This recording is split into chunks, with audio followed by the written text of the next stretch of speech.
Oh, fuck ass. Fuck it. Or do it live. I'd really like... the mic sucks.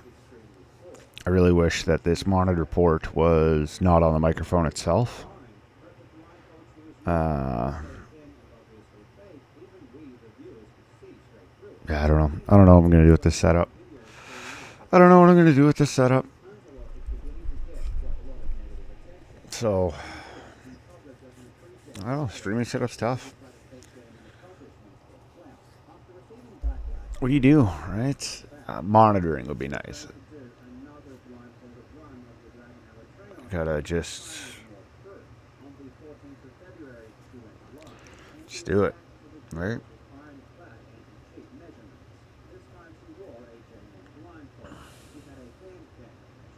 I need more people, I think is what it is. I need more haters on my stream.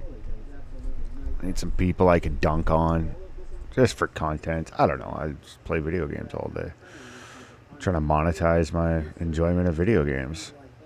And I don't know how to do that. I guess I could watch a YouTube video or something. But I don't really think that's how that works. I'm not interested in starting a company and, I just want it to be a little bit more organic than that. Oh, let's remember to pop out the fucking chat this time.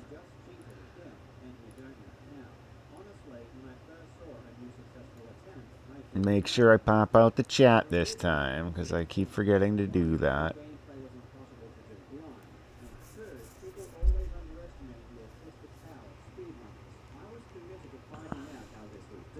I envisioned sophisticated cheating methods that would be impossible to detect. I figured that must be pretty genius to fool everyone so easily. For 3 days, I meticulously studied her video. I worked with experts to clarify game mechanics. I spoke with programmers to see if we could replicate her run using advanced software, but I was getting nowhere. And then, after 72 hours of running into dead ends, I finally saw it. I noticed that Queen Pongelot did something that gave everything away. The curtain was lifted, and the magician had exposed her secrets. I had the smoking gun, and within 20 minutes of seeing Queen Pongelot do this one thing, we knew exactly how she did it, and we had the proof. As it turns out, I was on the wrong track the entire time. I thought the method she used must have been smart because no one detected it. But in the end, it turned out to be the simplest and dumbest method I could have imagined. In this video, I'm going to tell you exactly how Queen Pongelot faked her most recent blindfolded takedown. I'm going with extra monitor. Her hand cam shows the monitor's covered up, but I bet you there's just another monitor. Her head, I guess, wouldn't need to be bent down if she was blindfolded, but... You are a gigantic nerd. I'm a huge nerd. You're a huge nerd. That's just the way it is. And as nerds, there is nothing more important or fulfilling than having a really good gaming PC, which is why you should invest in a PC from today's sponsor, StarForge Systems. StarForge makes things super easy. I don't know. Especially for people like me who don't know how or just don't want to build their own PC. They offer amazing... I know I gotta go to Ice. I think I gotta go to Ice Helm. So if you go in with a certain budget, you know you're going to get the best you can for your money. StarForge PCs are used by tons of your favorite creators, including myself. They are built by hand and often... Hey, shoo! Oh, pardon me. Sorry about that. How do I... Plus, they're reliable, coming with a full 2-year parts and labor warranty. I rely on my PC for absolutely everything. Welcome back to the 40-year-old version stream. Doesn't work for me. I'm 43. And the PC I got from StarForge Systems was literally everything I could have asked for. Please get yourself a PC. I don't know where I'm at here. StarForge Systems will be in the description. Iron bar. In my previous video, we looked at Queen Pongelot's earlier blindfolded runs, where she used a really thin, transparent sheet of material to cover her eyes and pretended that she couldn't see. In this case, it was so easy to debunk because everyone can just use their own eyes. Am I missing something? Is it gotta be inside? As far as her gameplay was concerned, it's also really obvious that she can see as well. She claims to use the audio to know exactly where... Oh, there we go. I don't know what the fuck that was, but... The petition tells us that this is impossible. I also highlighted that beyond knowing where the monster is, it's also impossible to detect whether you are looking up or down. So if you see a blindfolded player using their mouse to look up or down, you know they can see. In her latest attempt, we see all of those impossible gameplay mechanics in action once again, and in some cases, it's even worse. She will access the menu in order to use items and mess up the camera, and then immediately and perfectly fix it. She even does this when the dragon is not making any sounds at all, so there is quite literally no audio cue, like in this example.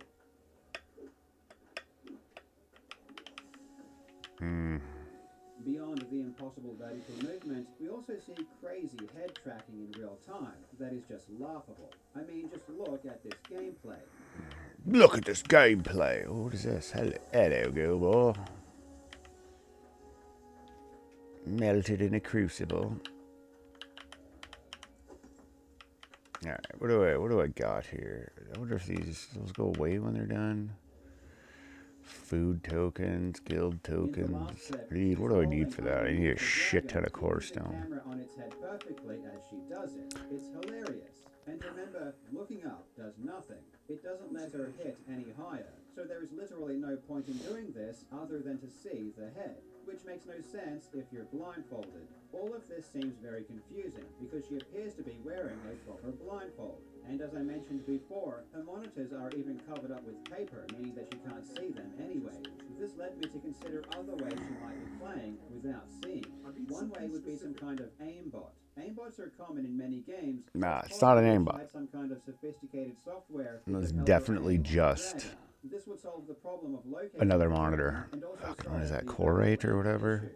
Cloutium? Solve all of the problems, like being able to dodge attacks that don't have sound cues. In one instance, she accidentally hooks onto Alatreon's leg instead of its head, and immediately releases before targeting the head again. But there is no audible difference between hooking onto the leg or the head, so there is no way she should have known. In order to solve issues like this, I theorized that maybe someone was talking to her and 6.5 weight, isn't that great? And some aim assist software, you might be able to play like this without sight. I reached out to Monster Hunter World expert TSC, who actually developed the first known aimbot of the game. According to him, if she was using an aimbot to achieve this effect, it would require software far more sophisticated than anyone in the community currently possesses. It seems unlikely that this was the method. The most common theory I saw online was recorded gameplay. Maybe she beat Alatreon earlier and just played that gameplay footage during her live stream. Something like this has been done before. I even made a just throw those tomatoes on the ground. Recorded run during a live parry marathon. However, I didn't believe this was the case. Queen Pongelot had two cameras and they were both completely in sync. I studied her mouse movements and they always seemed to match what was going on in the game. And so did her keyboard inputs. Her mouse sensitivity is very high, so a lot of movements are hard to see, but I couldn't see any discrepancies. It did appear as though she was actually playing. In my opinion, this also ruled out the idea that someone else was playing instead of her, perhaps by using remote assistance. That's not what I wanted. This is an idea that the YouTuber Abyssal spent some time investigating to see if it could work. Fuck it, I'll have more. Aside from her mouse movements matching her gameplay, latency issues would also be a huge Why does problem. my OBS do that? That she was using a magician's blindfold and she could see through it. But this is extremely unlikely. It changes shape. Doesn't look like any fake blindfold I could find, and we know what blindfold she has because it was recommended to her. Blindfolded expert Mitris has the exact same one, and it looks exactly the same. One other thing people noticed, and trust me, we noticed this immediately too, is that after Queen Pongelot killed Alatreon and lifted the paper up, there was something on her screen. And it seemed like she noticed this and moved the paper back down to try and hide it. I pause it. What is on the screen and what is on the thing? Is Monster Hunter on her screen? And then watch what happens. She puts it back down to cover. She's quickly trying to hide it. And then the game comes back up on screen.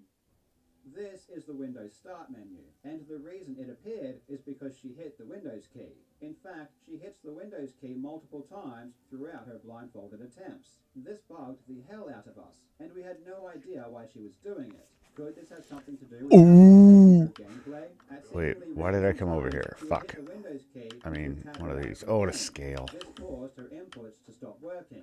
She She would then need to hit the escape key to try and get back into the game. Watch this clip where she hits the Windows key and then spends 10 seconds trying to get the game to work again.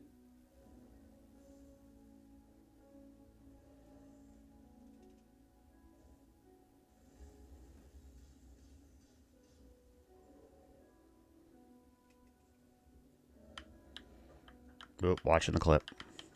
This is bizarre. Can I not buy a And fucking she does scale this here? multiple times without ever mentioning it. She acts as if this really weird thing that she is doing isn't happening, which is obviously really suspicious. Ultimately, it seems like this is some kind of unrelated tech issue that she was having with her eye tracker. Multiple times before she even started her blindfolded attempts, we can see her hitting the Windows key in order to fix something. She even mentioned it earlier in her stream.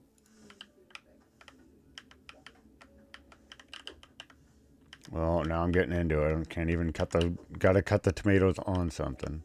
I think this tech issue has nothing to do with her blindfolded attempts. But an important question to ask is, how did she know there was a problem? She was blindfolded and couldn't see, but knew there was some kind of technical issue and always tried to fix it. And she did all of this without looking, and without saying anything to her audience. It's all really bizarre. In the end, however, after discovering the truth, I realized this was a giant red herring. After several days of brainstorming, I was beginning to run out of ideas. But then, in the middle... Oh, I missed my slide mechanic from Satisfact. Uh-oh. There was something that Uh-oh. Queen did that was really strange. Come on, baby. Come on. Immediately after she covers her main Whoopsies. paper, while she is attempting to Toasty. she holds down her left mouse button for 10 seconds. This was actually one of the very first things I noticed when investigating her run, but I never had an answer as to why she did it. Not really a big fan of the Hold the button down for a few faster seconds, truck. It activates something, and this was one of the reasons I thought she was using some kind of software. But I had overlooked something that was so obvious and so simple, I can't believe I didn't see it immediately. Once I understood what she was doing, it was game over. Holding her mouse button down for 10 seconds told me everything scale. I needed to know. I already forgot what I came over here for. Secrets. It revealed to me that there was in fact a third hidden monitor. Queen Pwnsalot wants us to believe that she only has 2 monitors. When she covers them up, she makes sure to verbally state that her monitor on the left has all of her other stuff on it. To the main attraction as we get our duct tape for our main monitors, because, yeah. Here's the other one, so you guys know. There it is.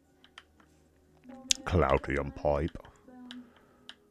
This is a lie. In truth, she has a third monitor to her right, off camera. Before she covers it with paper, we can see that her main monitor has her OBS streaming software on it. This shows her gameplay, and it also has her Twitch chat docked into it as well. One thing that struck me as odd is how she decided to wait until her monitors were covered with paper before setting everything up. This makes no logical sense, and she even tries to act like this wasn't on purpose.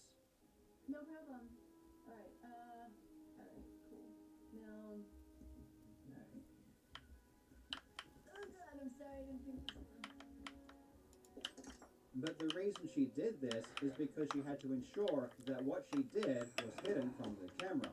This is where the beauty of the input display comes in, because we can still see everything she's doing, but it's obvious she is trying to hide it. What she does next is very sneaky.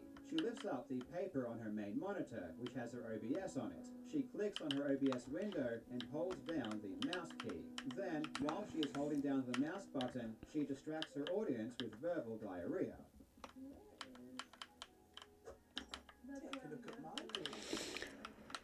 Oh, I need a few more verticals, raise it all up. I think those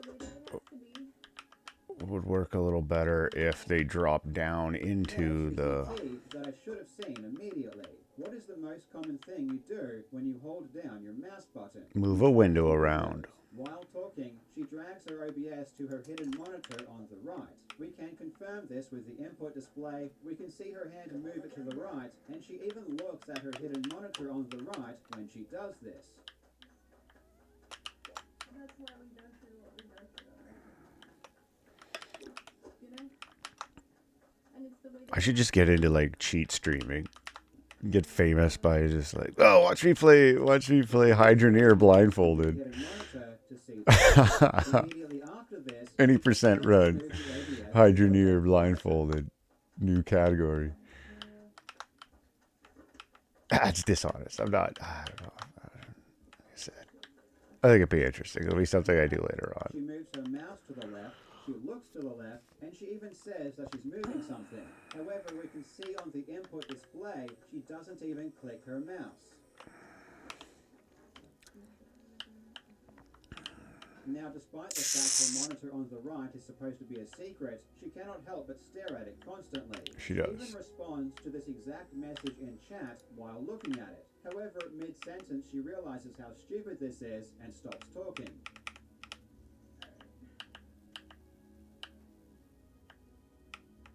Oh yeah. Everything will be unedited. After panicking and thinking for 10 seconds, she tries to fix this mistake and pretends she read the message from the monitor on the left. Oh yeah. Everything will be unedited.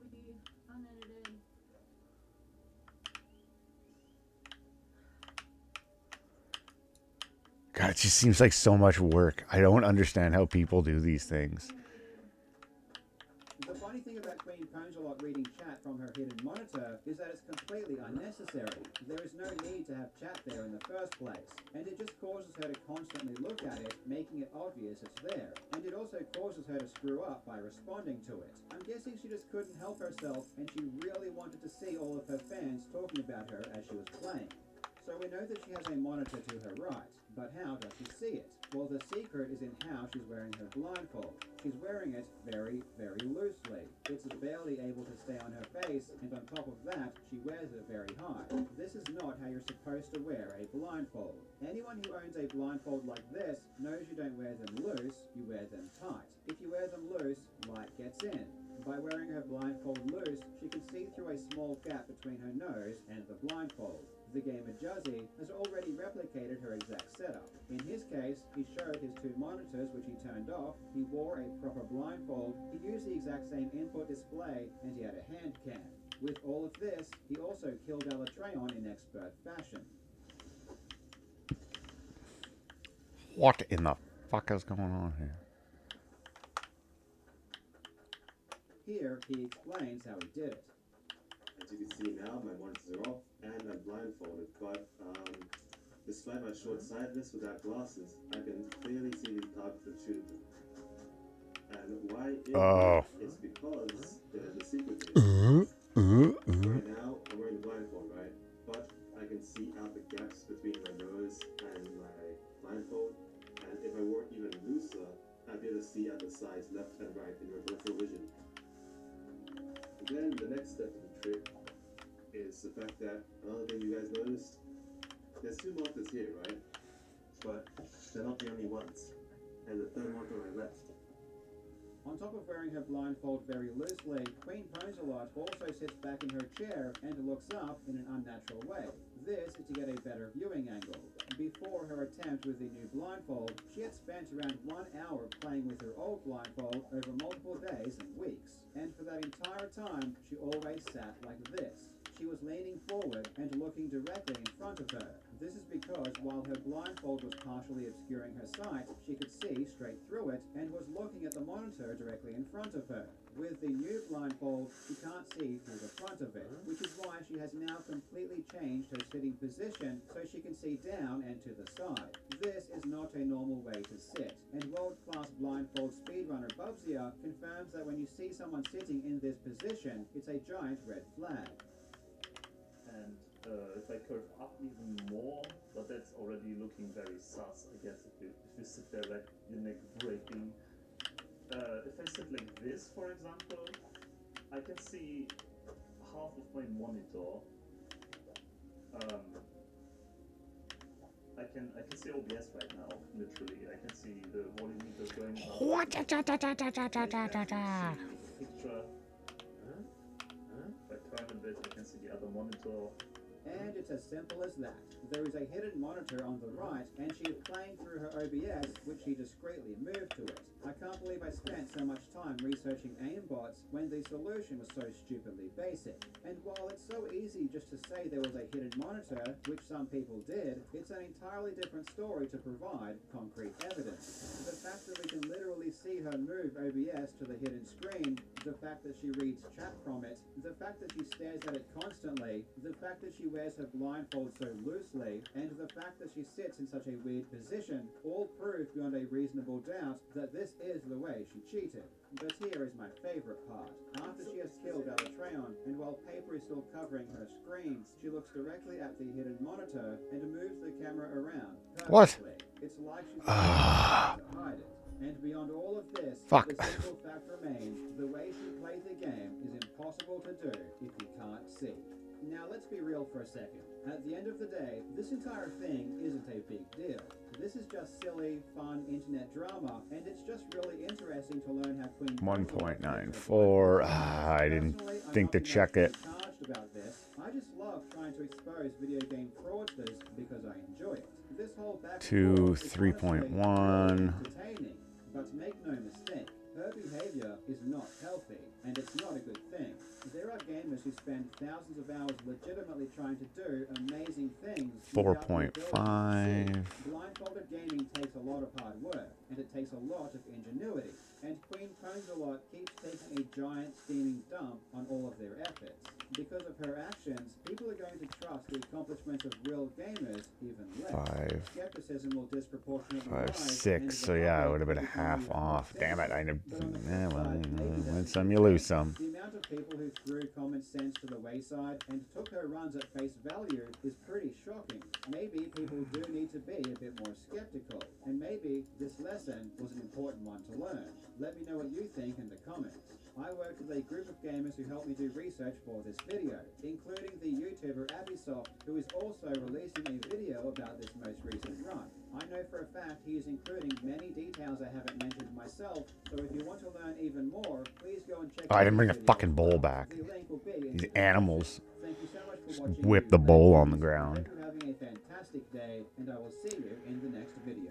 Yeah, I'd like to add game audio. I know. This is Mankey. Give me this, and I'll give you my tokens. What is this? 5.2. Yeah, I don't know how I fucked that up. But... Can I pour this back into the soup?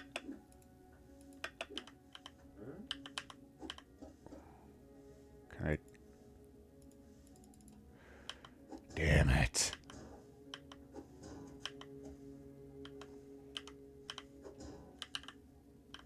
Yeah. I know somebody. 5 point what? 5.2. Damn it. I know there's a 5 somewhere. Although I think they change.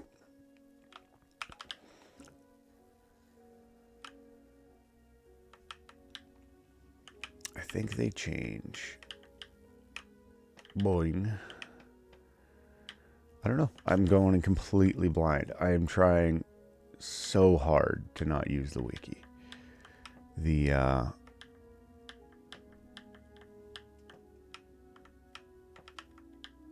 What did I look up yesterday? Oh, the forge. I didn't even get to the part where you got heated up first. I saw that you need to buy the forge, and I was like, oh, yeah, right. I'm looking for soup bowls.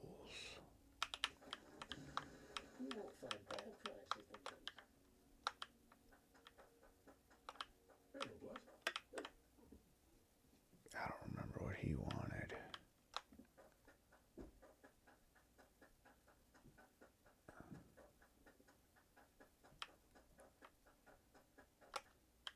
I know he needed one.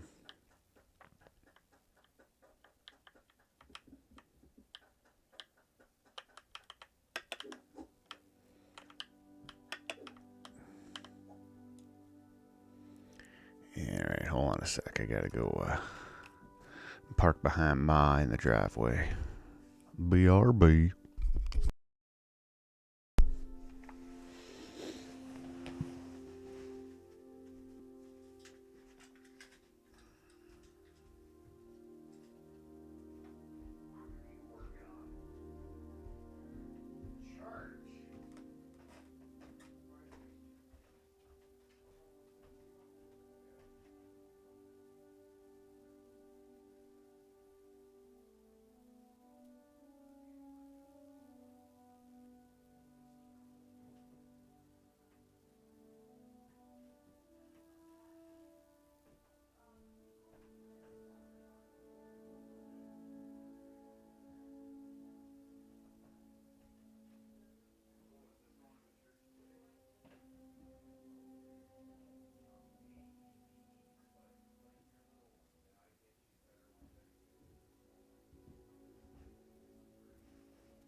Alright, where the fuck were we? Today's Sunday, there'll be no construction. Maybe go Monday. Fucking screen is off. Oh. Miss having a phone with an infrared blaster. I like this better. Fuck it. Y'all should know I'm a fucking old man living in my mom's basement. Nothing wrong with that. Nothing wrong with that. What am I looking for? Wish I could see what the fuck those are, but I never grabbed the damn things from them, so I don't know whose. There's another one here, but where is it?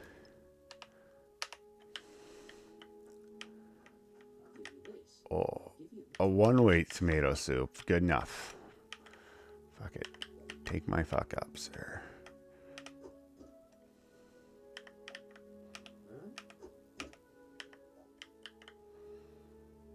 Cut tomato. Was that too much tomato? Oh, okay. I don't know what the fuck language that is, but it's I need to get enough too. Okay, they do disappear. Excellent. That's nice. Get that soup bowl. I think the other soup guy was over here. Was up top at the other end of town.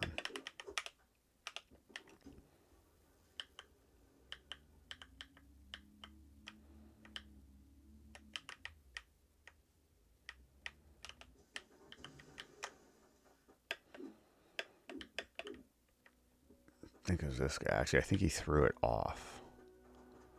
I'm glad I came here in the middle of the fucking night. Well, twilight. Yeah, he definitely... Ah, there she is. Super. Hydro roller. Truck Mark II. Get some soup bowls going.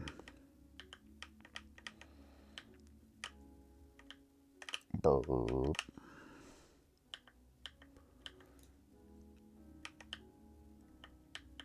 That Cloutium is going to be a 500 bar of Cloutium. Sure. Nailed it. Nailed it. Oh, I didn't pause the thing about the cheater, didn't I? Oh, or did we already figure out she's a cheater? Right, she's a cheater. I was thinking monitor up top, but... Oh, yeah, I can see how a Stream Deck would really help out. I could do my, just a quick be right back so it doesn't look like a dead stream. Oh, for fuck's sakes.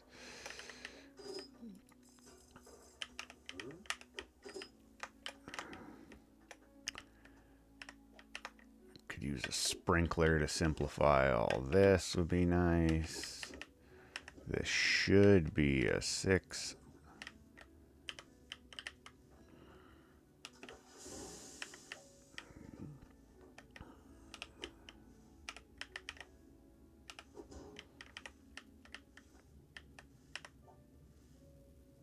Eight-weight soup, excellent.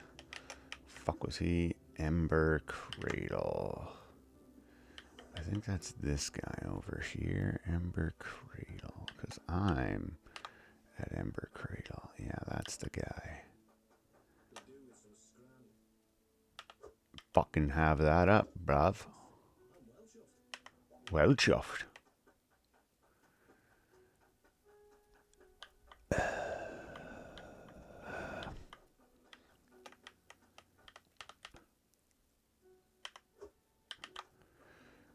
Ba ba ba ba.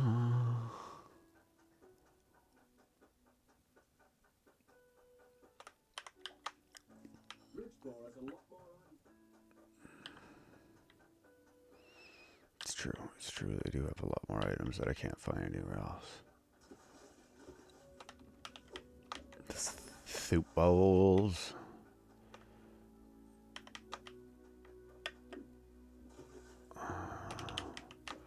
Drop off some soup bowls.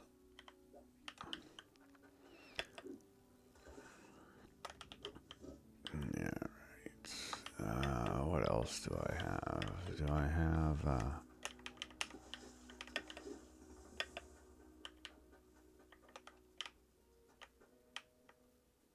That's functioning fine. Gold.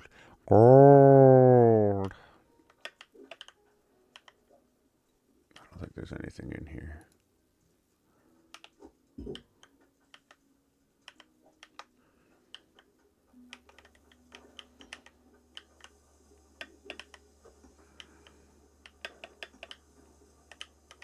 Bwop. Like I guess it could hit the rim and bounce out.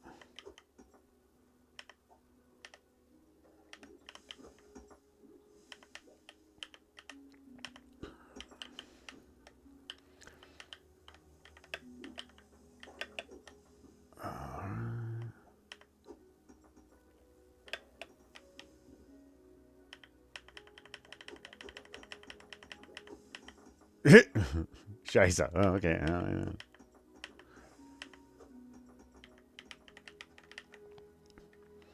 Scheiße.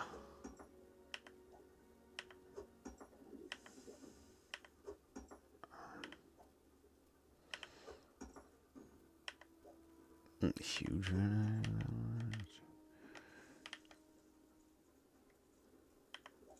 Onyx. Bed corks. What am I at? Yeah, it would be nice to stand that up one more time.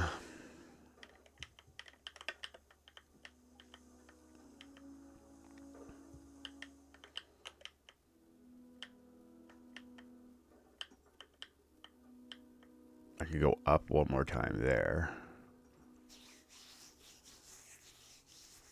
So I could come straight out. I could go up 2 more times there. But I need more round pipes. Corner pipes. I don't know. I keep calling them round pipes. Oh, excuse me. Ooh, coffee.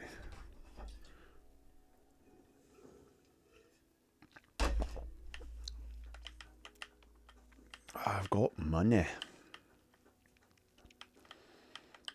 What I need is... Oh, damn. How much is that guy? 50. Okay. Okay. Yeah, we're not necessarily very close. Can I do... Yeah, there we go. Excellent.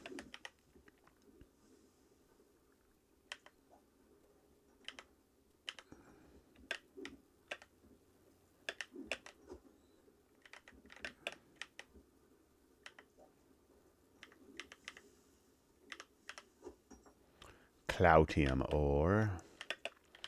Rubies.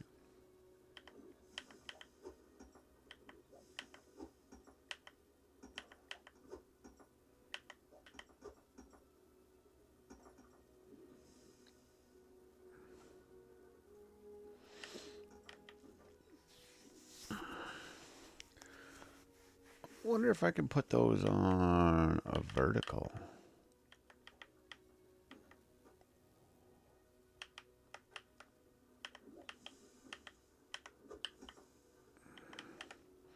Do a double funnel system? I don't know. Should have just done a pit is what I should have done. Pit would have been better.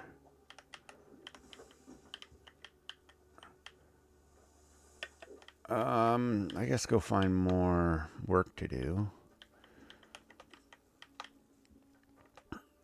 Honestly, let's grab this thing. And a big ass gold bar. And we'll see how that works. We'll try it out. I'm rolling the dice. Coins, and then on the way back I can stop there. Oh, I can do gold. I guess I could just do... Is this gold? This one's gold.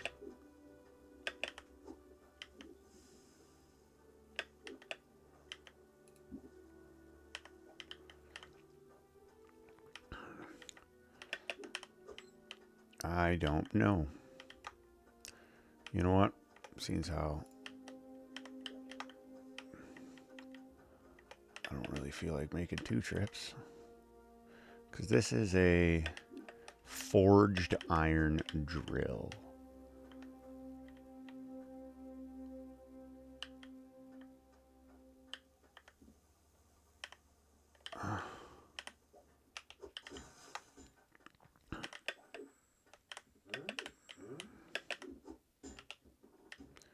Alright, let's go to Icehelm. See what I can do. I don't know if the speed is... I definitely feel like this game was designed for controller, though. The driving mechanics definitely feel controller-like.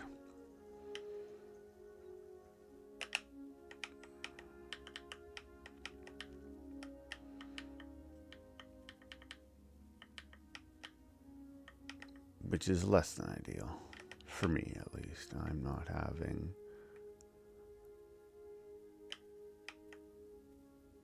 it's a stock market. Honestly, the cart is seeming like I just go buy that fast cart and then use it to carry stuff, because you know, need to carry 2 things, 3 things right now, and I gotta pilot this stupid truck. I do see. I get it. I understand the...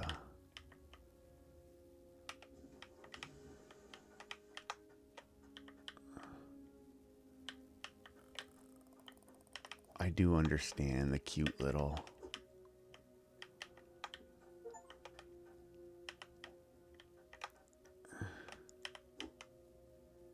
Poof.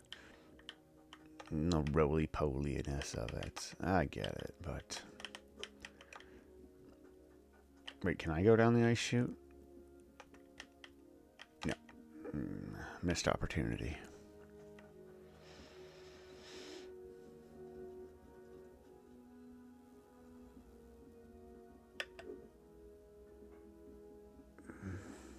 Wait.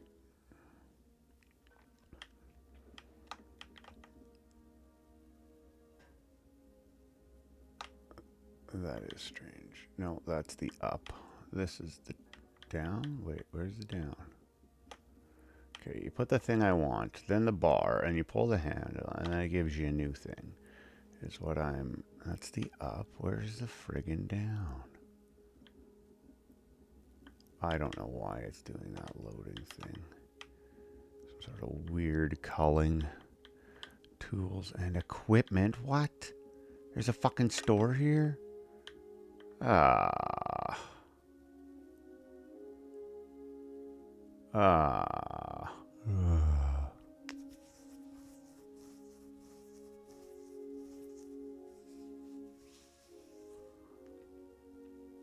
Ah.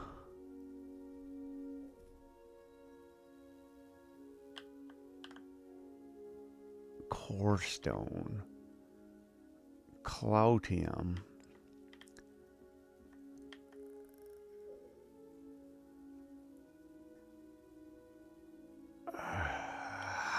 What is this?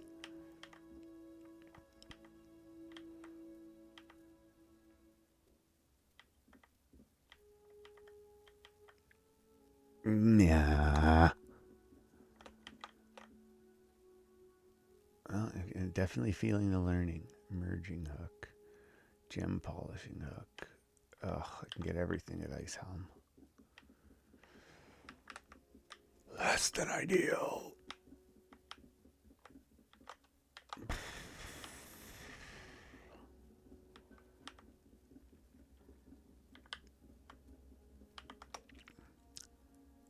Also, where the hell does my shit go?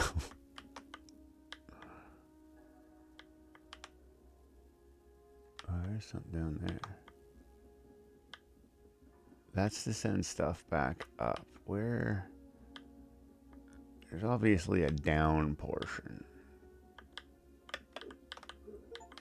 Oh.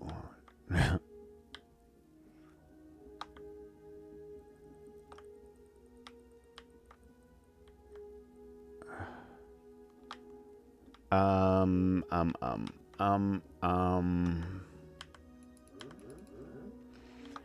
Shiza. Oh, I'm glad I just lost my only drill and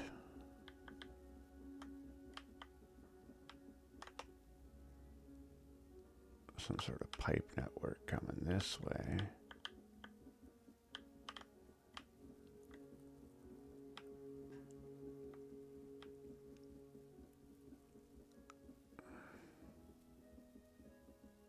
Oh, yeah, you can see that on the stream. Yeah, it's a weird loading thing. I don't know.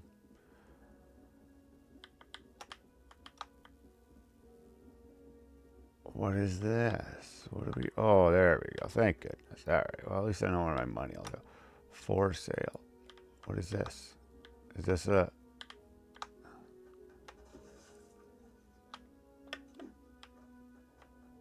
Oh, what if... What the frig am I doing wasting my time up there? I should be mining here.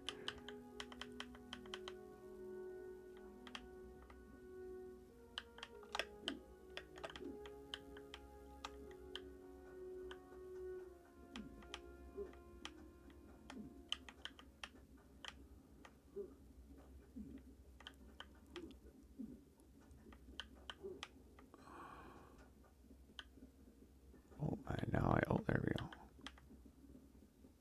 Oh, there's cooldown timer. This looks climbable. Oh, that's a lava.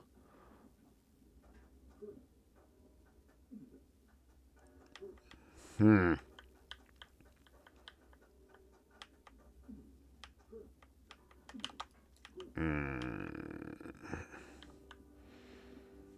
Wasted my time. I do need, what, 7,200 to go there. What is this? Maybe, is this an up?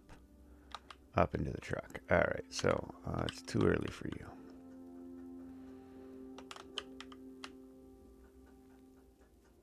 What are you? Cloutium bar. I will bring you. Gold bar is probably useless here. Might as well bring my Cloutium bar. Do you believe it said 50 something pounds, 50 weights? Yeah, maybe a sit-stand desk is the way to go for me.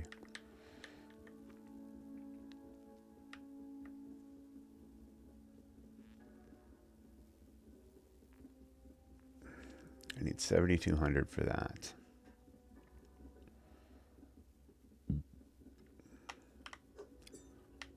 Wonder if that'll stay there.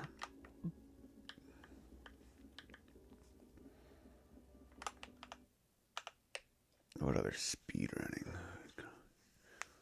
For Cloud, Carl Jobst.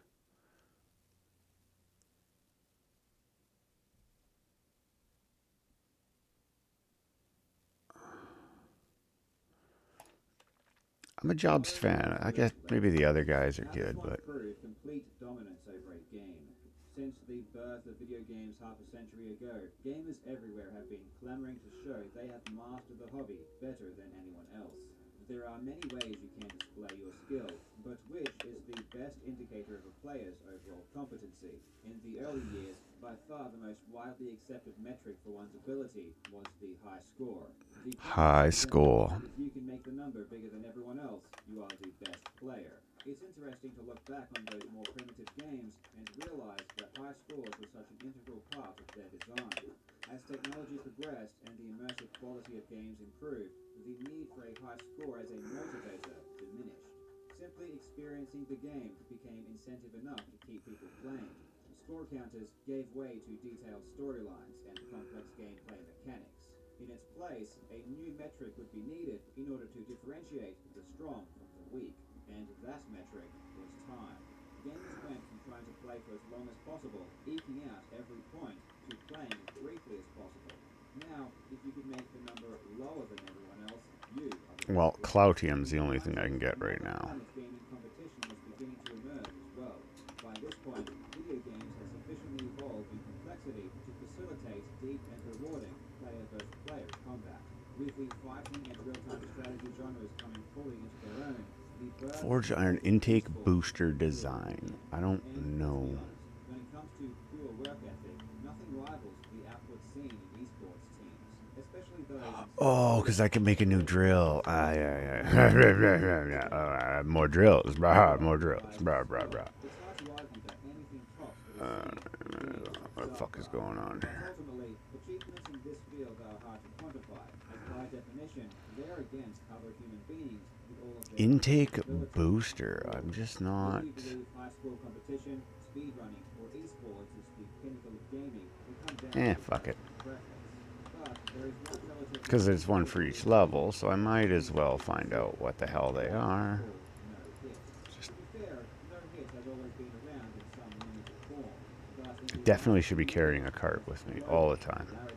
And there is one particular gaming franchise that has been leading the charge in building this new genre, and that, of course, is Dark Souls. There is something uniquely captivating about Dark Souls no-hit runs. It is likely solely responsible for the idea of no-hit becoming as popular among gamers as it has. Dark Souls players continue to push the limits of what's possible, breaking barrier after barrier. And in 2021, the gamer Dino Sin Guild managed to accomplish something that has to be considered as one of the greatest feats in video game history. In this video, we will take a look at what he did and why it is so important. Doing it backwards. All I wanted to do is upgrade my drill so I could go faster. But what I need to do is Now, a quick shout out make to more our drills. sponsor, Skillshare. I am a huge advocate for learning. All right, hey, learning. This is how I enjoy Skillshare offers playing a video game, right? I could check the wiki, skills for mastering come up with the specific best talents. shit As ever. someone who has amassed various skills And I over guess it the works years, better for me because I forget. So I can read the wiki and then have literally no idea what the hell. Is there a thing that tells me what I need? Now, Skillshare has allowed me to offer a free trial of Skillshare Premium for the first 1,000 legends who click the link in the description. So please make sure to take Oh, 300 iron. Okay, alright. Alright. Yeah, I got it. Might as well bring one back. that being hit by enemies isn't exactly a novel concept. In fact, it's essentially what players try to do anyway. You just don't succeed. You shy away from danger. You learn patterns and try to predict enemy behavior so that we can avoid their attacks. The basic human drive for self-preservation is still at work even when we play games. What most of us don't do, however, is make a conscious decision to practice. Oh, I see. It's got multiple things on it. 150 drill. Hit has always been a 150. I see. Cloutium. And 1,000 iron. That's not bad. I vividly remember reading comments like, "Sure, that's great, but try doing it without getting hit." It seems like many people value perfection over speed. In GoldenEye specifically, speedrunners would compete in a side league called License to Kill. For a skilled player, merely beating the game untouched was far too easy. So to make things more difficult, we would increase enemy stats. Guards react quicker, have perfect accuracy, and will kill you in a single hit. Now this is a true challenge, and it would take years before someone would beat every level in this fashion, with the player Greg Watmore achieving this feat in late 2002. Most speedrunning communities of popular games have some kind of side challenge involving hitless or damageless runs.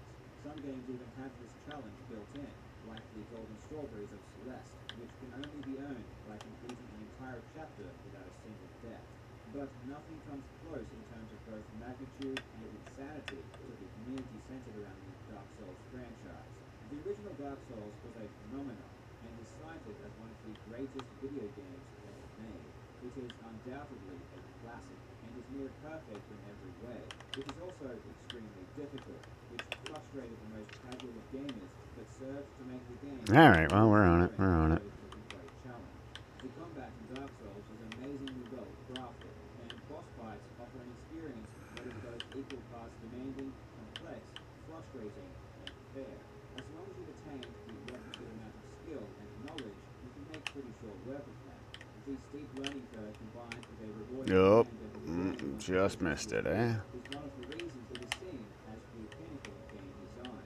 Naturally, being a game that is often touted as one of the most challenging mainstream entries ever made, players saw it as a great opportunity to I'll learn that jump eventually. in years immediately preceding the game's release, the pinnacle of achievement was seen as no-death runs, getting through the entire game without dying a single time. But in 2013, two Japanese speedrunners, Otsunari and Ihel, could do something incredible. But The game without taking any damage from enemies. As amazing as these runs were, they didn't seem to garner much attention from the gaming community, at least in the West. These early playthroughs were definitely ahead of their time, but aren't the kind of thing we would describe as no-hit using today's standards. For example, the use of magic was heavily abused in order to avoid direct confrontations with enemies. And perhaps even more importantly, shields were used to block attacks. While these blocks did prevent damage, the use of a shield makes things significantly easier, and are strictly forbidden by damageless players of the current era. The true, modern version of no-hit wouldn't appear until late 2015. Oh, I pulled the pipe. Legendary gamer the Happy Hulk decided to push Dark Souls even further. He would attempt to beat Dark Souls without being hit by enemies, but he would do it without the use of magic, or blocking with a shield. After months of effort, on the 16th of February 2016, he finally complete that challenge.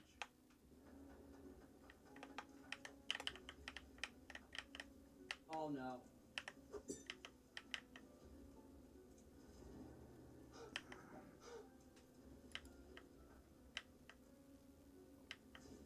World record! Holy shit! We did it! The Happy Hulk. Oh, blacksmith hammer. I was like, what? Why no worky? The achievement, the creator of Dark Souls, Hidetaka Miyazaki, was quoted as saying he didn't believe it. The timing of the first no-hit run couldn't have been more impeccable either.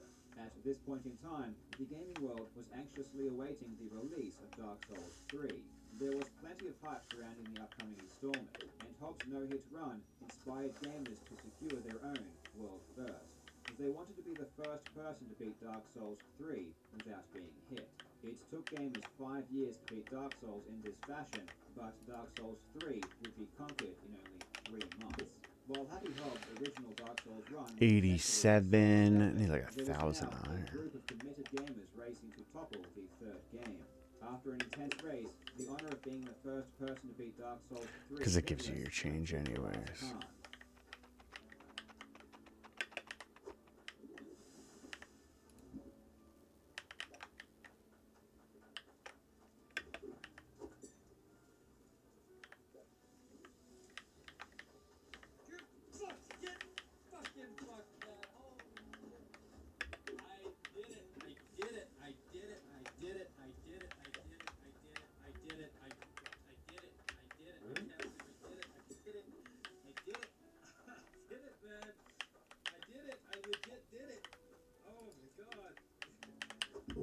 From here, the floodgates open, with no-hit players spreading to every game in the franchise, even Bloodborne. In 2017, Demon's Souls, Bloodborne, and Dark Souls 2 were all beaten in this way. Bloodborne isn't exactly Good start. part of the Dark Souls universe, but it's a staple in the Dark Souls I need community. It Cloutium. was I developed need by the same company money as too. Dark Souls, and was also directed by the creator of Dark Souls himself, Hidetaka Miyazaki. Once a game was beaten, there were two directions a player could go. They could either make the challenge more difficult or make it longer, attempting to beat more than one game consecutively. Today I will be exploring the latter, but both avenues deserve credit. One of the crazier examples is the gamer That Cool Black Dude beating every single boss in Dark Souls without being hit, using only the straight sword hilt, the quote-unquote starting weapon that does barely any damage. Beating a single Dark Souls game unscathed is challenging enough, but what about all three back to back? After being the first person to complete all 3 games, Go get some money. the Happy Hulk set his sights on doing the impossible. 8 months later, you'll be facing the final boss on Dark Souls 3, on the cusp of creating gaming history. After 9.5 hours of perfection, this happened.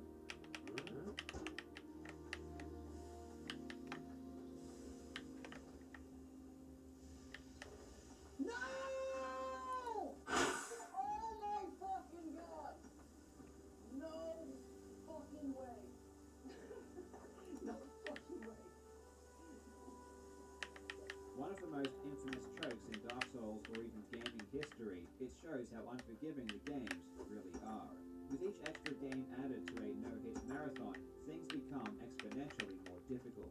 Not only because the statistical likelihood of success diminishes greatly with each addition, but also due to the simple fact that these marathons take many hours to complete.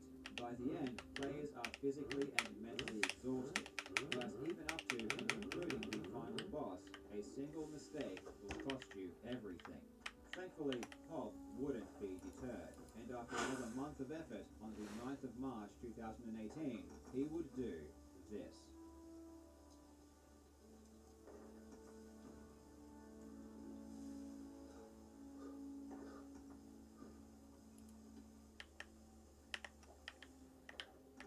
Try what you know and run! We did it! Fucking 12 months! Gaming history! Dark Souls history! This was monumental, and wasn't just an important moment in the no-hit community, but also in the gaming community in general. The achievement was even heavily celebrated in the speedrunning community, which is when I personally first took notice of Dark Souls no-hit. With the trilogy completed, it seemed as if there was nowhere left to go, but as history ended up showing, the Happy Hobbs disagreed. He immediately began work on not only Demon Souls, Dark Souls' predecessor, but Bloodborne as well. He would again attempt to do the unthinkable, beating 5 games in a row without being hit. The run is called Soulsborne, or the God Run, a monstrous marathon totaling 15 hours.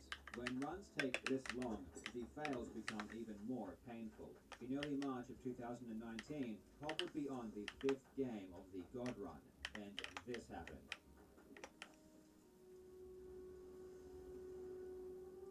No! Fuck! No! No! No, dude! No! No! Not the fucking Vanguard!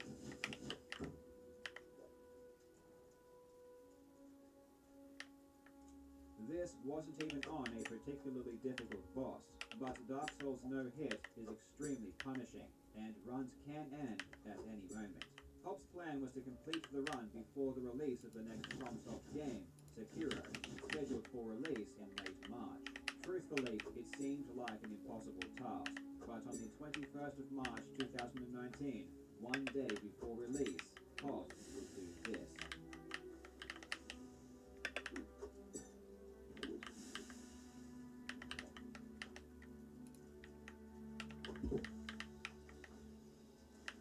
Soulsborne no and run! We did it!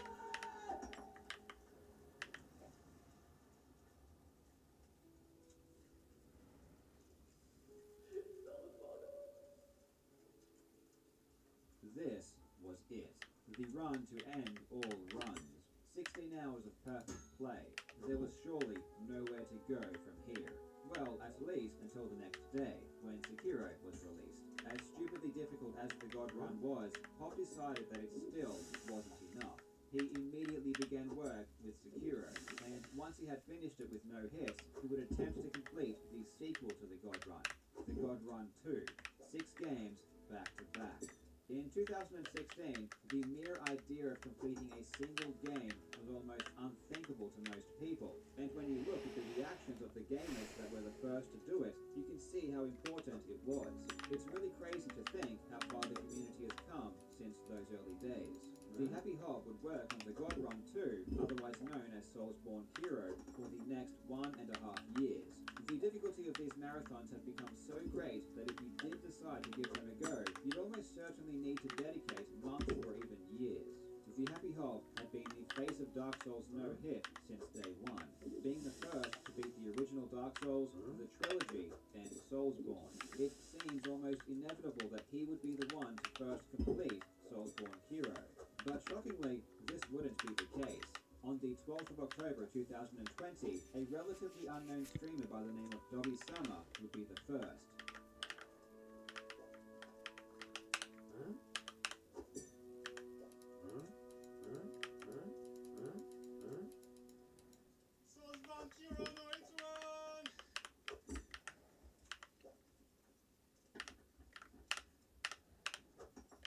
Oh, I see, because it's got to be.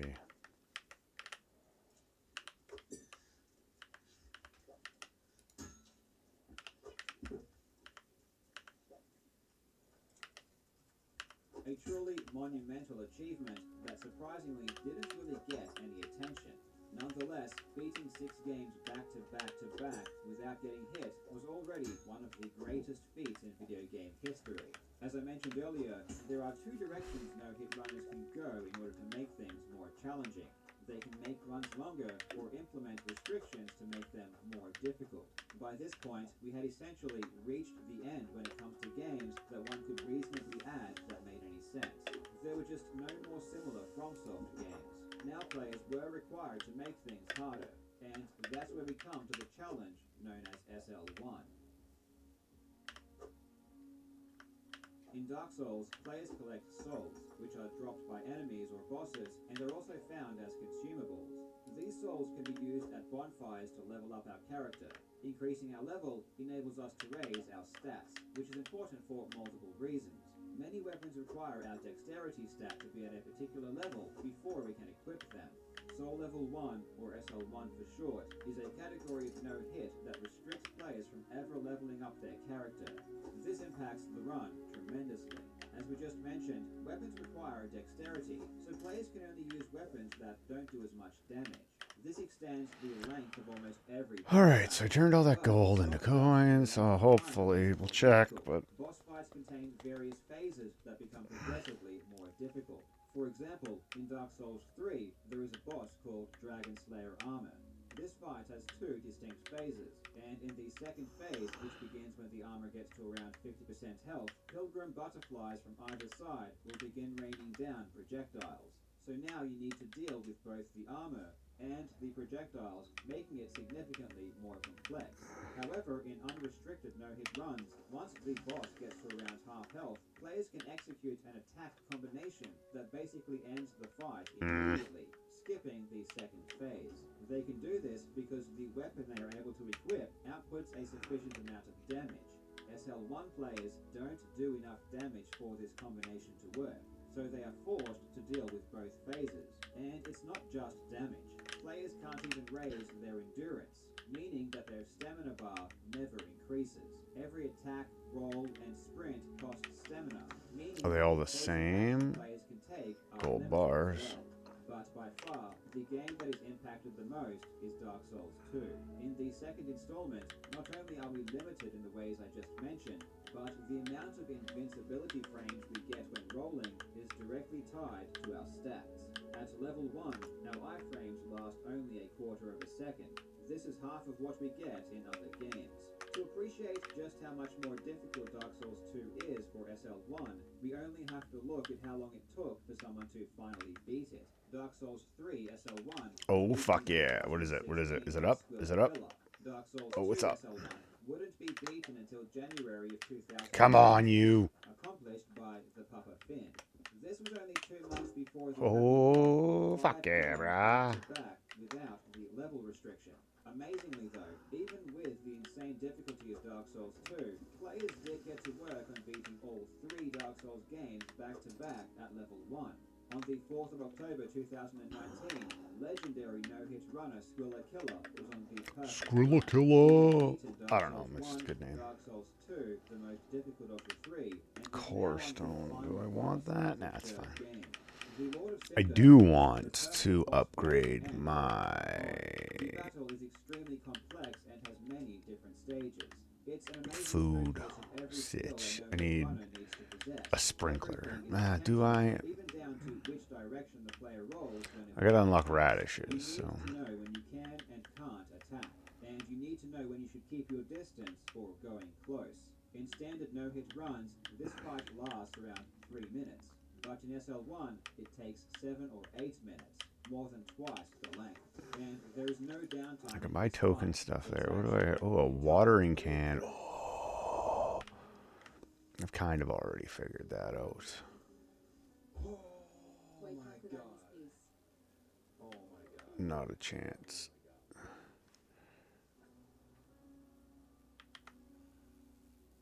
Veggie dicer. Oh, a sprinkler. I'm gonna, dude, I'm gonna cry too. That's 2000. After 7 hours of intense gameplay, HOLLiiWOOD managed to close it out and make it to the end.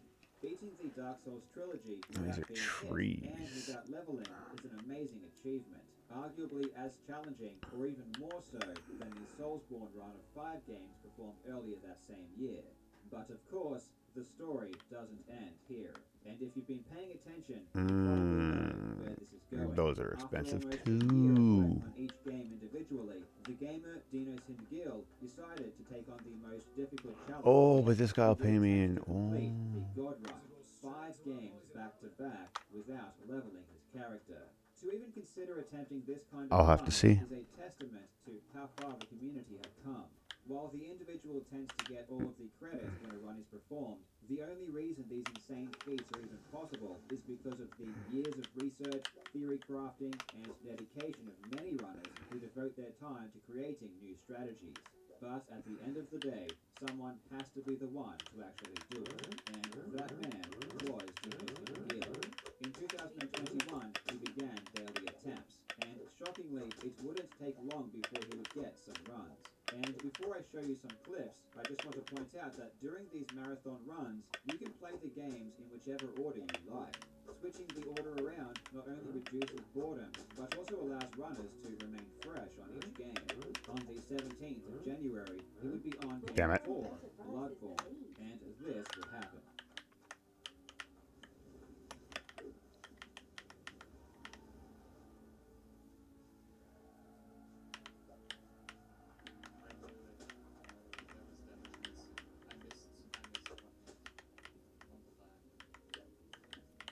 He would get another run to game 4 on the 2nd of February, this time Dark Souls 2. Whoa, lady. Calm it the fuck down.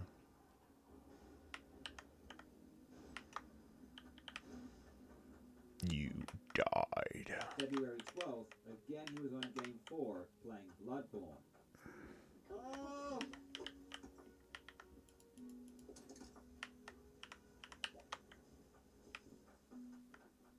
Dude, what the fuck? What the fuck? This is not true. Dude, I thought it was that. On March 11th, he would reach game 5 for the first time. He was over halfway through Demon Souls, and this would happen.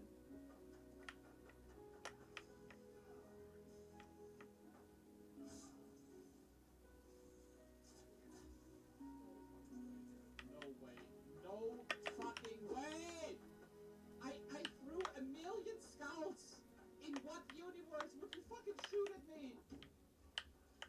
That universe. You know how? Because This one he did. shows that it's not just bosses where runs could end. Even regular mobs pose a massive threat. On March 18th, Dino would get another chance. Again, reaching game 5. This time it was Dark Souls. This guy 3. over there. In my 2 over opinion, there. the So take a perfect left. finisher. And He had nope, reached I gotta hit the Order of that. Cinder, the game's final boss. After 15 hours of play and on the cusp of creating Dark Souls history, he still needed to play the 8-minute fight to perfection, suffering from fatigue and under extreme...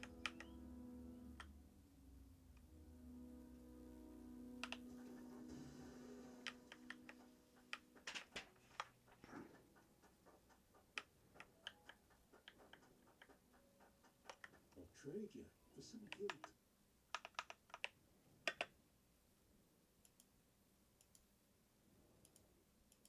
It wouldn't take long before he would get some run. Game 5 for the first 8-minute fight to perfection, suffering from fatigue and under extreme... Oh, weird. Fuck do you want, buddy? Gold. I could do that. Might as well. Yeah. Somebody copyright claim him? So you had to cut the audio? Oh, I could. I have the technology, my good friend.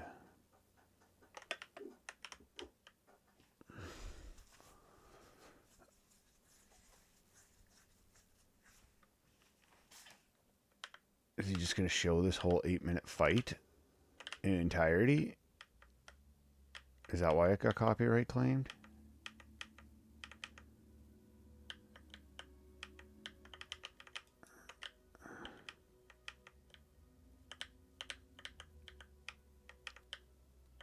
A bit of a piss poor.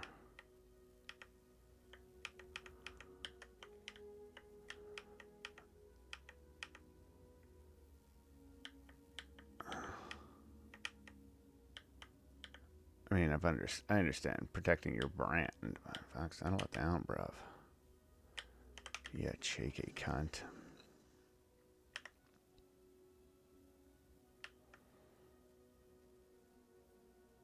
Oh no, I left my money there. Damn it.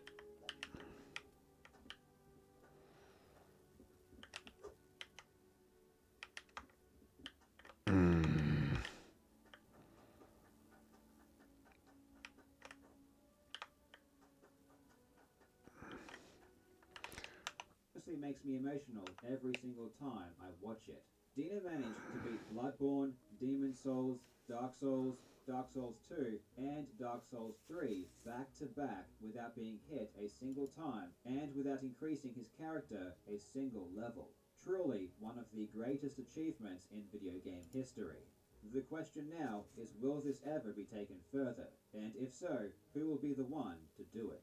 Elden Ring, the next FromSoft game, is set to come out in 2022, and not only will there be a race to be the first to complete it without being hit, but eyes are also on the grand prize of a 7-game back-to-back hitless run.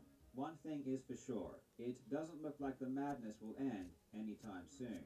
And considering how far Dark Souls players have pushed the games in the last 5 years, I know that whatever happens will probably blow my mind. Fuck, eh? Yeah, copyright claim because of the awesome background music. I would like to take this opportunity to correct something that I said in a previous video. Back in May, I talked about the new lawsuits filed by Todd Rogers and Billy Mitchell. In that video, I made the claim that Apollo Legend paid money to Billy Mitchell as part of their settlement. I would never make such a claim unless I had very good evidence to support my position.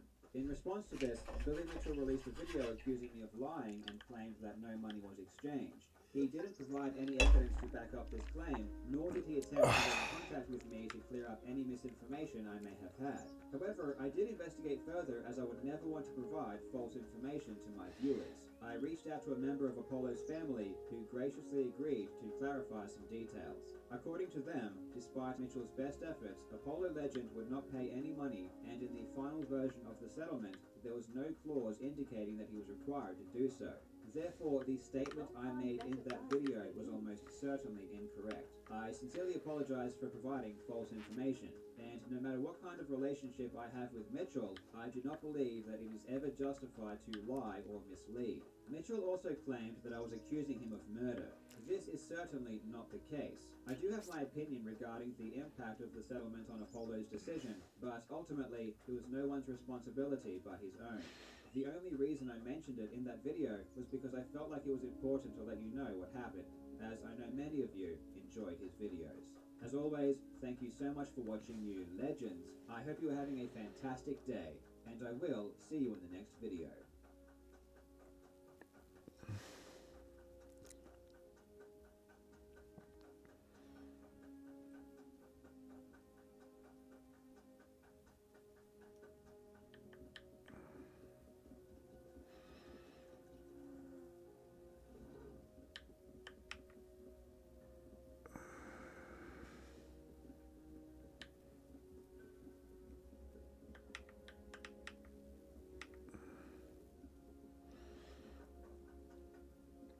Where's this tier 3 dirt?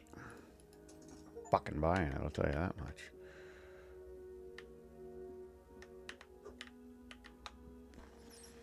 Tell you that much. Got some iron. I'm gonna make a drill.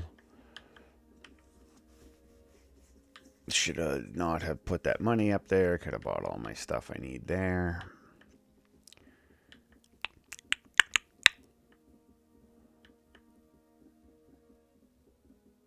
Welcome back, you absolute legends. Yeah. I don't know. Find my own thing. That's how it works. Takes time. That's a drill. I want a drill. Very minimal. I want a drill. A pull the lever, Kronk. Wrong lever. Wait, what? I don't get my change. Fuck.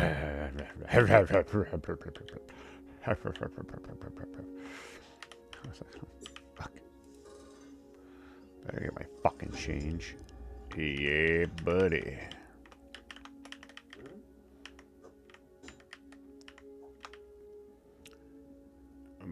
Boop. Well, I do want to make that, so I might as well.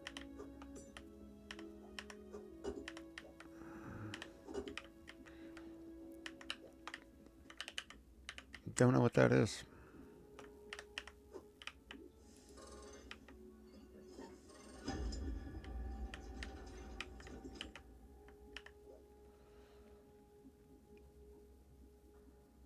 Oh, those are the things that click onto the side.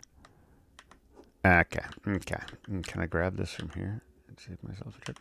Oh, yes, I can. I don't think I need to, but...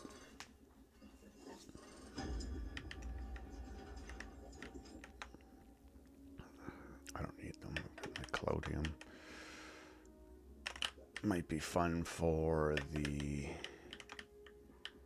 farm, I guess, if I need more water pressure. Simplifies my drip system. Perfect. I know. I don't give a oh, hello. What do you need, my friend? I will take that. Drills, harvesters. I need collodium. 150.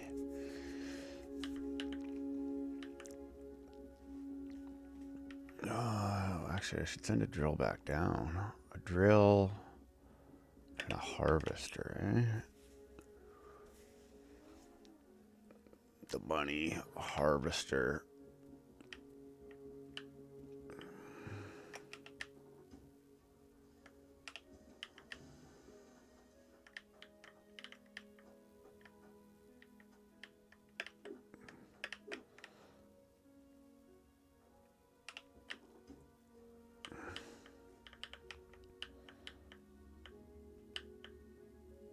Welcome back, you absolute legends.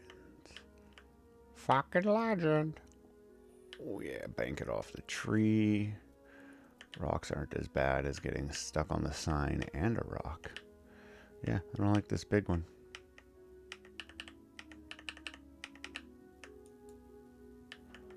I'm not a big fan of the faster one. No, fucking... You're not a fucking legend. Fucking legend. Oh, yeah, I'm supposed to be keeping my eye out for the water tower?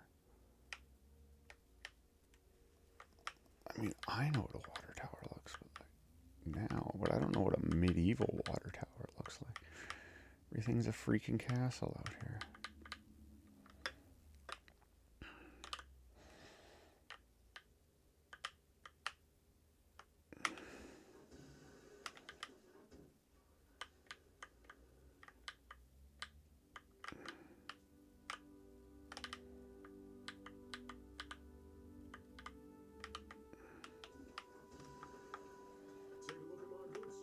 Take a look at my goods. I'm so forthright. You don't live in a society like that anymore. Elbows. We're gonna need a lot of elbows.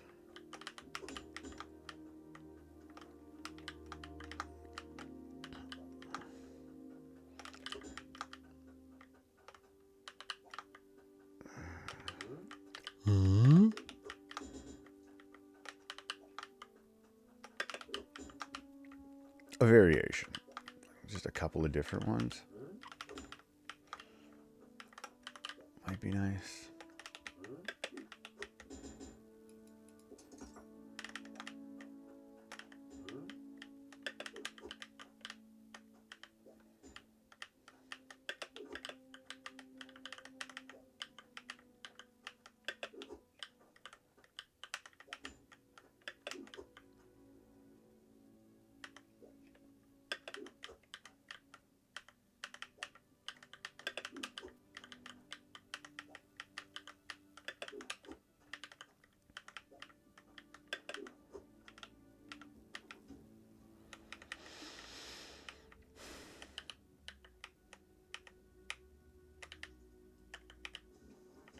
Sure, whatever. I need the shovel. Oof, I haven't seen that for a while. Need the shovel and to repair those pipes. Do I? Not right now. No, I do. If I want to dig, if I want to do some digging, I'm gonna need that fixed.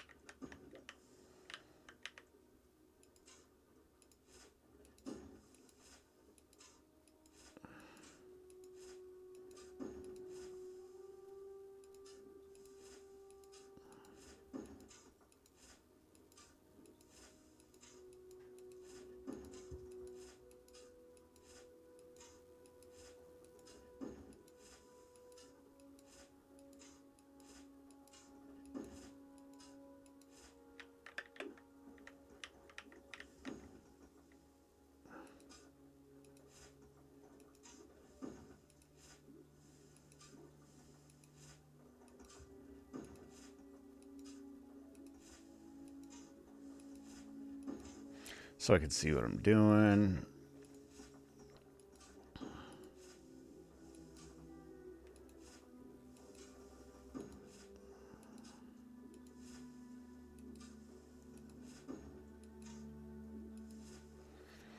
All right, there's that. Now I need some teas. Go grab some teas.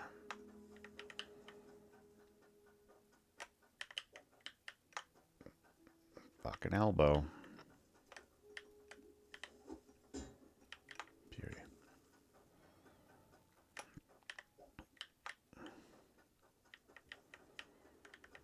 How do I want to do this tea? Because I want... Oof, how do I do that? How do I do that?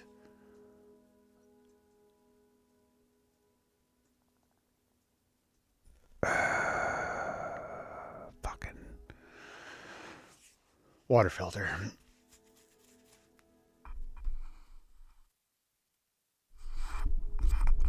Oh, there we go. Nope.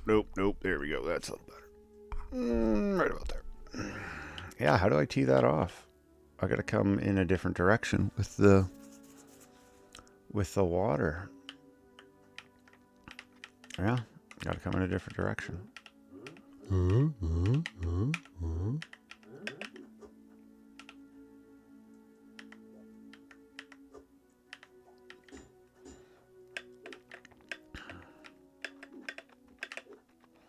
That was disorientating.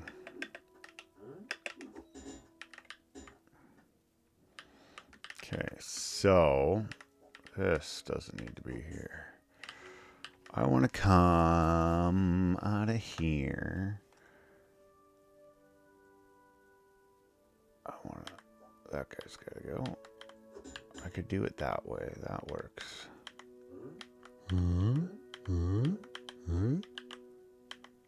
It doesn't really matter how I set that up. this pipe isn't the most expensive.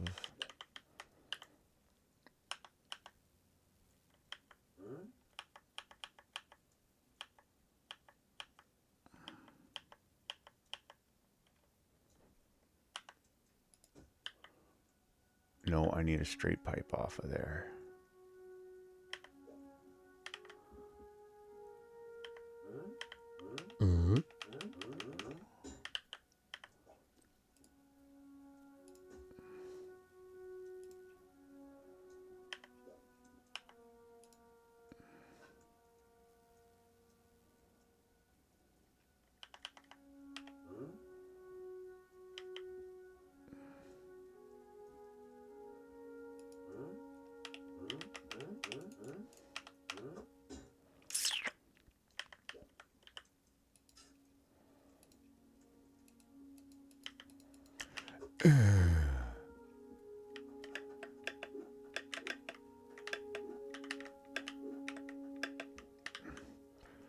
Oh, this is gonna turn into a fucking staircase real quick. Oops.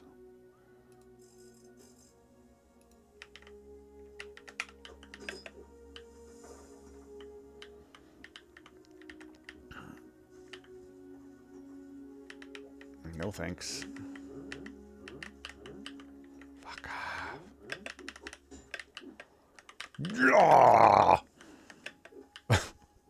Unnecessary. Took my fucking shovel. Oh, fuck you. Oh, but that shovel stayed there.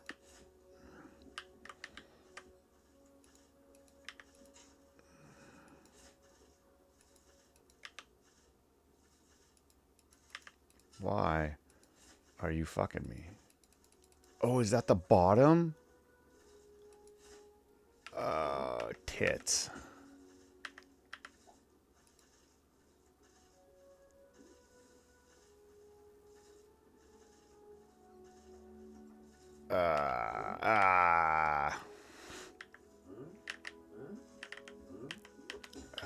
Alright, well, first off, you can fucking suck my dick. God damn it. Myself some fucking breathing room down here. Okay, so that's not gonna work. We're gonna need to go around a corner.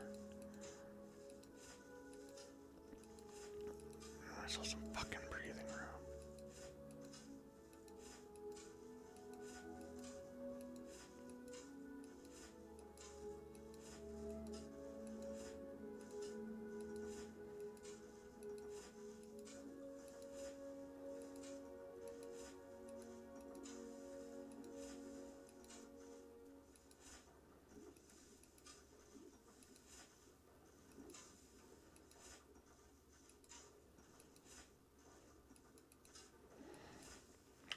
Fucking breathing room here.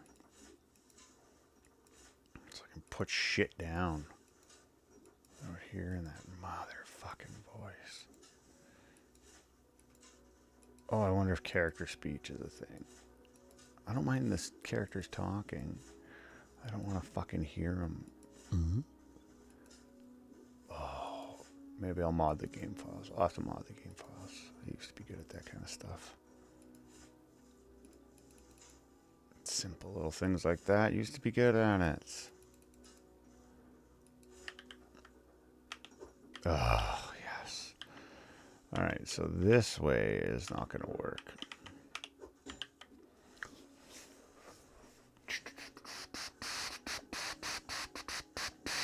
So I'm going to take a right here. We're going to go this way. Yeah, that's what I wanted.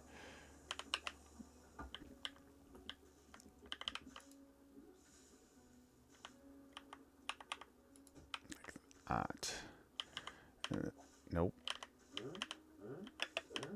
Fuck your fat mouth, you cunt.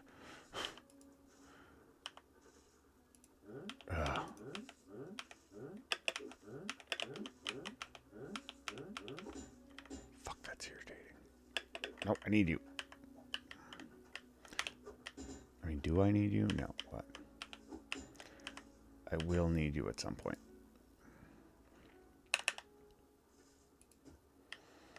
Okay, so now, and I got this guy. Because this is where this is going to go. So this is going to go there. I need another T.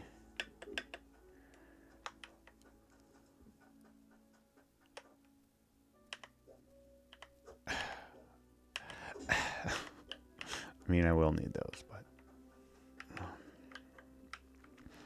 trying to keep my train of thought is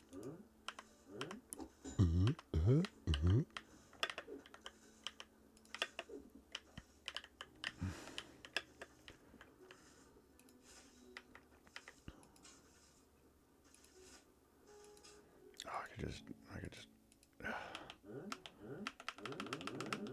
oh fuck. Unreasonably angry at that. It's just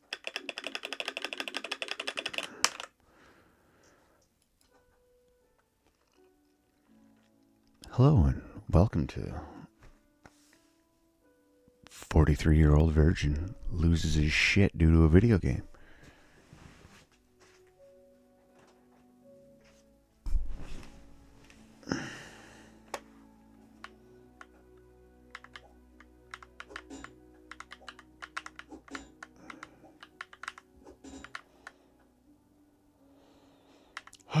Woosa.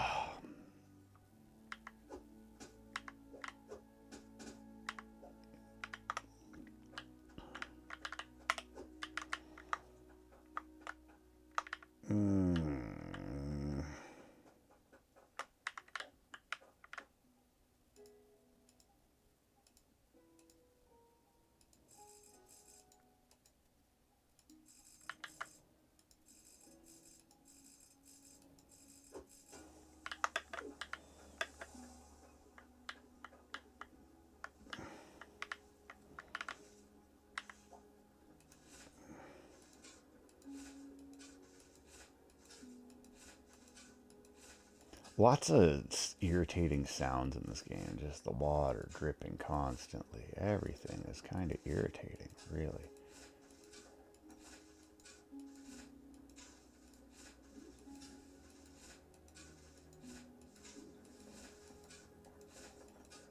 Getting stuff, that's for sure.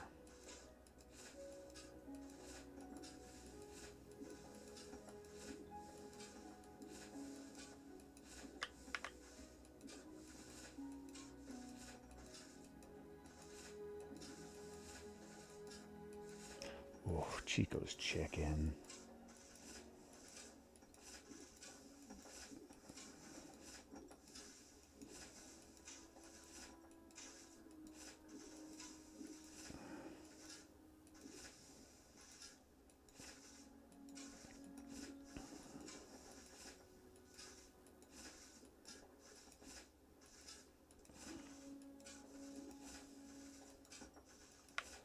Alright, there we go. There's a little fucking breathing room.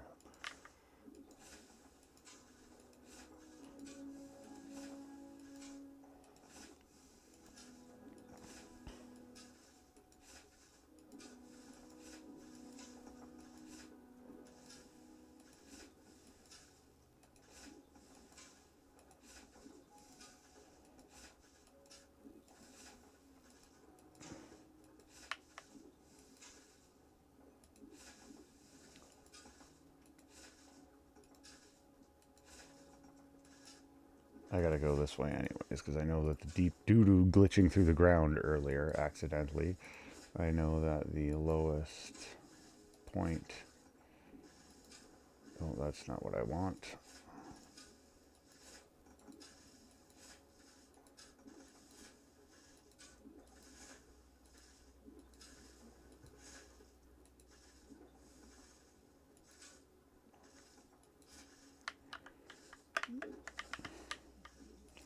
Lowest part of this lease is over there. I like how I call it a lease because I have a slight oil and gas background, so any sort of construction site dealing with drilling and or mining is a lease. Actually, I'm not sure what they call it in mining. Oh, is my fucking thing even turned on? Okay, there we go. Check, check, check, check. Oh no, I want it sideways so you can hear me, and if I'm watching a video, it'll pick that up too. Not that you come here for the video, it's just, you know, good background noise.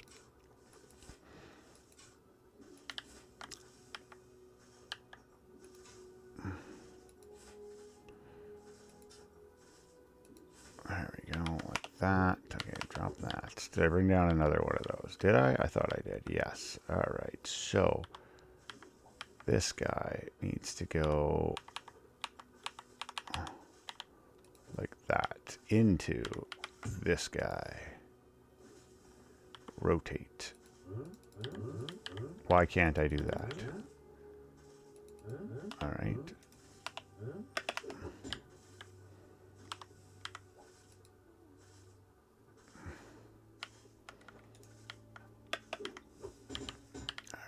You are gonna have to get out of here for a moment, my friend. Alright, just away from me, please. Alright, and then you, can I put you there now? Okay, no. Oh, no, I don't want that either. Do I need to unbury this a little bit more so that it's not so underground? I'm sure I put that other pipe in there, underground AF. Is there another thing there that's in my way that I don't know about?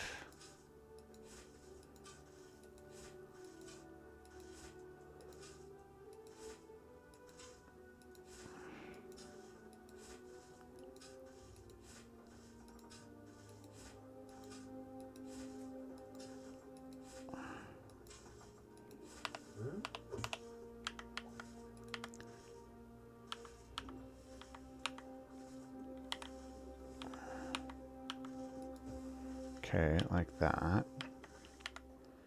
And then I need another T for this machine. I could still put one over there, so I need a few more T's. I don't know if I bought enough T's for all my...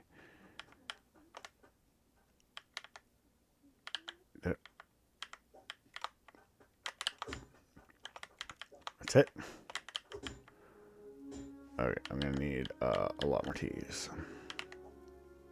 No, I'm not gonna need that because I have money there, so we'll just go buy some T's.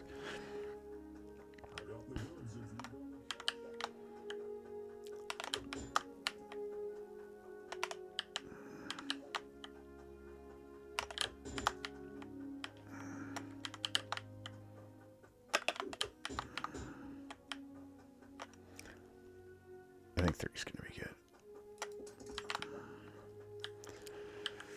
3's gonna be more than enough.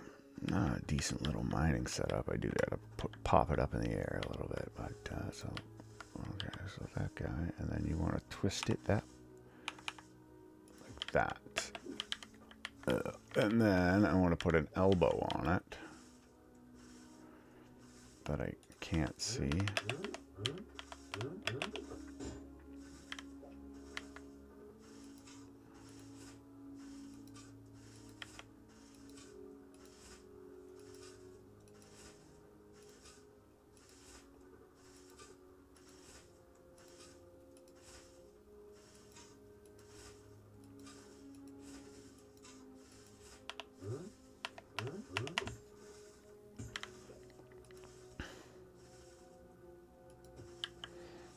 Okay, that guy, and then that guy, because it's got to come over here, right? Yes, and then an elbow. Do I have another elbow down here? Nope. But I have elbows upstairs. Can you hear me? Oh yeah, it's not too bad. Try elbow. Roundy pipe. Rounderino.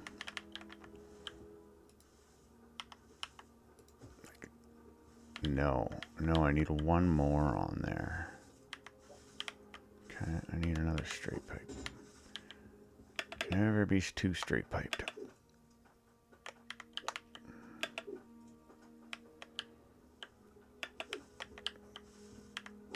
Oh, no, that's not what I wanted.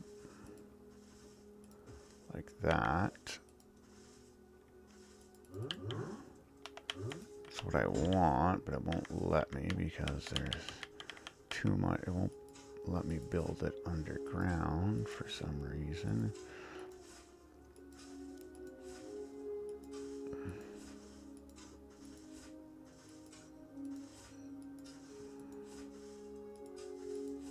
Is that because the outlet of the pipe is blocked, maybe? Oh, shit. That's right. Oh, I might not be able to sneak it this way either.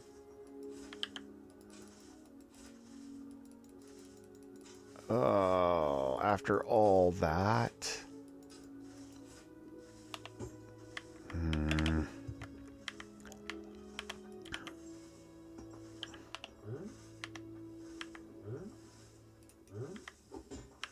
Damn you.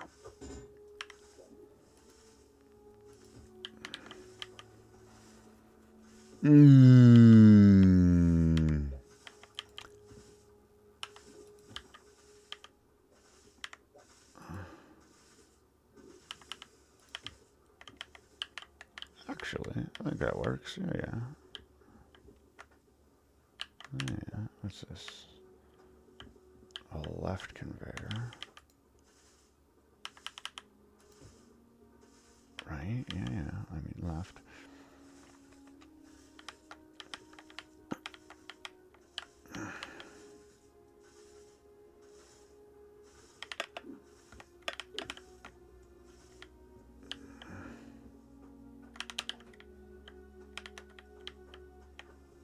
There's the hole.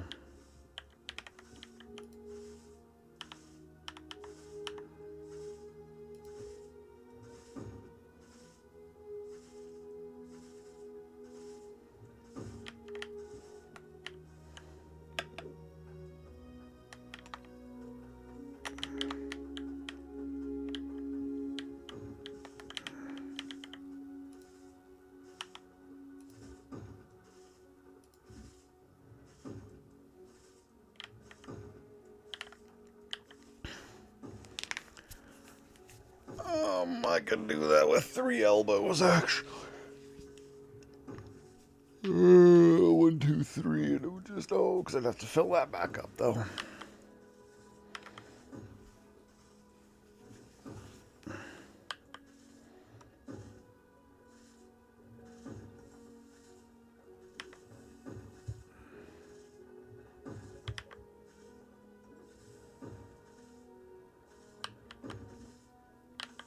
Maybe that is the way to go.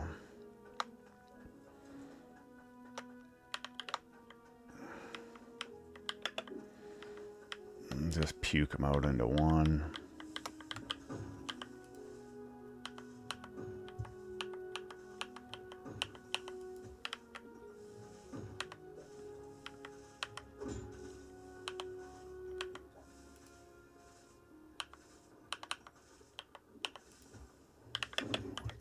I need 2 more elbows.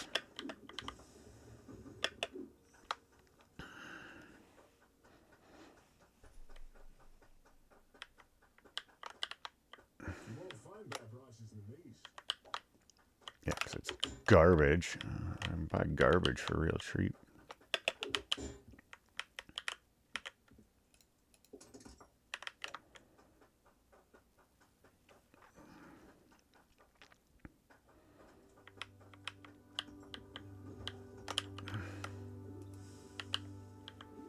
Come off it then.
crank her up.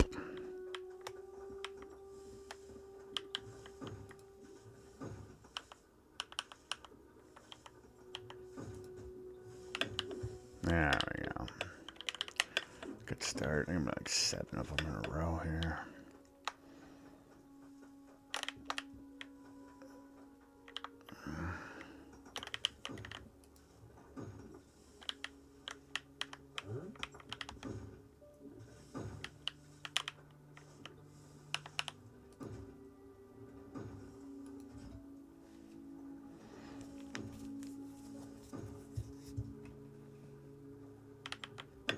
Oh, right. I was like, why is this one not working?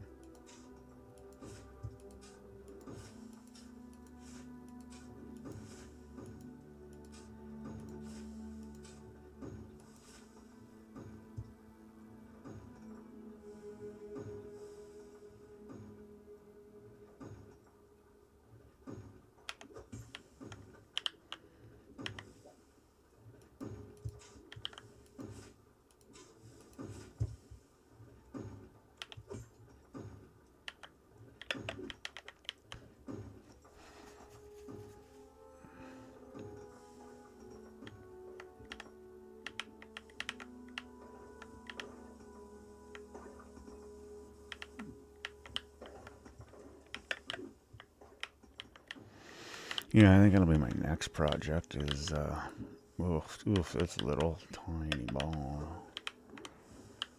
Next project will be moving those. We're putting a conveyor belt on it, I guess. I don't know.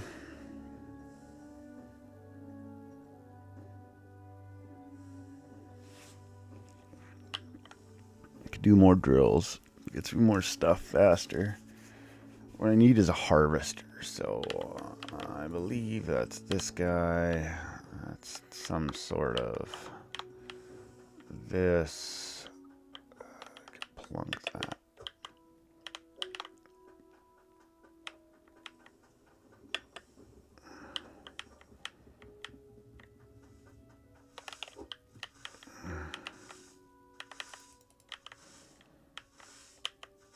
That's it, yeah. Grows once.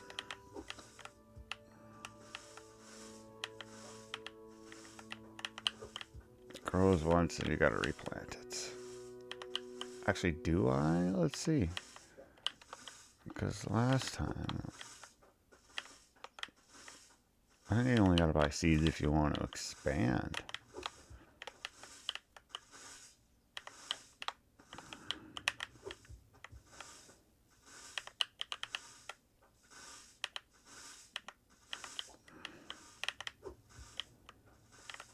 Because if I grab my trowel, can't I just do...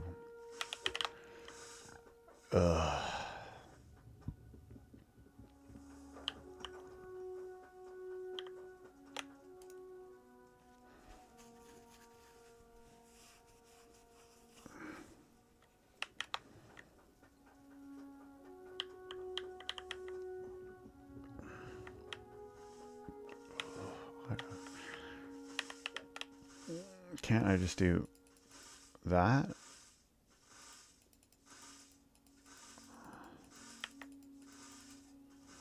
Oh. What the fuck does a sickle do then? Cuts down.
rudimentary.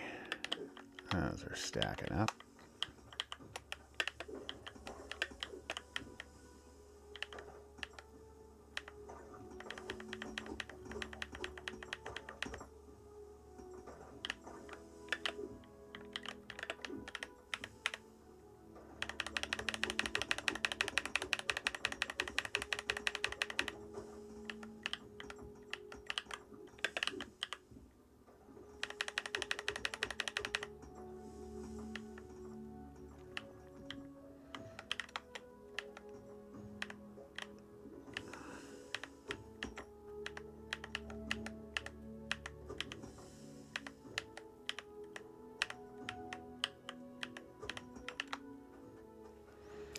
I got foodstuffs, soup bowl, bridge pour.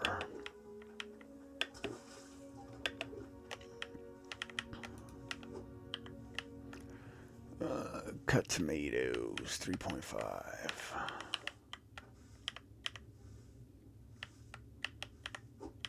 Fucking nailed it.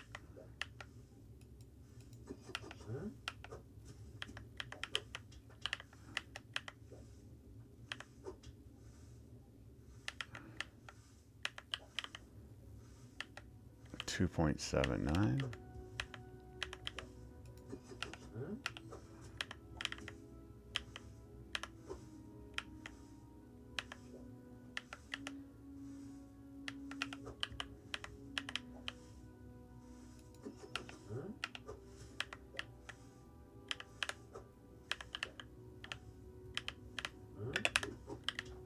$3.5 and 2.5 carat.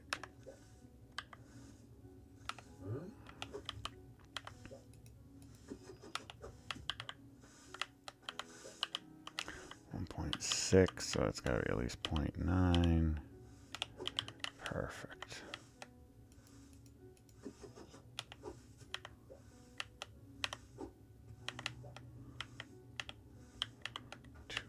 .6.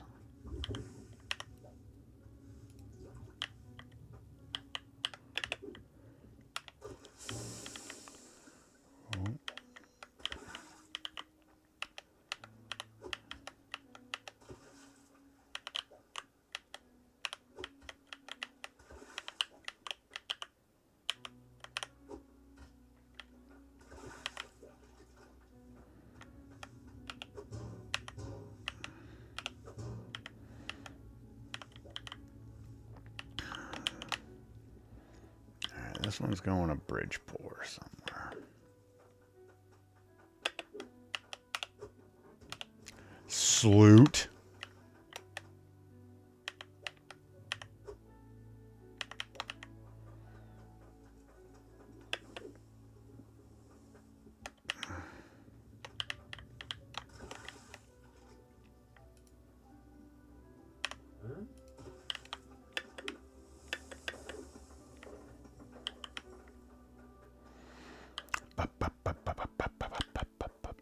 Wait, where's another soup one? What is this? Half carat, 3 carat, half mado.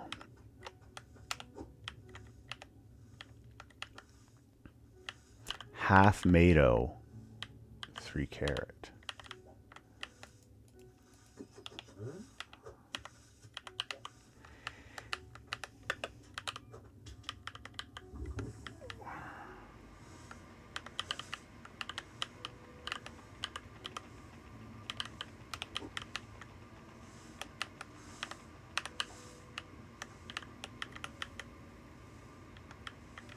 It's only one.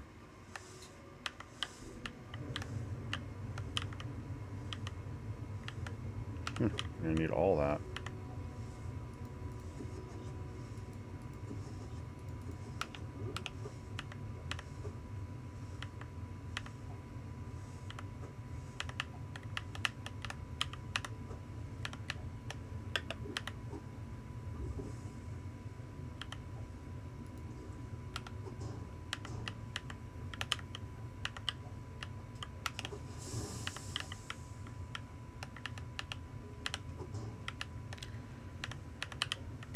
You are going to Ice Helm, Clayton in Ice Helm.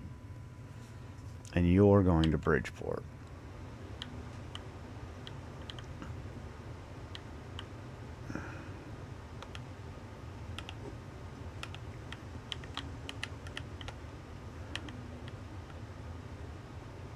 Bridgeport, Ice Helm.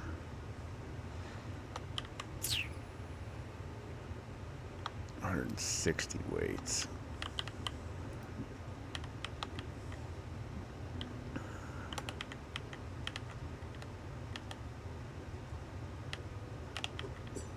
Okay, so that's 2 300s.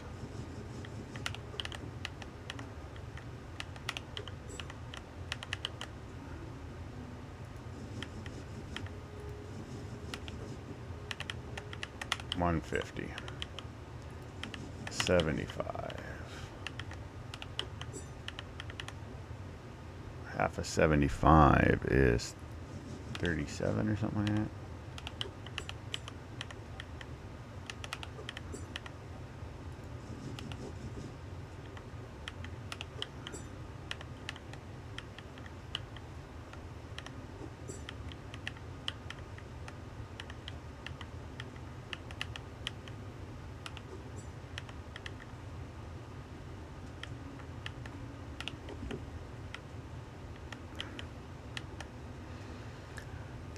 $160.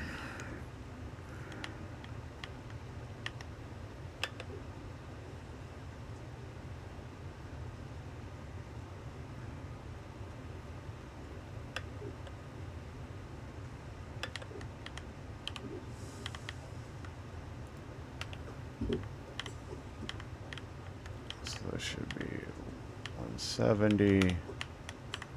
Cut that in half.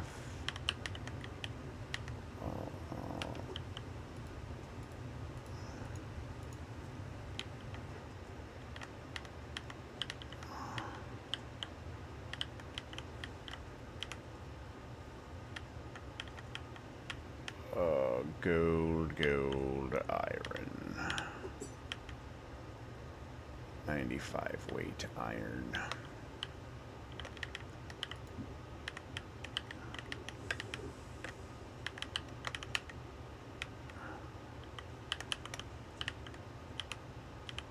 $95, so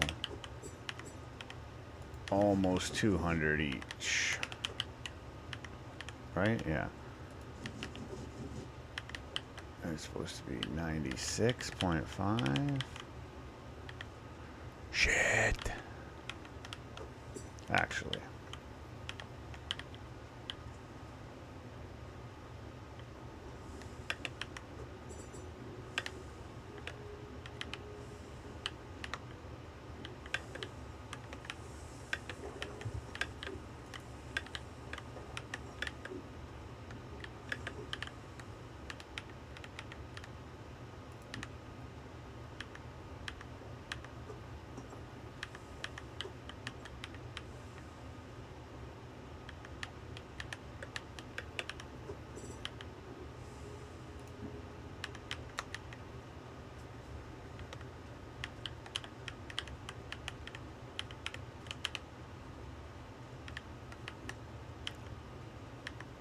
Close enough. Eh?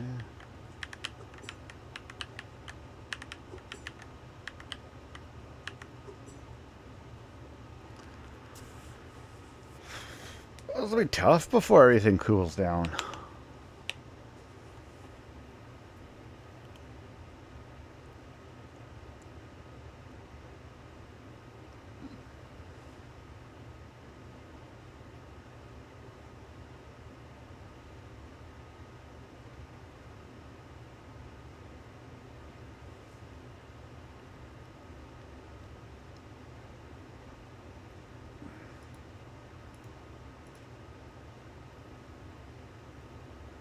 What are we at stream time? 2 hours. Fuck, I can barely make it 2 hours these days. Used to just fucking spend 4 hours sitting here playing B games. Ooh. Yeah, I could use a change of pace.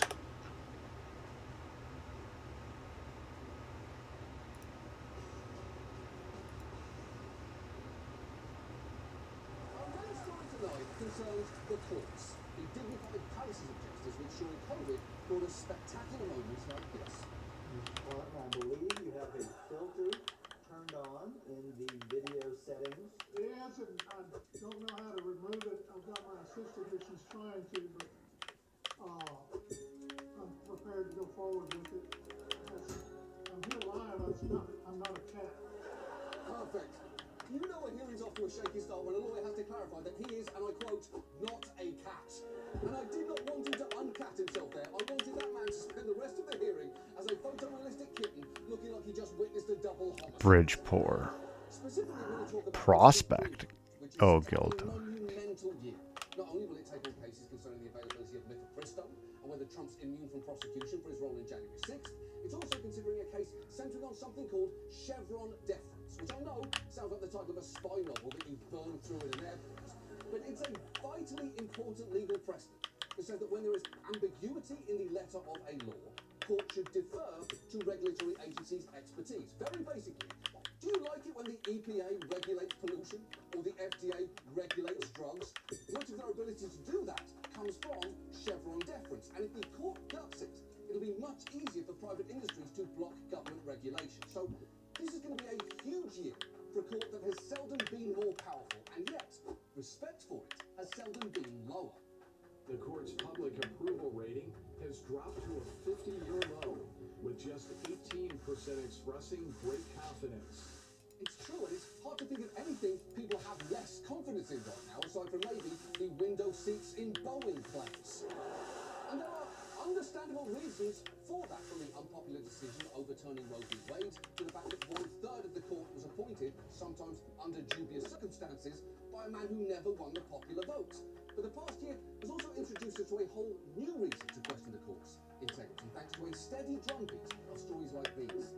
Supreme Court Justice Clarence Thomas is facing new allegations. He accepted luxurious vacations and gifts from wealthy individuals and didn't properly disclose them. Political reporter Justice Neil Gorsuch sold property he owned to the head of a major law firm. Justice Samuel Alito defended himself after he didn't report a luxury trip to Alaska and a private jet flight. The report details that in July of that year, they stayed at the King Salmon Lodge and were served multi-course meals of Alaskan king crab legs or Kobe filet. They also enjoyed wine that cost $1,000 a bottle. Now, Alito denies he did anything wrong there, and specifically said if there was wine, it was certainly not wine that costs $1,000, which I hope is true for multiple reasons, namely that wine should never cost $1,000 because wine is not that good a drink. I'm serious. Think about the words people use to describe good wine. Complex? That's just a fancy word for confusing. Earthy? That's literally dirt's flavour. And smooth? Your best compliment is that it didn't fight you on the way down? It's a bad drink. But the cost of the wine, which again should be zero, isn't the point here.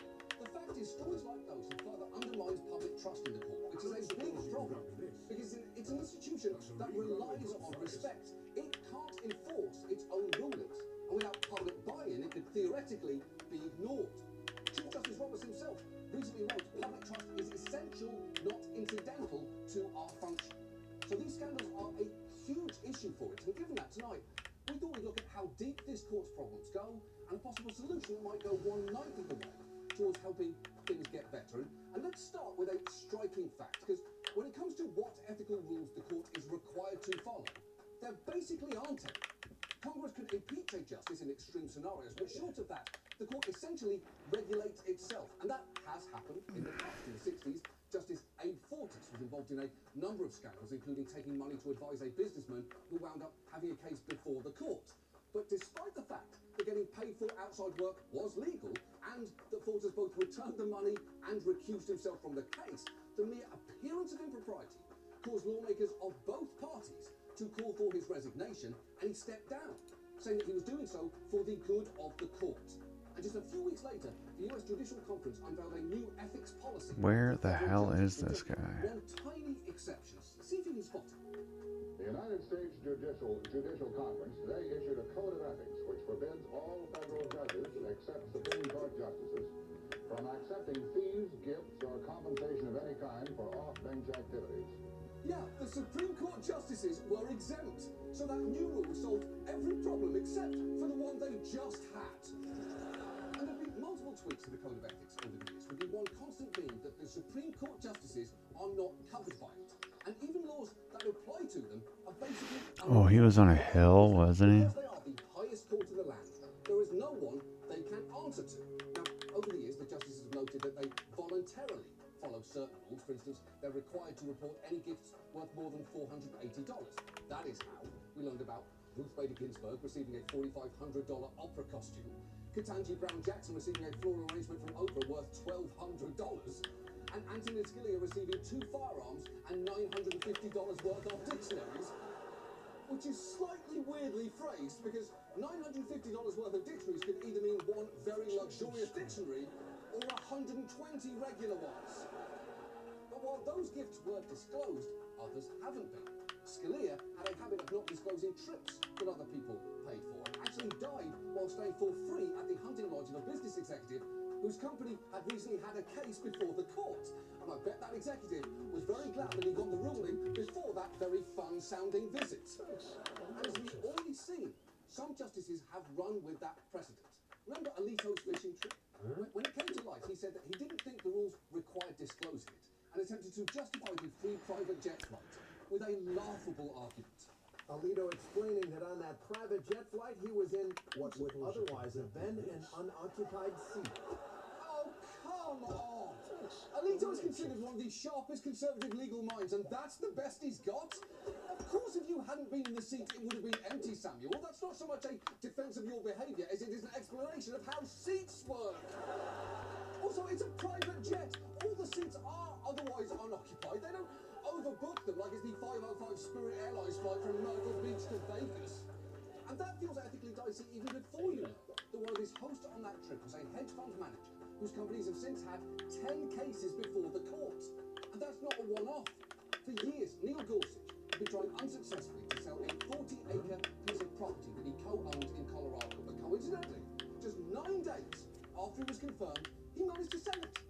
And while he did disclose that sale, he left the identity of the purchaser blank on the form, which is great because it turned out to be the chief executive of one of the nation's biggest law firms, which has since been involved in at least 22 Supreme Court cases. And if you're wondering what that weird sound is right now, I'm pretty sure it's the ghost of Abe Fortas going, "Are you fucking kidding me? Are you kidding me?"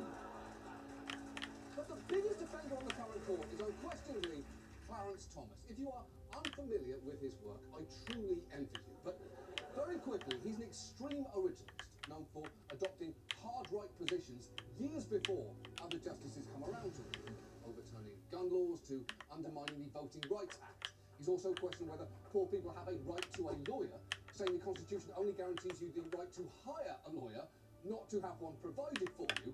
And he once said that black civil rights leaders bitch, bitch, bitch, moan and moan, whine and whine. And sure, why can't the people fighting for basic equality just have the chill, good time vibes that we all associate with Clarence fucking Thomas? He's so fun to be around. Ask almost any woman who's ever worked for him. For years, there have been stories about Thomas accepting lavish gifts, but things escalated recently with a series of pro-public investigations revealing Thomas's relationship with these 4 conservative billionaires. The report says the 4 moguls collectively treated Thomas to 38 destination vacations, 26 private jet flights, plus an Oh, I should have grabbed the money. a dozen VIP passes Might as well grab the to money. Might as well. 2 stays at luxury resorts in Florida and Jamaica, and 1 standing invitation to an uber-exclusive golf club. The dollar value likely in the millions. Just one of those vacations was a 9-day Indonesian super yacht voyage that, if he paid for it himself, could have exceeded over $500,000. And the way ProPublica tracked down some of those trips is pretty great, because the host of that Indonesian vacation and multiple others was Harlan Crow, a billionaire who's given millions to efforts to move the law and the judiciary to the right. Crow liked to give out commemorative polo shirts for the trip that he took people on, so ProPublica just started looking at the shirts Thomas was wearing in photos, which helped them uncover some of these trips. And look, journalism is a crapshoot. Sometimes he spent weeks hunting down leads, painstakingly building a timeline. Other times, your target posts a photo of himself on Facebook wearing a t-shirt that says Secret Undeclared Yacht Vacation 2003 and gives the whole game away. Also, photos and cards that Thomas's wife Ginny sent to friends to commemorate their trips with fun captions like 5 couples ready for river rafting. The Sokals took 4 lucky couples to the first Nebraska football misspelled game of the season. And this photo of a Trump administration attorney and his wife captured Mark and Tricia Paoletta sang a special tribute to Clarence they created. And every single one of those photos looks like it was on the mood board for Get Out. But wait, because I'm still not done. They also found this photorealistic painting that Harlan Crow commissioned of one of those vacations featuring him, Thomas, Leonard Leo of the Conservative Federalist Society, and a statue of a Native American man seemingly praying for lightning to strike this exact spot. But if you're thinking that that is the worst piece of art that Harlan Crow owns, you are mistaken. Published reports say Dallas tycoon Harlan Crow's controversial collection includes Hitler's notorious autobiography Mein Kampf, signed by Hitler, oil paintings by Hitler, and linen napkins embroidered with the Nazi swastika. The collection is housed at Crow's mansion in Dallas. I can't get over the collection of Nazi memorabilia, said one guest who saw the Nazi treasure trove. You sort of just gasp when you walk into the room. Yeah, I bet you do. Because that is a bit of a red flag, specifically this red flag. Now, Crow says his controversial artifacts are part of a collection meant to preserve a part of our history and to understand how we all got here. And I'm guessing his guests ask that exact same question when they see his signed copy of Mein Kampf for the first time. How the fuck did I get here? Though bad news for Harlan about at least one of his hidden paintings. An expert has since deemed it definitely not authentic, which I guess he probably should have seen coming as it was signed a Hitler and not the Hitler. Crow has also repeatedly flown Thomas out on his jet for trips to the Bohemian Grove, the California retreat for the rich and powerful, where he and the Koch brothers apparently developed a bond. Here is Thomas with one of them and Ken Burns for some fucking reason. Thomas has also incidentally attended Coke donor events at least twice, serving as a fundraising draw for an organisation that regularly brings cases before the court. Now, his excuse for not reporting any of this was that he sought guidance from my colleagues and others, and was advised that this sort of personal hospitality from close friends was not reportable. And while it is true, the judicial guidelines have an exception for personal hospitality. Experts will point out that means dinner at someone's house, not a 9-day all-expenses-paid yacht trip. A pretty good rule of thumb is, if you give me a prize on The Price is Right, it's not personal hospitality. And Thomas has received more than just hospitality anyway. In 2014, one of Harlan Crow's companies bought a string of properties in Savannah, including Thomas's childhood home, where his mother still lives. Crow also reportedly paid for 2 years of private school for Thomas's grandnephew, who apparently Thomas has raised as a son, and which, based on tuition rates at the time, amounted to roughly $100,000. Neither of those were disclosed at the time either. It gets pretty hard to square the lavish vacations, the real estate, the tuition, with Thomas's insistence that he's an iconoclastic voice for the little guy. In appearances like this one from 2 years ago, where he thanked the people who'd shown up to support him during his 1991 confirmation. The regular people showed up, and it was always us against the elites, and that's the way it has been for the last 40 plus years I've been in public life. Us against the elites. Oh, I get it. So the 38 destination vacations were just part of your us versus the elites plot, right? Lull them into a false sense of security, then presumably on the 39th vacation, vive la révolution! I love it, what a plan!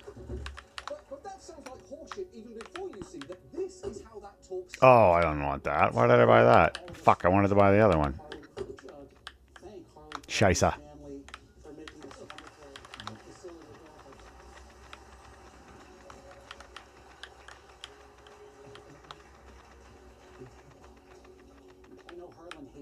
No, So I knew we had that's why I wouldn't say it. I knew we had to do it. I like to keep that friendship. Oh, I bet you would. I'm sure friendship is definitely the thing that you like the most about knowing Harlan Crow. Not the lavish yacht trips or the private jet flights, the simple human companionship of an aging Nazi napkin collector.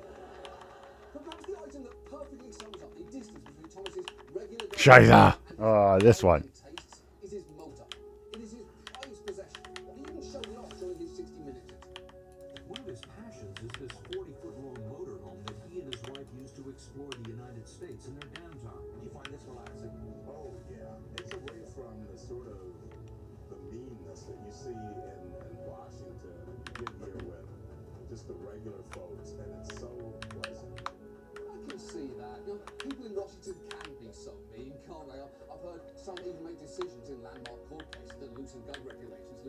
affirmative action and strip women of their constitutional right to an abortion, so I get the impulse to want to get out of town to avoid those fucking sociopaths.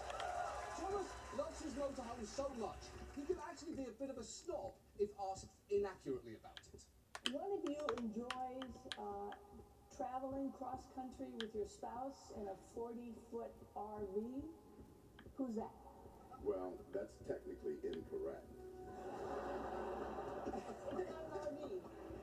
It is a motor coach. Is that bigger than an RV?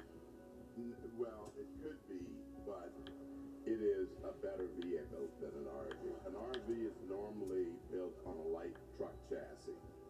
A motor coach is a tour bus. I mean, it's old, but it's really nice. Honestly, if Thomas had caused so much human misery, him liking big comfy trucks that go vroom vroom would be genuinely charming. Every man in his 70s has picked a vehicle that occupies way too much space in his brain and heart. Some like trains that go choo-choo, some like boats that go glub-glub, and others love motor coaches based on a non-light truck chassis. And I'm not saying that these men love their vehicles more than their families, it's easier for them to say, I prefer O-scale trains, because historically that's what this country's finest model trains have been since the 1800s, than, I'm proud of you, son. But about that bus, it is apparently the Rolls-Royce of motor coaches, a custom Prevost Marathon, or as Thomas himself once put it, a condo on wheels. And you're thinking, that's a pretty big purchase for a Supreme Court justice to be able to afford. A fucking gift. Bet you it was a gift. Supreme Court Justice Clarence Thomas has been an RV evangelist for decades, traveling the country in a 40-foot luxury motor coach that he purchased in 1999 after borrowing more than $250,000 from a wealthy friend. But a new report from Democrats on the Senate Finance Committee alleges Thomas's friend forgave a substantial amount of that massive loan. Oh, perfect. And 9 years later, his friend forgave all the debt. Well, that sounds like a sweet deal. Honestly, it's starting to feel like Thomas doesn't so much have friends as a collection of human ATMs. And his wealthy friends will say there is nothing to see here. They're just doing for Clarence what they would do for anyone else. Harlan Crow pulled that exact move. In a statement, Harlan Crow, the Dallas real estate billionaire who picked up the tax for Thomas, says he and Thomas have been friends since 1996. Writing, the hospitality we have extended to the Thomases over the years is no different from the hospitality we have extended to our many other dear friends. Okay, but it is different though. Because while you may have been friends with Clarence Thomas for a long time, you didn't start being friends with him until 5 years after he was made a Supreme Court justice. In fact, each of his 4 major benefactors appears to have first met Thomas after he ascended to the Supreme Court, which is inherently telling. Even socially adept high schoolers can figure that out. If Brenner, Jackson, and Ashton only start hanging out with you after you get a job at Coldstone, it's not about you, it's about the free fucking scoops. And thankfully, there is a way for a justice to avoid the appearance of impropriety, and that is recusal. Any justice is required to disqualify themselves in any proceeding where their impartiality might reasonably be questioned. But, as with everything else you've seen tonight, for the Supreme Court, it's essentially just a suggestion. The justices themselves decide if they are able to be impartial, and those decisions cannot then be appealed. And even when it comes to recusals, Thomas is an outlier. He almost never recuses, even when he clearly should. Take one recent case where he had a flagrant conflict of interest, albeit not a financial one. Because the court recently took up a number of appeals involving cases surrounding January 6th. And as it happens, a major cheerleader to overturn Biden's win was Thomas's own wife, Ginny, as her text to then White House Chief of Staff Mark Meadows showed. In one, Thomas writing, quote, "Help this great president stand firm, Mark. Biden and the left is attempting the greatest heist of our history." And in another, just days after the 2020 election, Thomas writing, "Do not concede." On November 24th, Meadows wrote Thomas. How much money do I have in here? Yeah, right. This plus a conversation with my best friend just now. Wow. I will say, Ginny Thomas looks exactly like the person who would try to speak to the manager about a presidential election. But despite that conversation with my best friend line, Ginny insists that she never talked to her husband about the election challenges, which is a bit weird, because he says this a lot. It's a particular honor to be here with my wife, Virginia, who's totally my best friend in the world. Love to spend time with my wife, who's totally my best friend in the whole world. I love being here with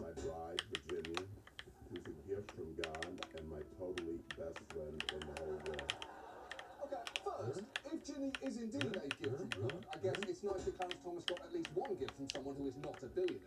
But also, it would seem that either Ginny Thomas was keeping her husband up to date on her ongoing coup attempt, or she's Clarence's best friend, but he isn't hers. And that is rough. There's going to be a lot of awkward silences on their next motor coach trip. But the fact is, a justice's wife inserted herself into efforts to overturn the last election, yet in multiple cases involving January 6th, Thomas didn't recuse himself, even in one concerning whether White House files, which could have contained more of Ginny's text, had to be handed over to the January 6th committee. In that case, Thomas was the lone dissenter saying that they should remain secret. And if that is not a conflict of interest, I honestly don't know what one is.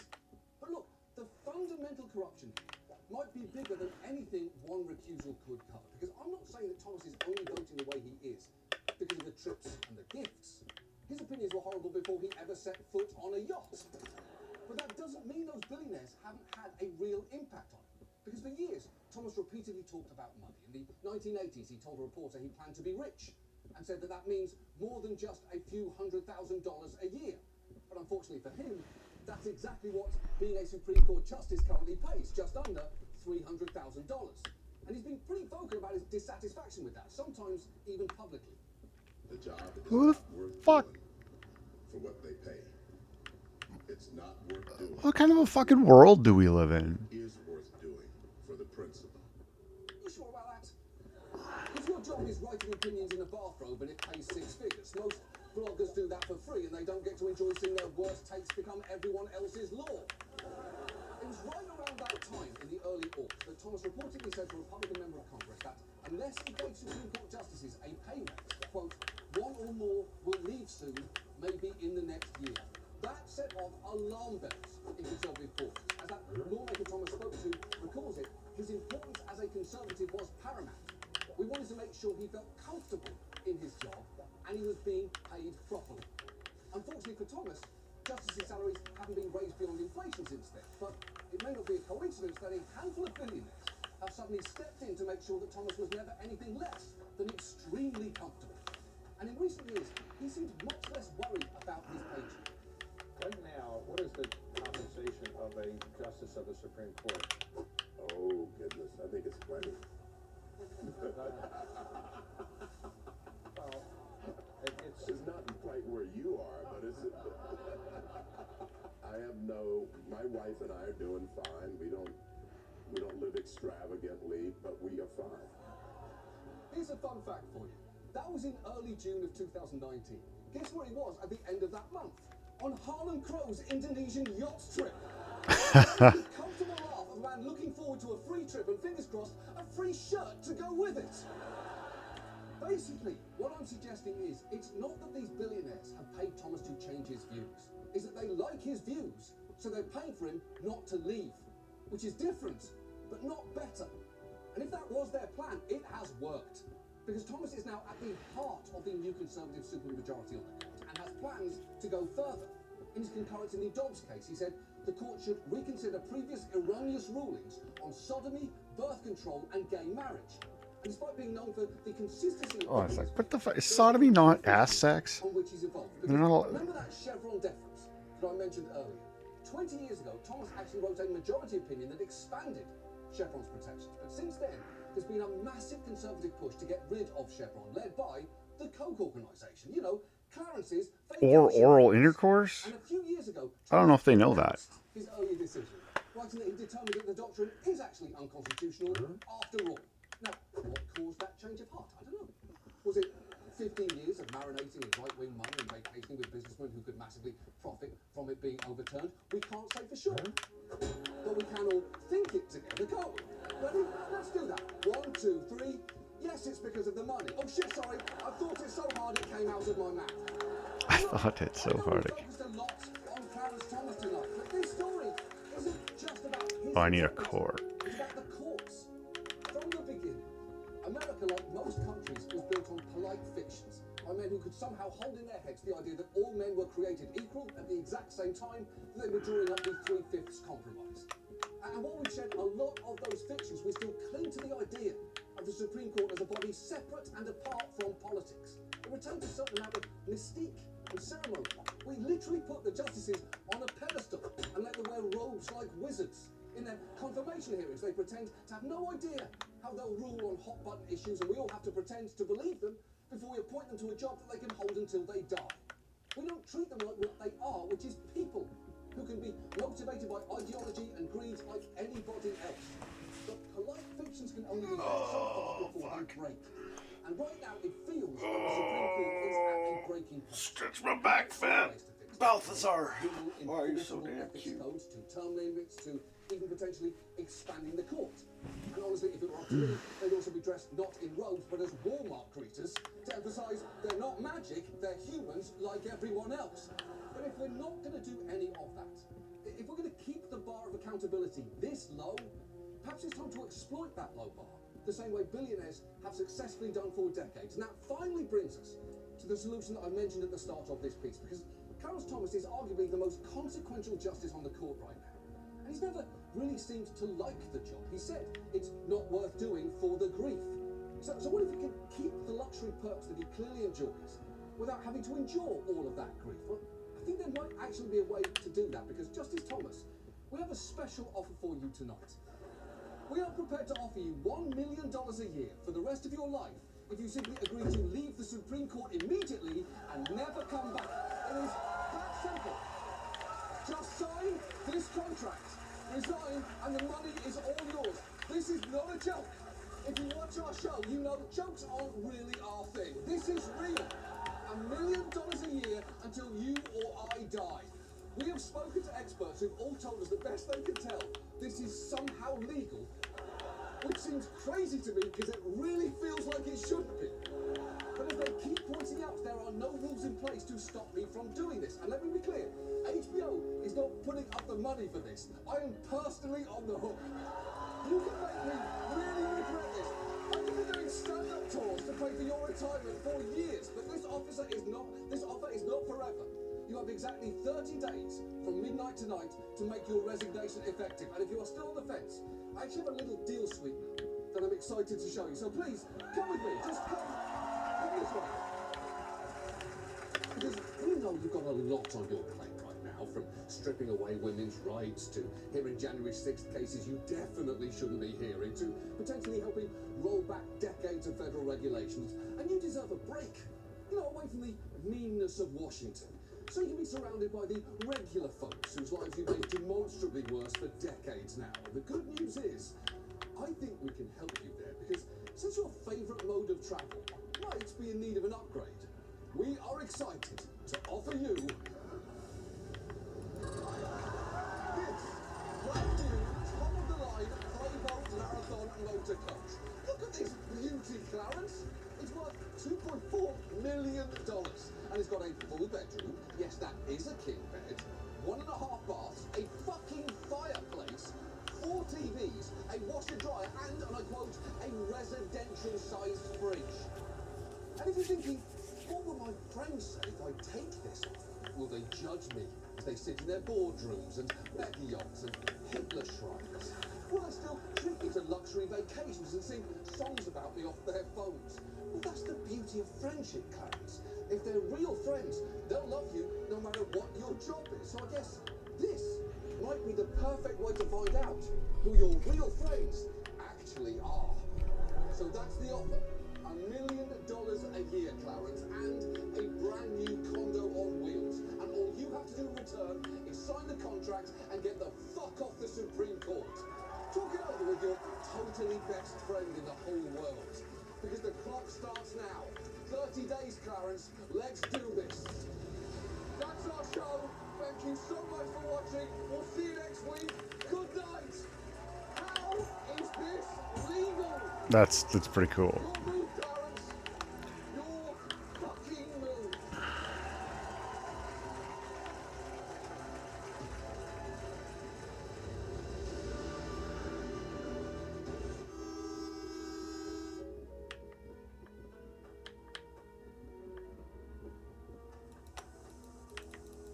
Wait, what?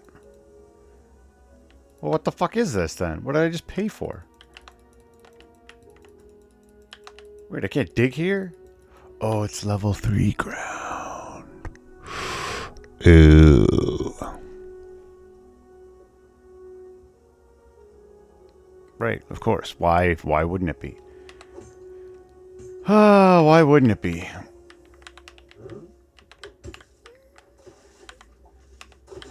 Alright, well.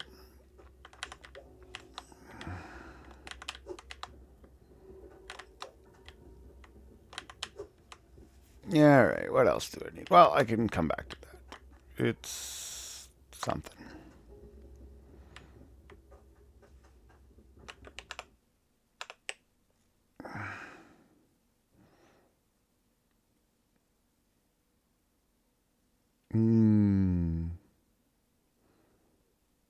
Oh, I like that one. Oh, Alex Jones. I should have done the Alex Jones one.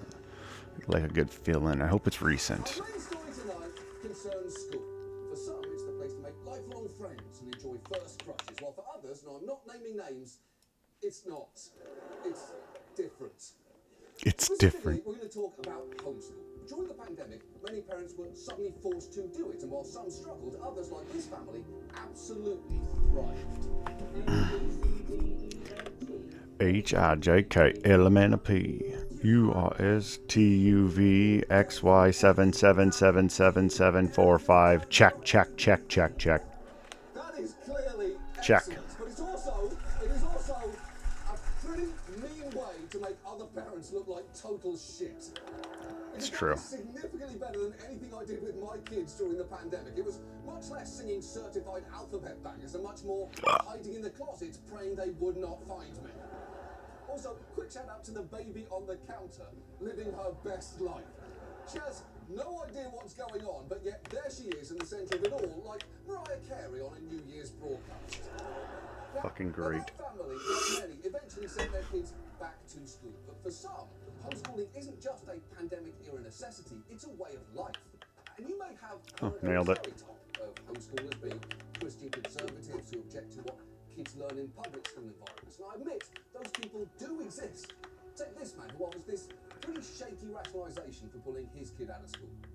I think the type of content on what they're teaching about sex or anal sex, that my third grade daughter should not be in a classroom where a teacher or someone else. I really And that was your experience. wish I had gone to a school that taught me about anal sex in grade 3. Well, that sounds like total bullshit. Although I guess I do basically agree with you there. Things that are definitely not happening should continue not to happen. But the truth is, the homeschooling community is much broader than just right-wing. I'm just gonna do some breakdancing because I enjoy it. Demonstrations. By one estimate, there are now around 2 million children being homeschooled in this country. That is so fucked up. For all sorts of reasons. Maybe their kids have social or health. Like, I get school isn't the best, but I don't think school's about fucking learning anything. School's about, like, learning to be a human. Right? Disproportionately criminalize their kids at an early age. So there are lots of reasons to do it. And the fact is, for some kids, getting to be homeschooled can be genuinely transformative. At 15, Victoria asked her mom, Bernita, to take her out of Detroit schools. She said she was being bullied relentlessly for her appearance, and it didn't seem like her administrators cared. It made me not want to ask questions, or not want to ask specific questions because I'm like, am I like When you transitioned to homeschooling, how did you start to feel about yourself? I felt more confident. It was just like kind of like a sunshine, like the clouds opening a little bit. That's great. That is very nice. I don't know, that's not something you usually hear me say after a clip on this show. It's usually a variation of that's horrible, that's heartbreaking, or shut the fuck up, you baby bitch Linda. So, maybe this is a welcome change of pace.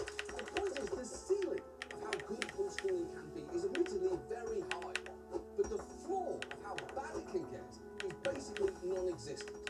Because to an extent that you may not realise, in many parts of the country, homeschooling is essentially unregulated, which can result in enormous damage. So given that, tonight, let's take a look at homeschooling. And let's start with the fact there is a lot that we don't know about homeschooled kids, from exactly how many there are to what they are learning. When I said there are around 2 million of them, the reason that's an estimate is that, depending on the state, homeschool families might not have to report what they are doing at all. But these 27 Fuck. simply have to fall under practice once a year with officials to let them know that they are homeschooling their child. In these 13, they only have to file a notice once with no requirement to check in ever again. And in the remaining 11, they don't have to notify anyone at all. And when it comes to the education itself, the notice is typically where supervision stops, as in most states. Oh wow, tokens. 1,700 tokens. Wait. Oh, because those are guild tokens. Like, oh, fuck. That is not a concern. And the parents will simply come up with all sorts of innovative ways to teach their kids. Here is one parent enthusiastically explaining how he taught his kids science. I can't tell you how many times, in my home, in our kitchen table, we've dissected, sheep eyeballs or frogs.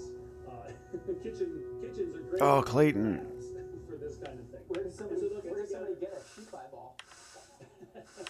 Well, John, you can Google sheep eyeball for homeschoolers. I didn't know that. People, absolutely. Okay, first, are kitchens the best lab for this kind of thing? I think probably labs are the best lab for this kind of thing. I'm just saying, maybe don't go dissecting sheep eyeballs in the same place where you cut olives for salad. Also, do not Google sheep eyeballs despite what that man just said. I did it, and I'm not even going to show you the results unblurred because it is too nauseating. Suffice to say, it looks like what would happen if an oyster had a butthole. And while that man was clearly willing to go to impressive lengths for at-home science lessons, not everyone has the time or the resources to develop a curriculum from scratch. That is why there are big publishers who offer materials specifically tailored to homeschoolers. And much of that market is dominated by these three Christian textbook publishers who promise learning through a biblical filter. And look, it is absolutely a parent's right to educate their child with religion if they so choose. But the quality of some of these books can be troubling. For instance, one current Abeka history book says at the beginning of the 20th century, witnessed a cultural breakdown that threatened to destroy the very roots of Western civilization. The cause of this dissolution was an idea or philosophy known as liberalism. Meanwhile, a workbook from ACE celebrates the Confederate General Robert E. Lee as a devoted Christian who practiced his Christianity in all his dealings with others. And a science book from Bob Jones University claims that biblical and scientific evidence tends to support the idea that men and dinosaurs existed at the same time. And if you're wondering what that would look like, ACE actually has a workbook featuring this rendering, implying that not only did men and dinosaurs exist at the same time, but they were totally cool with each other. Hey Hank, great tucked-in shirt. Do you see that dinosaur over there? Sure do, Bob. Love those jeans, by the way. Should we run? No way. These dinos are chill. Let's just keep whacking these leaves with that one sword knife that you brought. Well, all of that is pretty troubling. The truth is, in many states, the rules and oversight can be so lax, parents don't ultimately have to teach their kids anything at all. Just watch as this former homeschool student breaks down her daily schedule. This is my actual list of assignments. We've got the date at the top. I would have been 12. First, we've got classical music, which was just turning on classical music in the morning so that everyone could hear it. We've got Bible listening. We've got handwriting and math. That's fairly normal. We've got memorizing the Bible. We've got memorizing poetry. The poetry was mostly hymns. We've got exercise. That's good. It was usually just walking around the block. And then the whole entire rest of the list is chores and cleaning tasks. It's true. Most of her lessons just involve chores. And just look at that list. That is a lot of cleaning demands. Who's her parent? This guy? I mean, don't get me wrong. He's an absolute zaddy. Would, will, and I'll take seconds. But as hard as he makes doing chores seem, it's not an adequate alternative to education, is it? Although I will say, even that is a preferable alternative to the single word homeschool curriculum that we found, whose creators excitedly promoted it on the podcast. We are so deeply invested into making sure that that child becomes a wonderful Nazi. And by homeschooling, we're going to get that done. Well, that is terrifying. You never want to hear a mother lovingly utter the sentence, "My kid's a wonderful Nazi," outside of maybe if they're praising their son's performance as Rolf in The Sound of Music. And even then, just say wonderful Rolf. What's wrong with you? That woman and her husband actually launched their own online community, Dissident Homeschool, in 2021 after she had a, quote, rough time finding Nazi-approved school material for her homeschool children. And you know what? Good! That probably shouldn't be an easy Google. In fact, if you search for that, it should probably autocorrect to, did you mean how do I take myself to jail? At one point, Distant Homeschool had nearly 2,500 subscribers and included ideas like handwriting exercises consisting of writing out quotes from Adolf Hitler, which I think we can all agree is just appalling. Handwriting exercises? That is just cruel. They should be working on their keyboard skills through games like Mavis Beacon Teaches the Final Solution, although not that, don't actually do that, that is awful. The channel also posted tips ensuring that their parents were in full compliance with the law so that the state wouldn't interfere. But as you have already seen, in most states, they don't have much to worry about there, because when it comes to homeschooling, basically anything goes. So, how the fuck is that the case? Well, in large part, it's thanks to a very powerful homeschooling lobby, whose most prominent player is the Homeschool Legal Defense Association, or HSLDA. And here is where... Oh, it just does give me quid. It grew out an environment that was, in many places, overly restrictive of homeschooling, with some states and local school districts effectively banning it entirely. In Texas in the early 1980s, homeschooling families were actually prosecuted. But a turning point came after several Texas families filed a class action suit against their school districts and ultimately cactus. What about the food? The HSLDA was formed with the aim of expanding the rights of homeschoolers in every Beetroot? state. And from the Is that what he very wanted? beginning, it had a Beetroot and something strong else. evangelical conservative outlook. Its founding president and chairman, Michael Farris, has referred to public schools as a godless monstrosity. And here he is back in 2004 speaking to the Christian Coalition and describing his long-term hopes for the next generation. Today, it is not preposterous to recognize what's going on, the promotion of homosexuality, the promotion of other kinds of things that you heard from Walter Jones, and you've heard many other times, is a deplorable reality that we cannot countenance. I can't wait for the day when our young people vanquish the enemy by a 5-4 vote reversing Roe versus Wade. And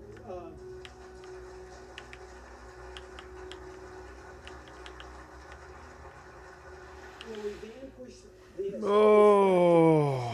know. marriage, that's the standard of victory. Okay, there is a lot that is hard to take in that clip, that's his wish list, that he's already got half of it, and that he's saying vanquish the enemy, despite looking less like a warrior and more like your tax accountant's assistant. Over the years, the HSLDA has lobbied extensively from a hard-right perspective on issues that have nothing to do with homeschooling, opposing everything from vaccine mandates to same-sex marriage. But it speaks to how significant a force it is that even some parents who are uneasy with its political leanings feel that they have no choice but to be members. Here is one mom who started a homeschooling group to offer an alternative to what she saw as a whitewashed curriculum, talking about her relationship to the HSLDA. Whenever there's a threat in any particular state to their right to homeschool, oh, you will see us come together. You know, we're not going to stay together, but we will band up because we all desperately need our right to homeschool. And that's the nuanced aspect of being in homeschool. The people that you have to work with in order to maintain what you hold dear are also the people who question. It's true. The HSLDA has made themselves so powerful. Many parents keep working with them even if they don't agree with everything they stand for. It's a dilemma otherwise known as the Tom Cruise conundrum. On one hand, $1 billion at the box office. On the other, a billion-year contract to an alien mafia. It's tricky, right? It's tricky. What's a bunch of young hots to do? Plus, for what it's worth, the HSLDA, much like Tom Cruise, will probably never die. As a lobbying group, it's been astonishingly successful. In 250. Rolling back existing laws governing homeschooling in state after state. And the argument that it will always make 125, good enough. all the parents doing things right to address a handful who are doing it wrong. And in theory, sure. But when you've got some parents running the Homeschool Institute of Dishwashing and others running Lil Nazis R Us, it seems maybe the reins have gotten a little loose. And the lack of regulation here has serious consequences, and not just regarding quality of education. And fair warning, this is where this story gets quite a bit dark. More than 2 million children are being homeschooled in the U.S., many of them living in states that have little or no regulations, making it easy for abusive parents to hide behind the system. These are the faces of just some of the homeschooled children who've died as a result of abuse and neglect. 450, 225. The discipline she received was anything but gentle. I think that in a lot of ways, my siblings totally fell through the cracks. Because, I mean, with my mom's disciplinary techniques and my mom's educational neglect, it's really terrible that it has happened and it keeps happening, and nobody wants to stop it because parental rights are so paramount to anything else in this country. Exactly. And that is massively dangerous because deregulating homeschooling doesn't just eliminate safeguards against parents who are bad teachers, it also eliminates them against parents who are bad people. For all the HSLDA's talk of parental rights, it's worth remembering Elon Musk is a parent. O.J. Simpson is a parent. Darth Vader is such a parent, he made it part of his fancy name change. The point is, having a child does not inherently make you virtuous. And one of the key problems here is child welfare laws were written before homeschooling. Oh, fuck. What am I going to do for lunch? I gotta do something. Heavily on the premise that a child is going to be in school and seen by... What are my cows at today? Nothing. I've had some... A lot of child abuse gets reported through our schools. Teachers and school administrators are mandated reporters. So, you know, if a child comes to school... that's less than ideal. That's a common way that it gets reported. Right, because the fact is teachers serve multiple functions at school in addition to education. They watch out for signs of abuse, they chaperone school events, and they pretend not to know why Ellie won't sit next to Rachel won't sit next to Kelsey not talking to Ethan, even though Ethan's having a joint birthday party with Kelsey's brother Bryce, who just happens to be Rachel's boyfriend since last period, and they do all of that while also trying to teach lots of fuck you. Teachers are superheroes who should make $1 million a year.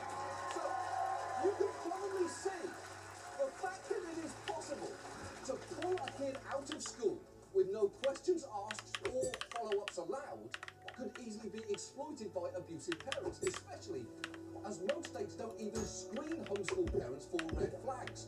Where the fuck is this guy? Have no background check process for parents who choose to homeschool. In fact, even if you have a prior conviction of a crime against a child, you can homeschool. A study done in Connecticut found that of 180 students withdrawn in 6 districts to be homeschooled. 138 lived in families that were the subject of at least one prior report of suspected abuse or neglect.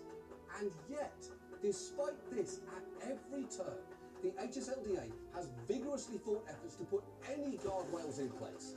Here's their then president in 2015, explaining why they fight all regulations, even ones explicitly designed to prevent child abuse. Child abuse is a parental issue, isn't it? Any child, whether they be a non-homeschool child or a parent, whether they be a homeschool parent, they can abuse their children. They have the potential to do it. So why should we, for just a few, why should we... What do you want? Carrot soup. That's prior restraint. It's unconstitutional. It's un-American. Are there some categories of regulations around homeschooling that you would support that you don't think of as an invasion or a takeover? No, not any. Okay, it is bad enough that he's arguing for a total lack of regulation there, but the fact that he openly licks the corners of his mouth before doing so somehow makes it worse. Yeah. He looks like a cat went to a Zoltar machine and made a wish to be Andy Griffith. The HSLDA views any oversight whatsoever as an attack, even offering members a 24-hour hotline. I don't even care about guild tokens. I don't know why I'm wasting my time with Here's these. the sister of that woman you saw earlier, explaining how they would practice what to do if Child Protective Services showed up on their doorstep. Parent would lock the front door, would call the Homeschool Legal Defense Association on the phone, hand the phone out the kitchen window, and us kids were supposed to hide in the basement. We actually did drills on this stuff, folks. We did drills in case someone ever decided to check in on our well-being. Holy shit, that is dark. Drills are meant for practicing what to do to avoid getting hurt, not to avoid getting help. It's why fire alarms say pull here in case of emergency and not snitches get stitches. And the thing is, because of its committed membership, the HSLDA has the power to stop any kind of oversight in its tracks. Take Rayleigh's Law, named after an 8-year-old girl in West Virginia whose father... Yeah, I don't know why I keep wasting my time on these. She died of neglect only a few weeks later. Now, eventually, legislators proposed a law that would prevent parents from withdrawing a child from school when there is a pending child abuse or neglect investigation, or when a parent has been convicted of domestic violence, child abuse, or neglect. And it seems like that law would be easy to get passed, right? But as the legislator who proposed it found out, not so much. There were groups, I want to say, there's like this homeschool defense fund group that came out against Rayleigh's law. The HOLLiiWOOD. That's it. And there were quotes about how awful this bill was, and it's an attack on homeschooling, and, you know, they want to move the goalposts. That's what you do in politics, but I always thought maybe protecting children, you wouldn't actually know about that. Right, and that seems pretty reasonable. And if the HSLDA thinks trying to protect kids from being taken out of school by people convicted of child abuse is an attack on homeschooling, they're saying quite a bit about what they believe homeschooling to be. If Chili's responded to a health inspector writing their workers up for pissing in the skillet queso with, "This is an attack on everything Chili's stands for. Don't punish the majority of our staff for the minority who piss and shit in our Presidente margaritas," you'd have some questions about what Chili's thinks it stands for. And for the record, that man's bill never passed. And that story has been repeated in state after state after state. As one legislative aide who has gone up against the HSLDA has said, "I've never seen a lobby more powerful and scary." And a legislator in Arkansas who tangled with them says, "They told me the only legislation they wanted was what Alaska had, which was nothing." At a certain point, it's started to feel like the HSLDA is basically the homeschooling equivalent of the NRA, an extremely powerful organisation that, while it represents a large number of people, pursues an outermost fringe version of their agenda. So, where do we go from here? Well, in a perfect world, we'd make sure that homeschool kids were both safe and actually receiving a functional education. There are smaller organisations like this one pushing for those sort of changes. But at the barest minimum, we could require in all 50 states to register a child as homeschooled, so there's at least a record that they exist. That is how low the bar is here, at the Earth's core, which I'm sure, according to at least one homeschooling textbook, is somewhere between soil and the fiery bowels of hell. But beyond that, we could pass some basic child safety protections to ensure parents can't pull their kids out of school to escape scrutiny for abuse. A few years ago, to its credit, Georgia passed a law that requires parents who pull kids out of school for no reason to send documentation within 45 days that they are homeschooling their child or proof of attendance at another school. If they don't, follow up from the state. And even this Republican Georgia state rep acknowledges that it was needed. If the people in your world that you believe are most protective of you are torturing you or abusing you, he's gonna look out for it. I mean, I don't want government intervention in a lot of things, but I don't, the government's the only person I know that can intervene in this kind of case to save a child. Yeah, he's right. He's just completely right.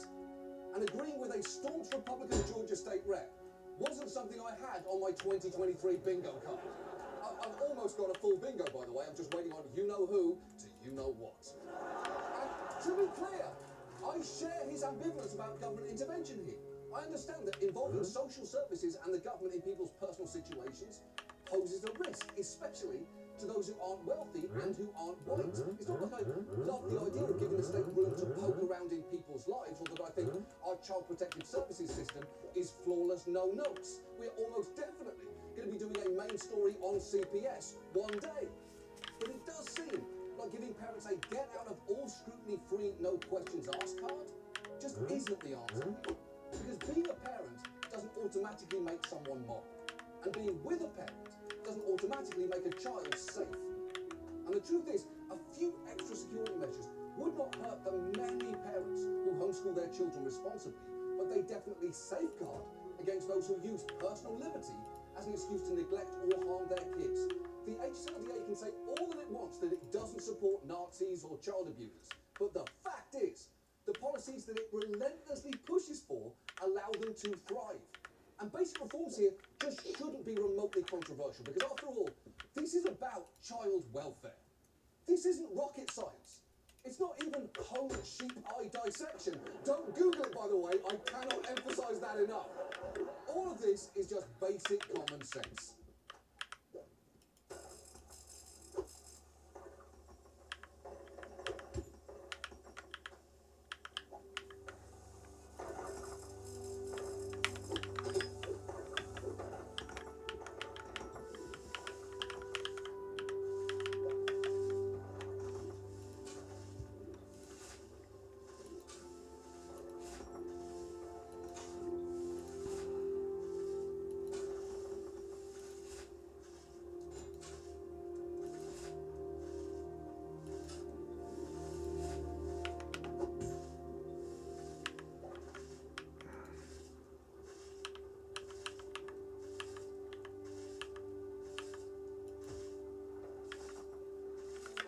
I.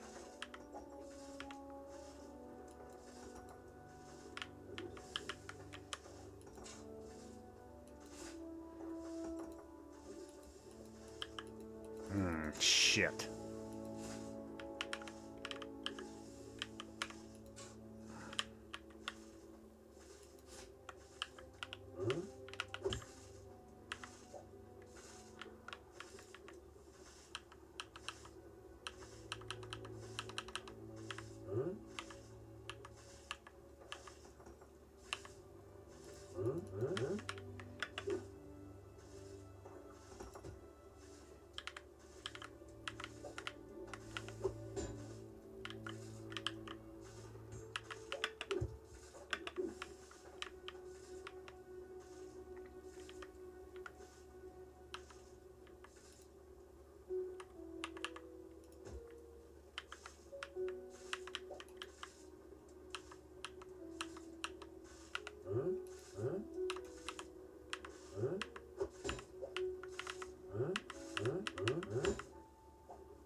Damn it.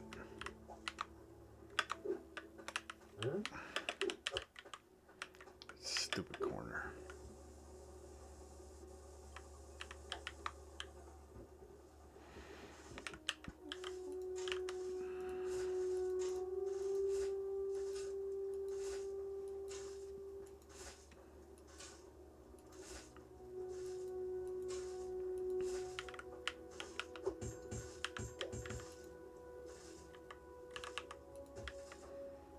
Okay, so that one goes like that. That one hooks in there. That one hooks in there.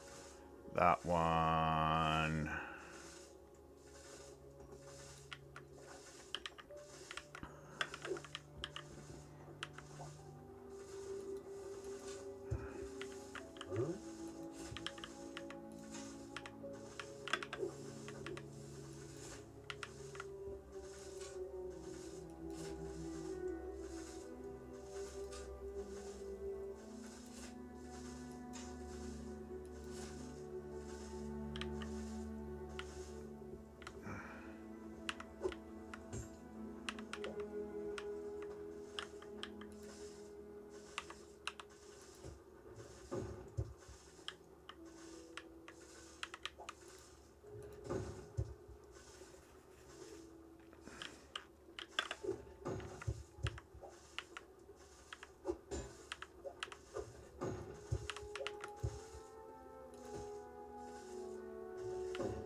straight piece somewhere.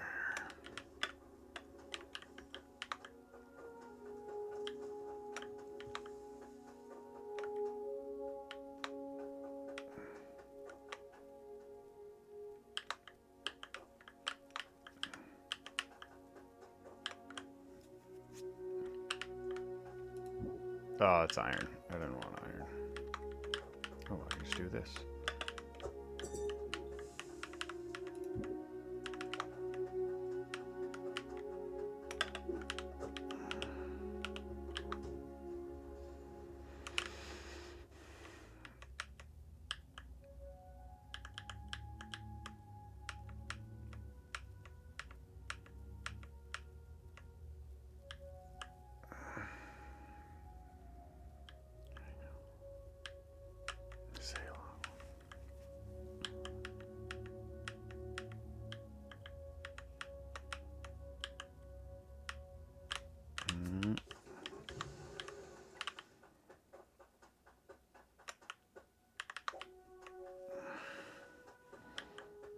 So to the jeweler.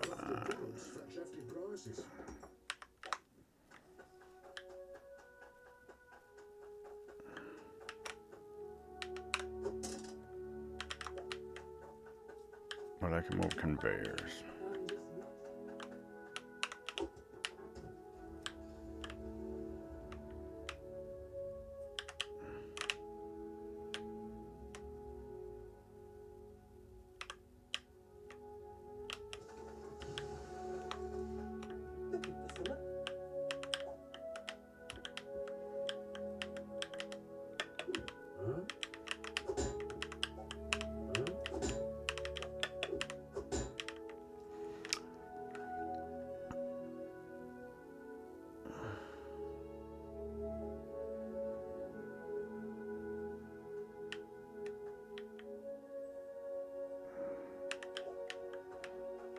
I do want to centerize it.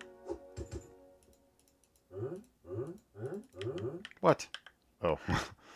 Just made $5 grand now. Fuck do I? Put that money in the hay.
Oh, I need an elbow too.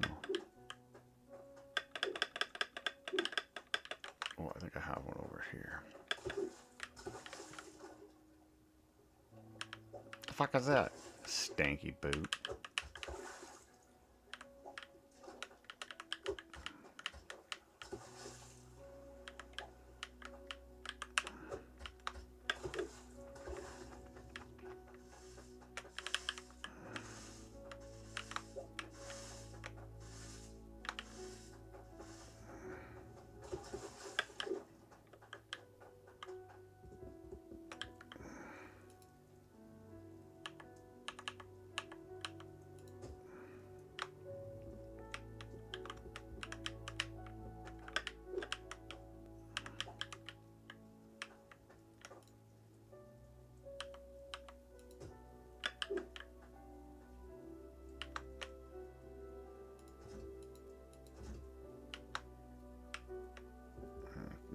Centralizer. I feel like I'm missing one. Did it clip through the fucking ground? Oh, I bet you it clipped through the ground.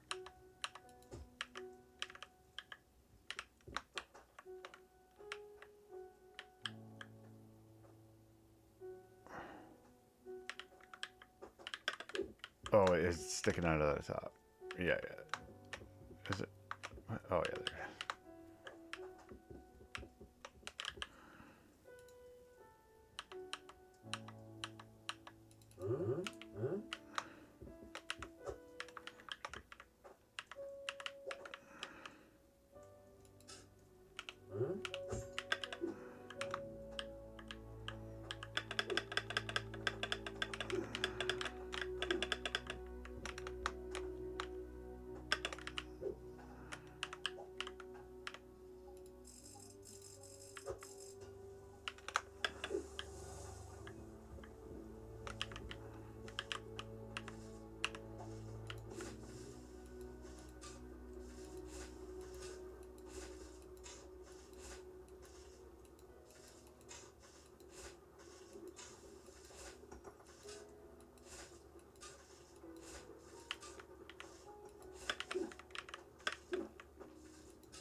Snap a little centralizer on there.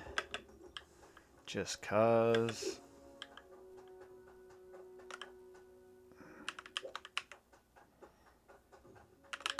I might need that for the top side rework. Oh. Did I? Oh, yeah, fucking grab it.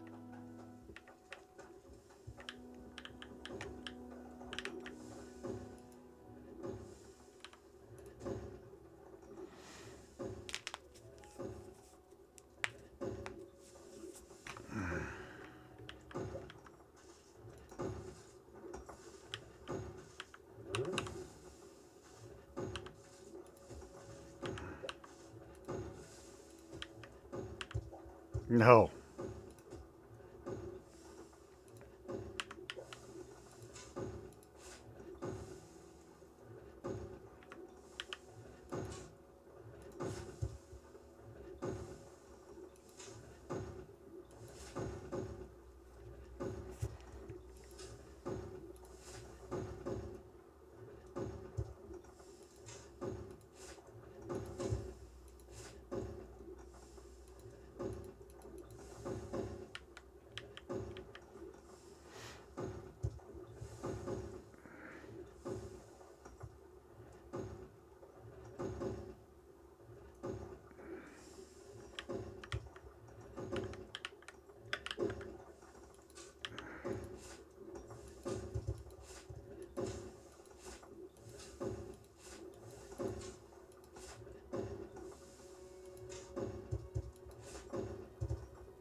What do we got? I need a T, an elbow, and a straight pipe. Do I have that? I don't think I got any more elbows.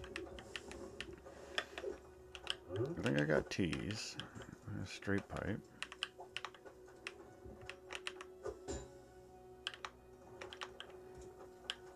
I know I got some T's over here.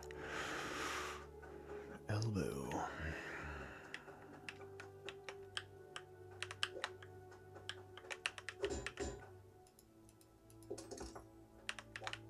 Got corks.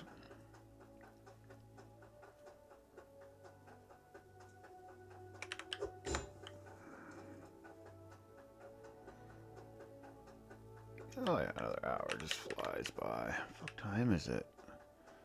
I should get out of here and try that.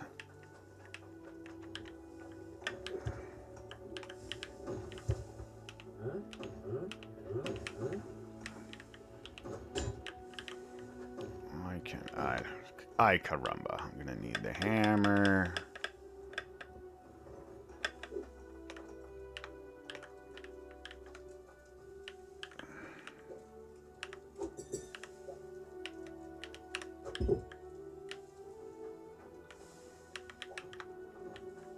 Gonna need a cork.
Oh, come off it.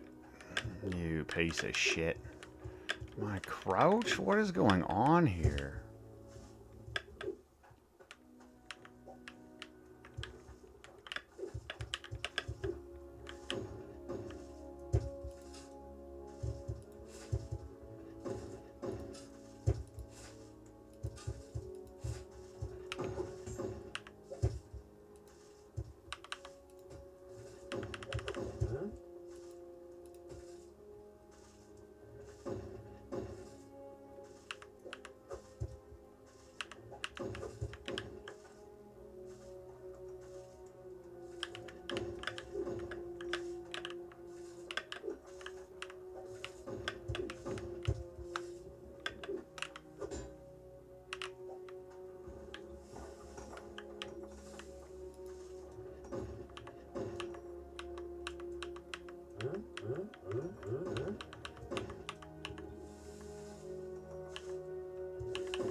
Oh god, what is going on? I know that noise now. What is happening here?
Oh, damn. What is that? Those are guild tokens. Those are worthless to me. It's 50, so I almost got 100.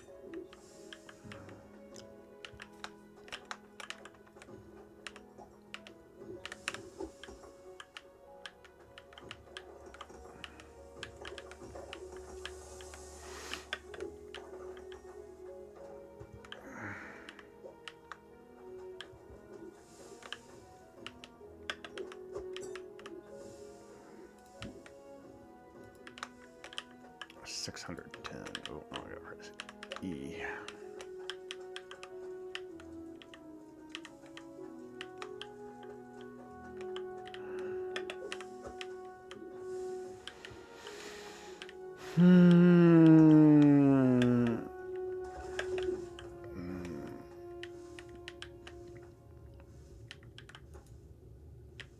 Three carrots, eh?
Oh, there's a guy on top of that.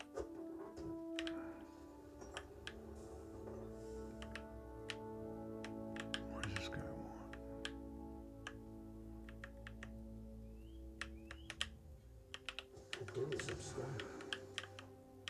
Oh, fuck yeah. 5-4, eh?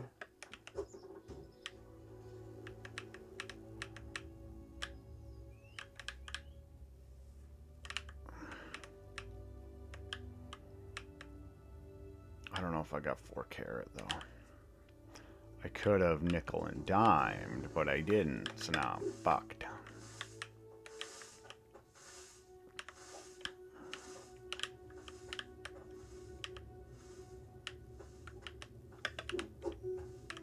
.7.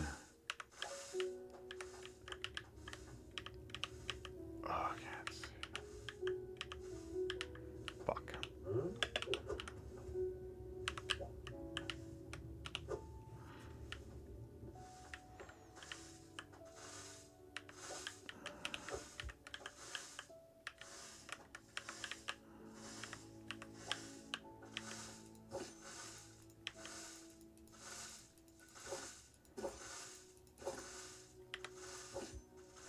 Oh yeah, I can just do that. Fuck yeah, bruv.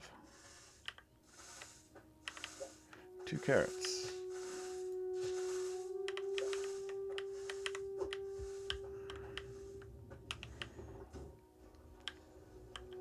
Ice helm.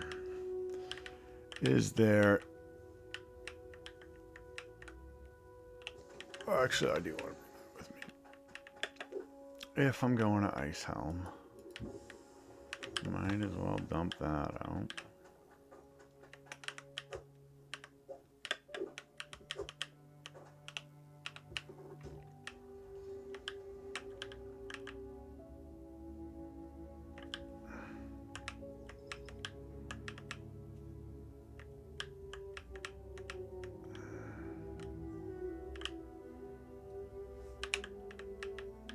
It's faster, but I think I spend more time correcting and falling off of shit than I do actually going. So I'm not sure if it's actually faster, right? Yeah. the sum of the time losses, I think, outweighs the actual time save.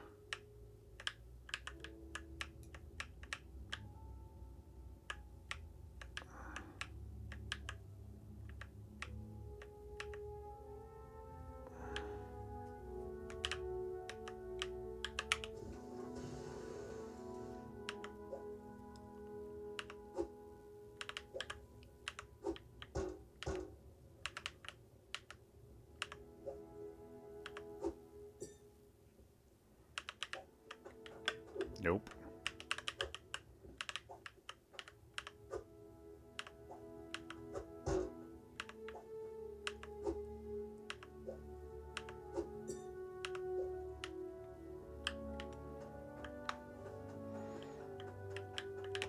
Actually, I don't want to do that. I want to drop the... None of these are going there. So.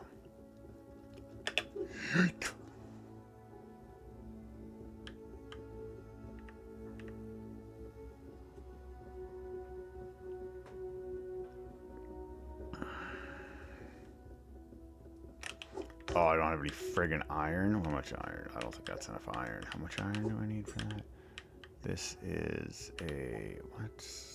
Cloutium Drill Masterworks. I don't think I have 1,000 iron for that.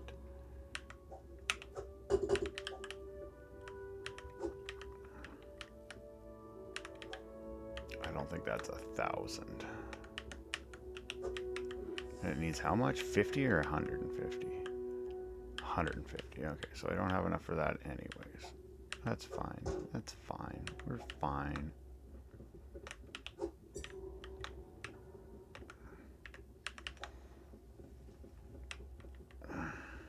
Something specific. Thanks. I'm well chuffed. Chuffed.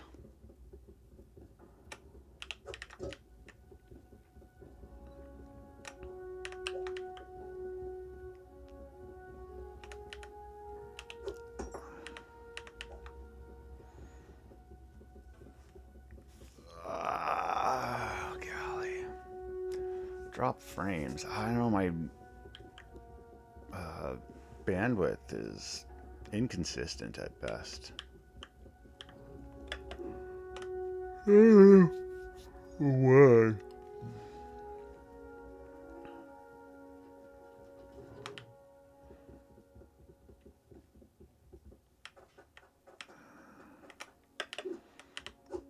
Wi-Fi environment.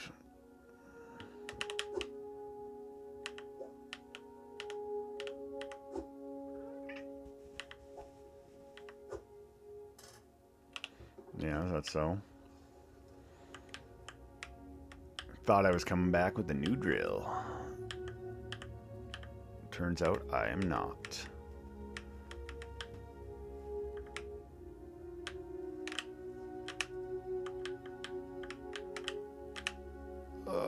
Come on, fuck off.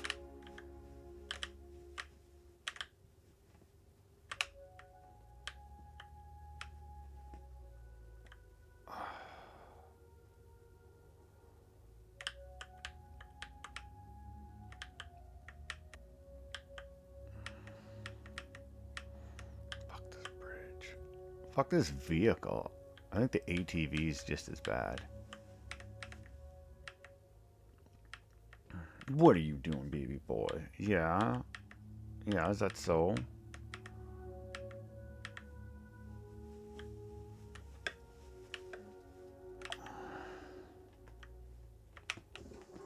Alright, what am I looking at here?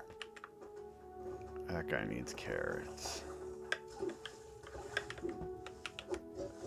Fuck you working on? Yeah, you wanna go underneath? You wanna be in the cuddles? Oh, I'll cover that, boys. I'll cover that, babies. I'll push him over. I'll get your little baby belly. Get his little bellies. Oh, it's my baby's belly. Yeah, there you go. You get snuggly. Yeah, are you sweet as fuck?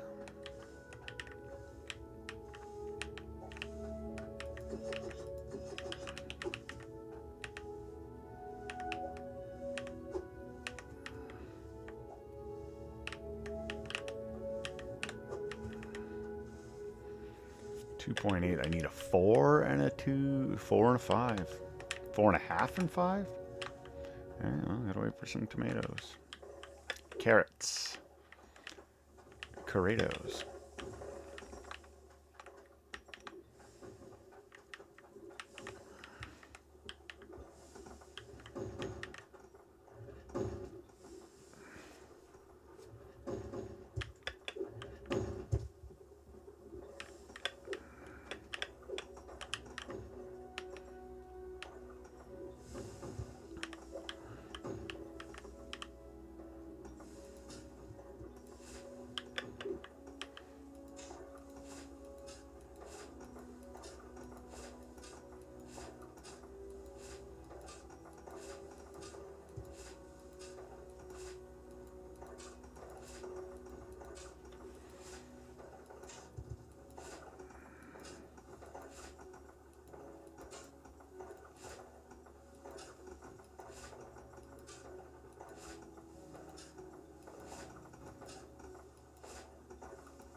Oh, fucking back hurts.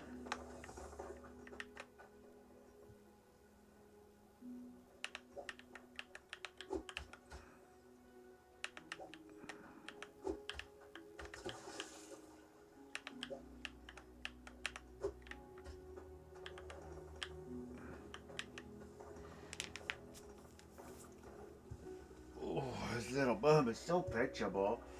Yeah, my little baby boy. Oh, shit. Oh, let's do a low cal run for today. Now can get up there still. Oh.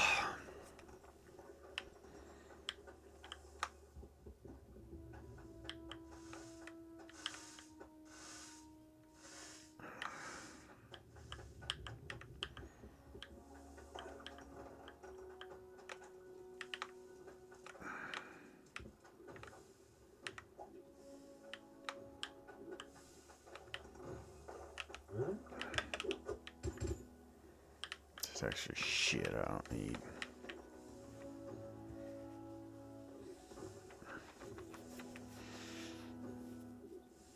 I guess I could do a logic splitter, have them all come down into the fucking thing. But how do I do the piping is the issue, because I got that like that.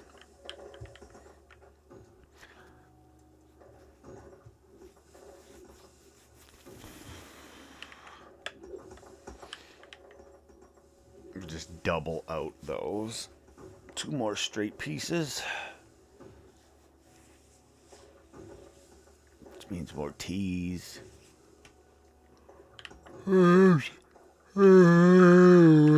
Two. Oh shit.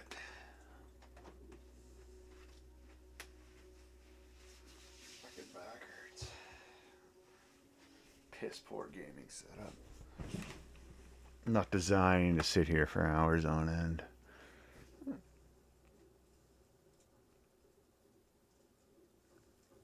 it's still decent. I'll get a couple hours in.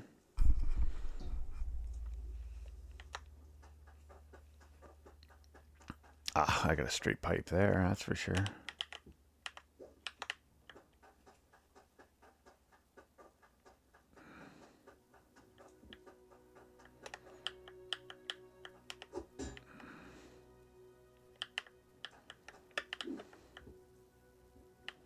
Ah, perfect. Oh, I didn't bring the fucking hammer up.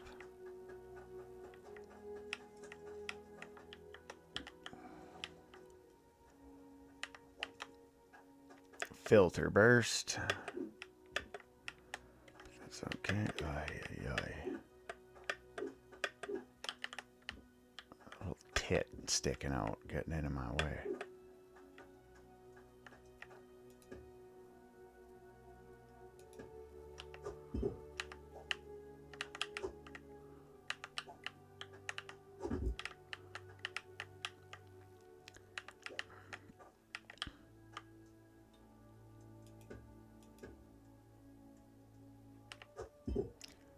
I want to grab that.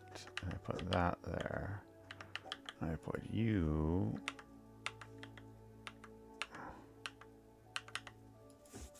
like that. I could also just get different splitters. And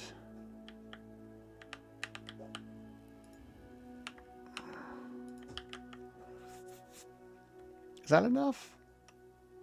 Is that enough?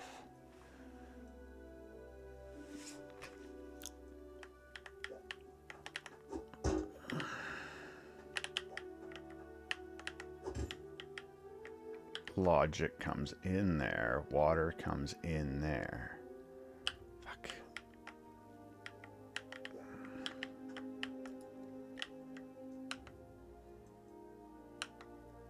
Logic there. Water there.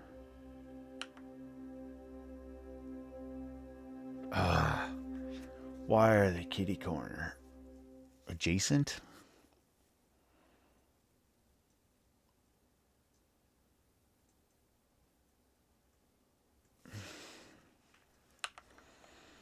That's my water intake.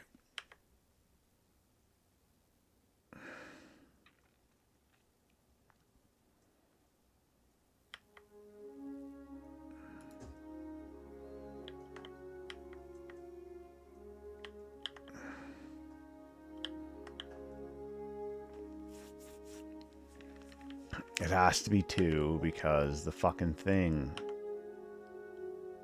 Logic comes in there.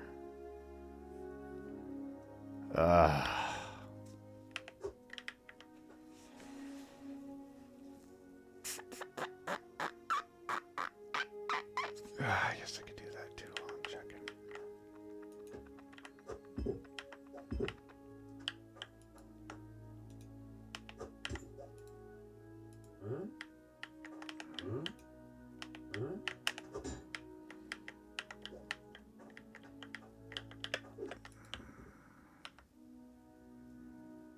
No. All right. Can't be done.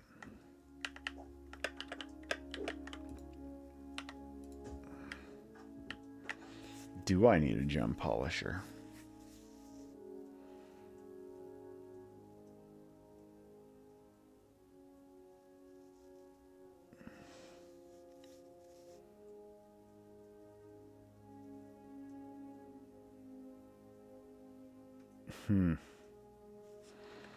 Do I need a gem polisher?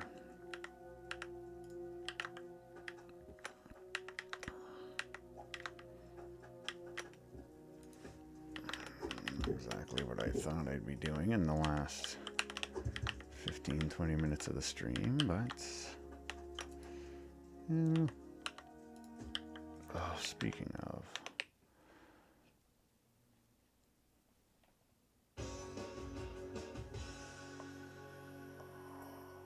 Our main story tonight concerns the courts, the dignified palaces of justice which during COVID brought us spectacular moments like this.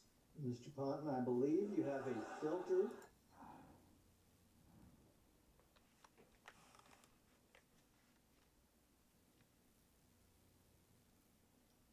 oh, there it is, Alex Jones.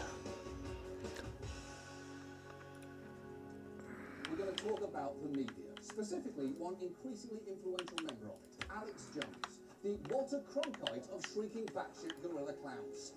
And I know you may be thinking, there is nothing more I need to know about Alex Jones, because you've probably seen crazy clips like this. What do you think tap water is? It's a gay bomb, baby. And I'm not saying people didn't naturally have homosexual feelings. I'm not even getting into it. You think I'm like, oh, shocked by it, so I'm up here bashing it because I don't like gay people? I don't like them putting chemicals in the water that turn the friggin' frogs gay. Do you understand that? Serious crap. Wow. If he is that upset about a government conspiracy that is not happening, just imagine how upset he's going to be when he finds out about one that actually is. Like the fact that the government is turning raccoons bilingual. Oh, that's right. They're all fluent in French now, and they will be working that into conversation. And that famous clip is by no means an outlier. Jones is a charismatic performer who gets charged up on a regular basis, so there are plenty of lesser-known outbursts like this. My spirit gets close to that even when I feel it, and my whole spirit just goes, They call that crazy. That's not crazy. That's my will, my human spirit saying, crush those that would hurt the innocent. Go after the enemy.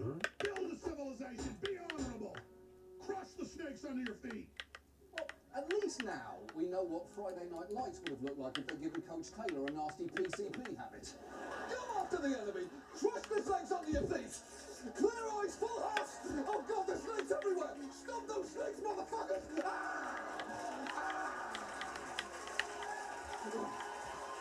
Now, look, ideally, the first thing you should know about the Alex Jones Show is nothing. But unfortunately, it is an important part of a lot of people's media diets. An estimated 6 million people listen to his radio show or watch it online every week. And we know at least one Jones fan seems to be current Russian ambassador to the United States, Donald Trump. He supposedly called Jones after the election, has tweeted content from InfoWars and one of its editors, and just a year and a half ago even appeared on his show. I just want to finish by saying your reputation's amazing. I will not let you down. You will be very, very impressed, I hope. And I think we'll be speaking a lot. The only thing that could have made that moment any grosser is if Nigel Farage, Bill Cosby and Phil Spector were all on the same call. So look, it is no wonder that Jones has been getting a lot of coverage recently. We even mentioned him on our first show of the season back in February, and in his response to it, he seemed a little annoyed with me. Your ratings are in the toilet. You're a joke. They brought you back revamped out of the gates to attack yours truly. And you lectured us that Donald Trump could never win over and over again. Because, you know, you're the intellectual. Everybody knows the British accent's intellectual. You know, there's no facts behind it. And now you make fun of me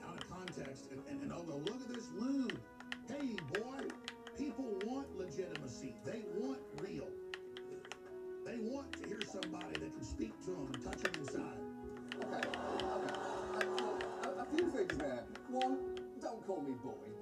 And two, my British accent does not sound intellectual. Believe me, I sound like a chimney sweep passing through a wood chipper. But I will give him this. Jones is right that too often people don't present him in his full context. So tonight, we are going to do that. And let's first set aside the key context that Alex Jones has repeatedly used his show to fuel speculation that the Sandy Hook massacre was staged by the government, which has been deeply hurtful for the parents of those children over the years. That is disgusting, and it should be disqualifying in terms of ever taking him seriously. Sadly, doing things that disqualify you from being taken seriously doesn't really seem to be much of a thing anymore. But there is a piece of context you may be less aware of, and that concerns the nature of Jones's show itself. It is 4 hours long, and if you tune into the whole thing, your most shocking discovery might be how frequently and shamelessly he pitches products that he sells. In fact, remember that clip from him earlier, yelling about snakes? Let's just go back to that and play it out a bit. Be honorable. Crush the snakes under your feet. Get behind me, Satan. Now, before I go any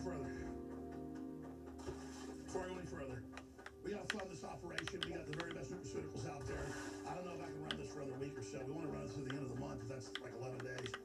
Because I don't want it to sell out before we're going to sit next to the good halogen. 20% off InfoWarsLife.com, InfoWarsLife.com, InfoWarsLife.com. Whoa, that is a hard turn to have to make. The Satan worshipping deep state globalists are going to murder you and your entire family. Open your eyes, people. They are coming for you. They're coming for all of us. But first, McGillicuddy's oatmeal. The perfect way to start your day. And look, that clip is not an anomaly. In 1 week of recent broadcast on his site, we found he spent nearly a quarter of the time either talking about or playing ads for his products, or pointing you to the InfoWars store. And if you have never gone shopping on InfoWars, you are in for whatever the exact opposite of a treat is.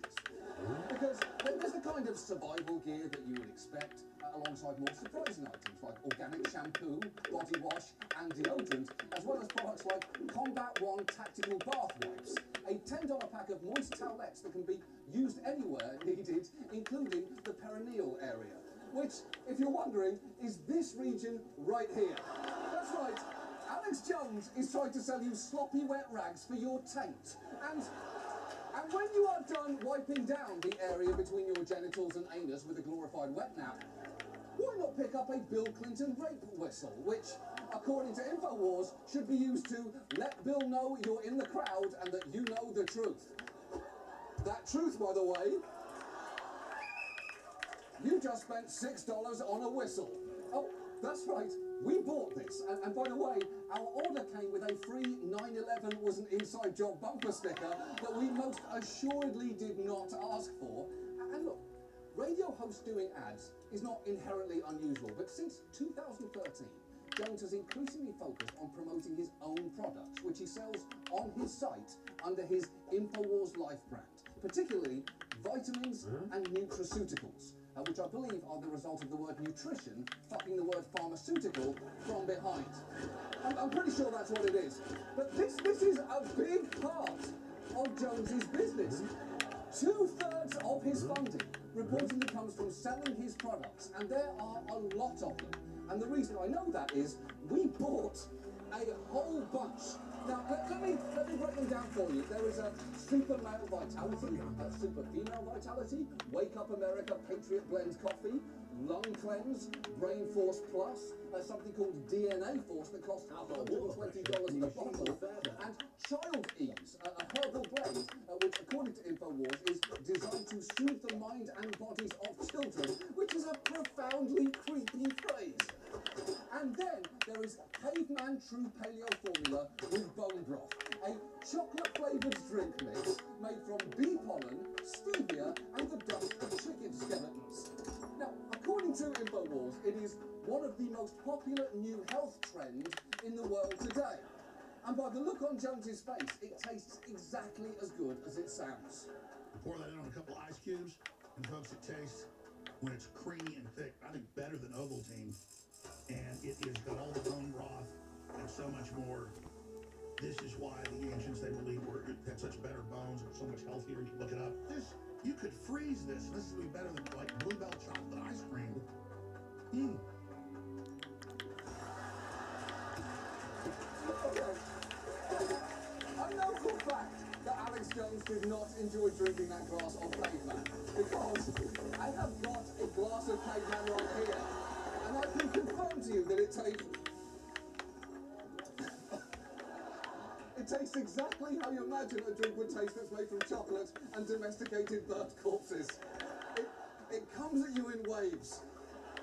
And that is not the only time that Jones has used himself as a guinea pig to sell his own products. And a warning now to our younger viewers. The following footage of a man graphically too comfortable with his own body may be disturbing. Just 10 months before we taped this, decided to do this kind of spoil. We took photos a year ago, and then about 6 months ago, and the weight loss is dramatic already from what happened before. Okay, so you're redder, and you're wearing a belt. The only thing I can discern happened between those two photos is that you walked shirtless in the sun for 2 hours to a belt store. You could flip those two photos around and the effect would be exactly the same. Also, look, to be fair to Jones, he does have a medical expert who consults on many of his supplements, Dr. Edward Groot III, who looks like the lead in a direct-to-DVD Kato Kaelin biopic, but he's actually even less impressive than that. Here he is in an InfoWars ad explaining the importance of one of the products. If you're suffering from abdominal pain, allergies, even like headaches, anemia, weakened immune system, gut problems, depression, hair loss, excess gas, muscle pain, nervousness, I mean, all these things, if you look at some of these conditions, and then us opening up our borders and all the other countries opening up their borders, you're just dealing with a mass amount of parasites or harmful organisms. You can type in refugees spreading disease. I mean, the CDC is going crazy right now. Actually, I'm pretty sure that if you type refugee spreading disease into Google and press enter, it just takes you right to the Wikipedia page for xenophobia, which at the end of the day is a real time saver for you. But despite the fact that Dr. Groot looks like what would happen if Tom Petty was machine washed instead of dry cleaned, Alex Jones swears by him. In fact, he's been pretty defensive about Dr. Groot's credentials. It doesn't matter, you've got degrees from MIT and everywhere else, and a bunch of other degrees. The media makes fun of you and says that you're an idiot. That's right. I mean, literally, they say we cannot sell coffee. It's a fraud. That's right. That's right. I've been a research scientist for a long time. I am MIT alumni, and I can tell you that I do research all the time. Okay, stop. Look, let's break down that bunch of degrees Jones mentioned. Groot does have a Doctor of Chiropractic degree from Texas Chiropractic College, but while he lists all these other schools on LinkedIn, we checked, and he didn't graduate from any of them. In fact, we asked him, and he admits he does not have an undergraduate degree. And as for whether he's an MIT alumni, he only completed a non-degree certificate program there. In fact, just to be sure, we contacted MIT, and according to them, it is not accurate to say he has a degree from MIT, and calling him an alumni would be inaccurate and misleading, which does make sense when you think about it, because this man does not look like an MIT alumnus. He looks like a fifth-year senior at the University of falling off a surfboard. So just to clarify, Alex, that is what we are making fun of when we make fun of Dr. Groot. Well, that, and the fact that he looks like what would happen if Iggy Pop got the Rachel. And look, Jones can inflate Dr. Groot's credentials all he wants. He says a lot of crazy shit on his show. But it is noticeable that when it comes to selling his supplements, he can sometimes show a caution that is pretty out of character. Just watch him bend over backwards to repeatedly qualify what he says seconds after he said it. Maybe you've had back pain before. Maybe you've had nerves that were cut off. This creates tingling. A lot of people have their feeling come back. I'm not going to make claims. Is research true? Organically based bio-PQQ. And it's not technically organic. The other stuff's synthetically lab-made. This is made from organic sources, but the bacteria is GMO. I'll just tell you up front. But it's not like the super high-tech stuff. It's a bacteria that's just been bred to be able to then secrete and produce this. Just like beer is bacteria. A lot of good bacteria, obviously, but this one, that's how the Japanese do it. But it's bioidentical. The stuff is only found in comets. trace amounts in blueberries.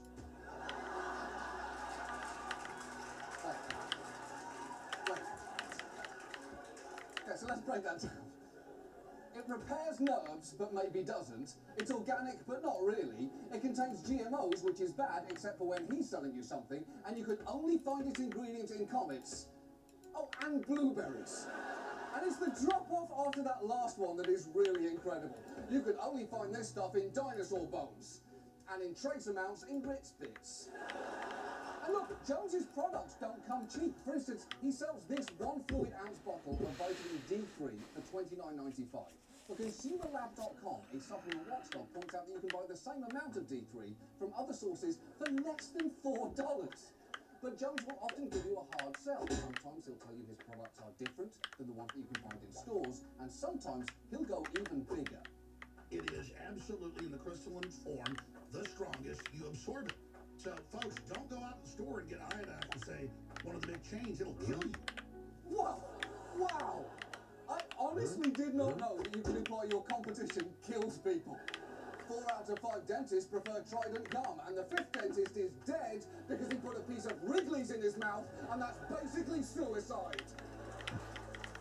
And to hear Jones tell it, his products are marked up just enough to keep his business going, as he explained in his recent appearance on Rationalizing Low Ratings with Megyn Kelly. I mean, it costs $45–50 million a year to run. How much money's being made? Well, the money that's made was pretty much put back into things. Okay, so that is remarkable for 2 reasons. First, $45 to $50 million is a lot of money. And second, Jones would have you believe that every penny they earn is being plowed back into a show that looks like it was filmed on the set of a low-budget porn parody of itself. In fact, as he frequently tells his audience, he needs them to buy more to keep his truth-telling crusade solvent and growing. We need to fund ourselves, and we fund ourselves by you buying the products. We're at a shortfall now because of the massive sustained economic attacks we're under. But the listeners in just 2 weeks have almost narrowed that gap. I could have to sell my house to keep this place running 3-4 months. I could have sponsors every segment. I don't do it. I plug enough to fund things. Fund us. Give me the energy and I will attack the enemy. Exactly. It's like an NPR pledge drive for people who hate NPR. Because to listen to Jones, InfoWars is perpetually on the edge of disaster. He even has a link on the InfoWars store where you can just give him money to help fund the fight against tyranny. And contributors have left comments like, $25 may not be much, but I know every little bit helps. But Jones seems to be doing a bit more than just keeping his head above water. Ex-employees describe a thriving business, with one saying he can sell 500 supplements in an hour. It's like QVC for conspiracy. And in one of those clips we showed earlier, we noticed he's wearing what looks like a Rolex watch worth around $8,000, which, cool.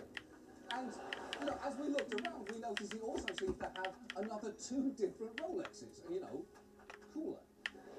And here's the thing, that is honestly fine. He can have fancy watches, there is nothing wrong with him getting paid. I get paid to make this show, but it does fight with his message that he needs you to buy products to help keep his show going. And even Alex Jones seems to be a little self-conscious about that disconnect. But don't worry, he's reconciled it in a truly amazing way. I wear a blue sports coat and a Rolex because it's a symbol of middle class and humanity having prosperity, and promoting prosperity from the perspective of empowering humanity and stealing the image of a man in a sports jacket with a Rolex that is the satanic image. So I dress as a Satanist so that I can enter their world and show you that none of it means anything. Oh, bullshit! How stupid do you think your audience is? Okay, you bought a Rolex so you could dress up like a Satanist. What are the other 2 for? And incidentally, tormenting the parents of Sandy Hook should comfortably get you into the Satanic Club. I believe that's the easy pass to whatever hell's version of the champagne room is. And look, so at the start of this piece, I promised Alex Jones that I would put his statements in context. Because he is right that if you play small clips in isolation, he looks like a loon. But if you play them in context, he looks like a skilled salesman spending hours a day frightening you about problems like refugees spreading disease and then selling you an answer. remember that gay frog clip at the start? He did a follow-up show explaining how chemicals were being placed in the water to feminize society and reduce the population, and then immediately segued to this. We sell 5 different brands of the very best water filtration systems out there. They're amazing. They cut out 99% of the glyphosate, the herbicides, the pesticides, the fluoride. I mean, to an untrained eye, it sure seems like he was using the idea of a gay frog to sell his products, which, incidentally, is the same mistake the WV network made. And listen, I am not saying the only reason Jones is talking about the globalists systematically feminizing us is to sell overpriced nutraceuticals so we can buy luxury watches, but if I were saying that, it certainly wouldn't be the stupidest conspiracy theory that you've heard so far tonight. So, if Alex Jones wants his words in context, this is it. The fact that he happens to sell so many solutions should really recontextualize how you think about what he is claiming are problems. Think about it like this. How would you feel if at the end of this segment that may well have made you feeling a little dirty, I tried to sell you something to wipe that gross feeling away? Would you question my motives? Well, I certainly hope not, because that's what we are doing right now. Come with me, because I'm proud to say that we've been working with a leading medical expert, and I would like you to meet him right now. Please welcome Dr. Ted III. Dr. Ted. So happy to be here. So happy to be here. We're so happy to have you, Doctor. And we are here, the Doctor and I, to offer you the John Oliver Moisture Armoured Tactical Assault Wipe.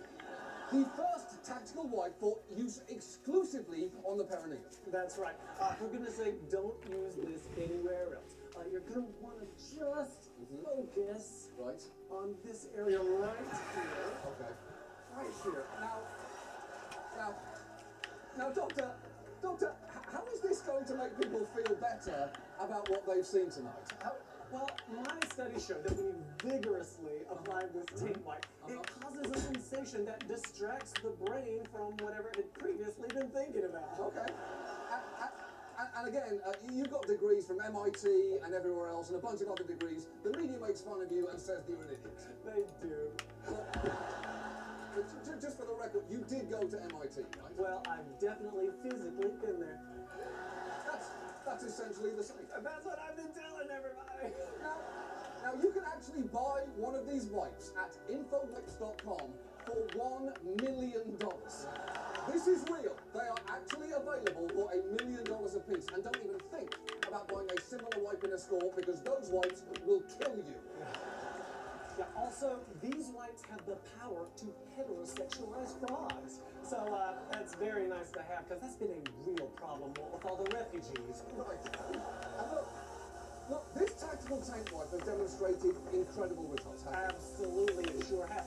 Look at this photo of me. And now, look at this photo of me 45 minutes later after applying the tank wipe. You're much better.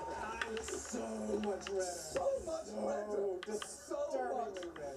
So, if you want to spend $1 million on a tank wipe, go to infowipes.com. And if you are thinking, well, no one's going to do that, all I will say is, people pay Alex Jones $45 for a jar of chocolate-flavored chicken juice, so anything is fucking possible.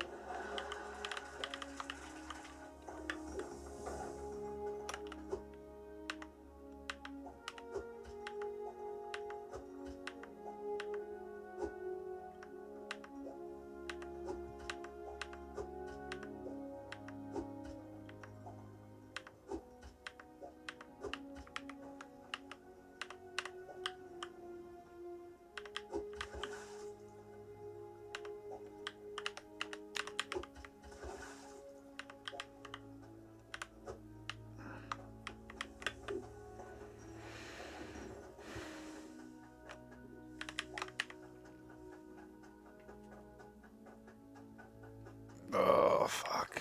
Yeah, I think that's it. I think we'll grab the cart, and then we'll call her there. Yeah, I don't know, pretty good run so far. Don't really know where we're at. Wasted a lot of time getting those guild tokens. not really useful for me. I guess that core stone stuff is nice, but I'm doing well with what I've got. Yeah, I'm gonna need more core stone though, so I have to figure that out. Fuck, what am I over here for? The cart. The cart. I need something specific. Yeah, I bet you do. Fuck you want. Goddamn golden axe. That gun, that gun.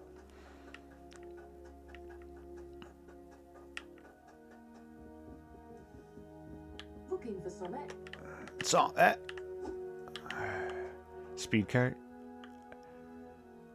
Items agilely. Fast wooden cart. I don't know what that is, but.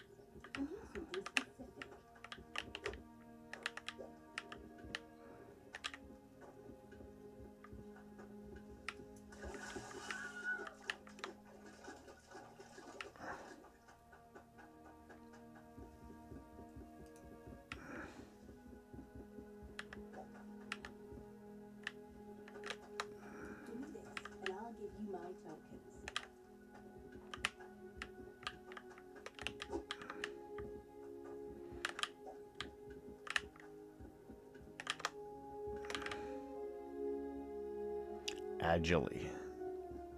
I don't know what that.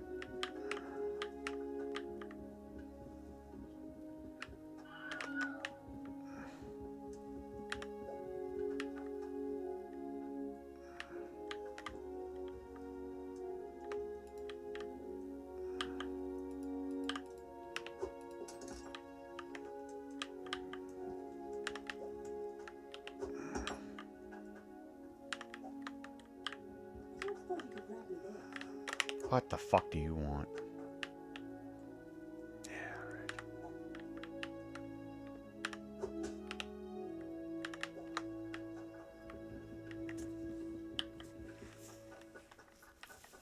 I'm gonna do a scrap run at some point. I'd like you to make me Something.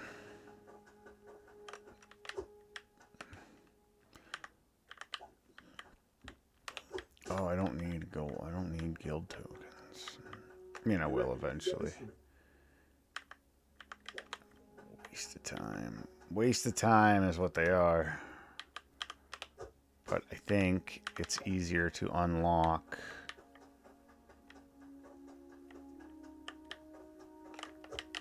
You made that soup yet? Oh, fuck is that? Goddamn onion. No, I don't want it. Yeah, I don't have any onions yet. That's like 200 coins. I could barely make it. I didn't check what the payout was. It might be worth it because it's going to cost me 200 farm tokens to make that soup. But I mean, if it was 300 farm tokens, that's better. So I'll have to check that. Yeah, this guild one, getting to the castle, isn't necessarily overly interesting for me.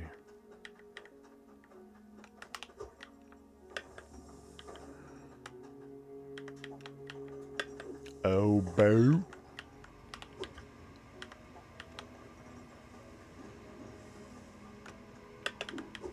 Cart's nice to go get repair kits and stuff, but I don't know if it'll be something I really lean on for long distances. I don't think it matters. Like I said, I don't think the speed gain is Agnes. Oh, some more carrots.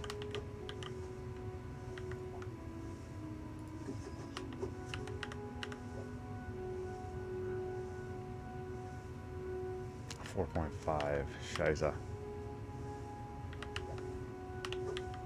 Fuck you.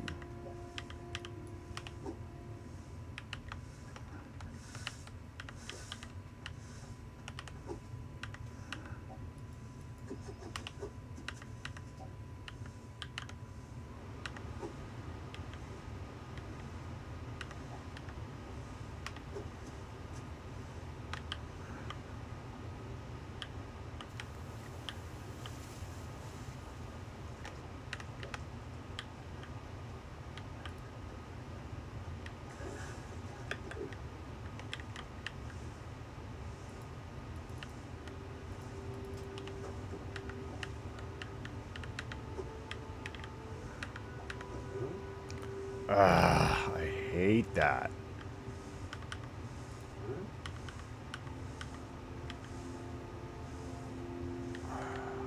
Fuck.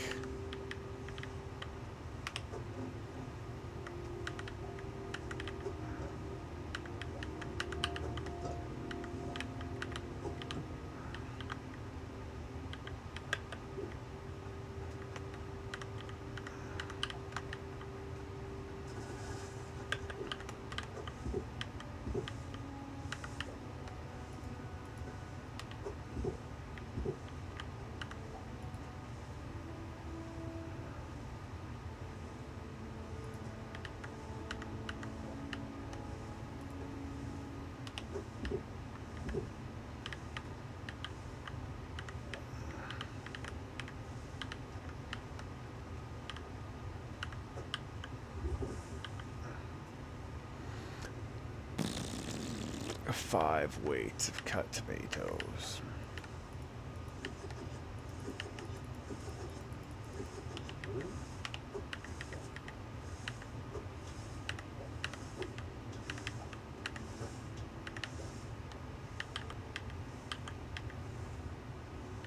Oh, damn, eh?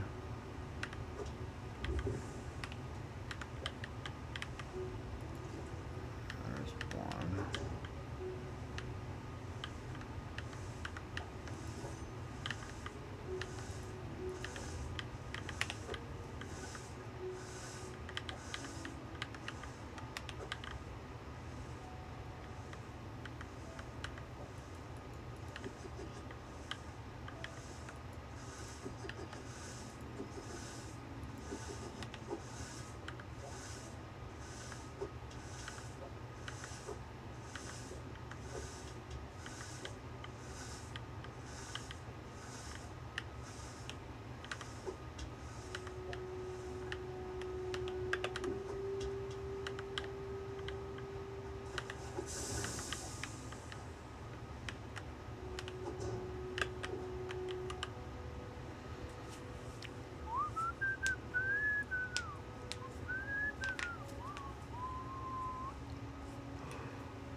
Where the hell is she?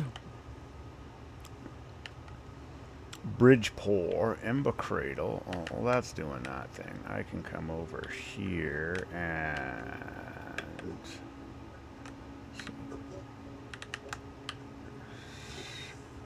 Pretty sure it's that guy up there.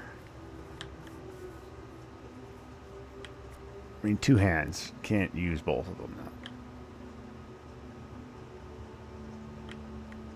Right, soup?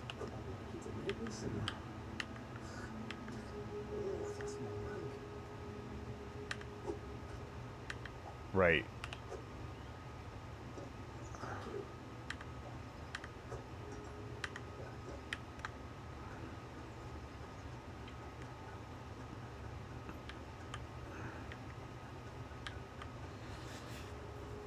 The other one's in Bridgeport.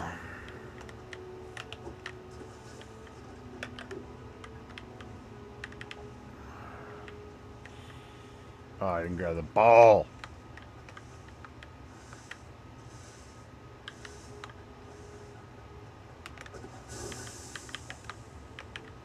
Well, I could do a pipe system, so you just turn the valve and it fills the bucket.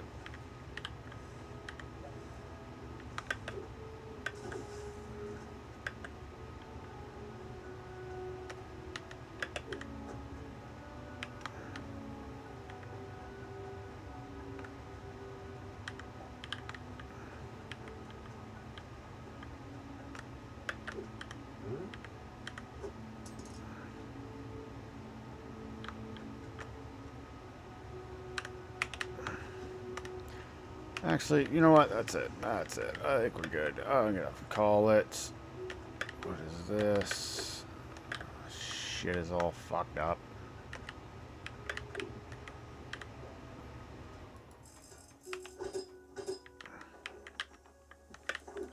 Alright. There we go. Decent turnaround. Got some stuff happening. yeah, I think it's a good pull. All right, well, thanks for tuning in. If you have any comments or suggestions, make sure to create a clip, and I'll see it before the next stream. And yeah, have yourselves a good one.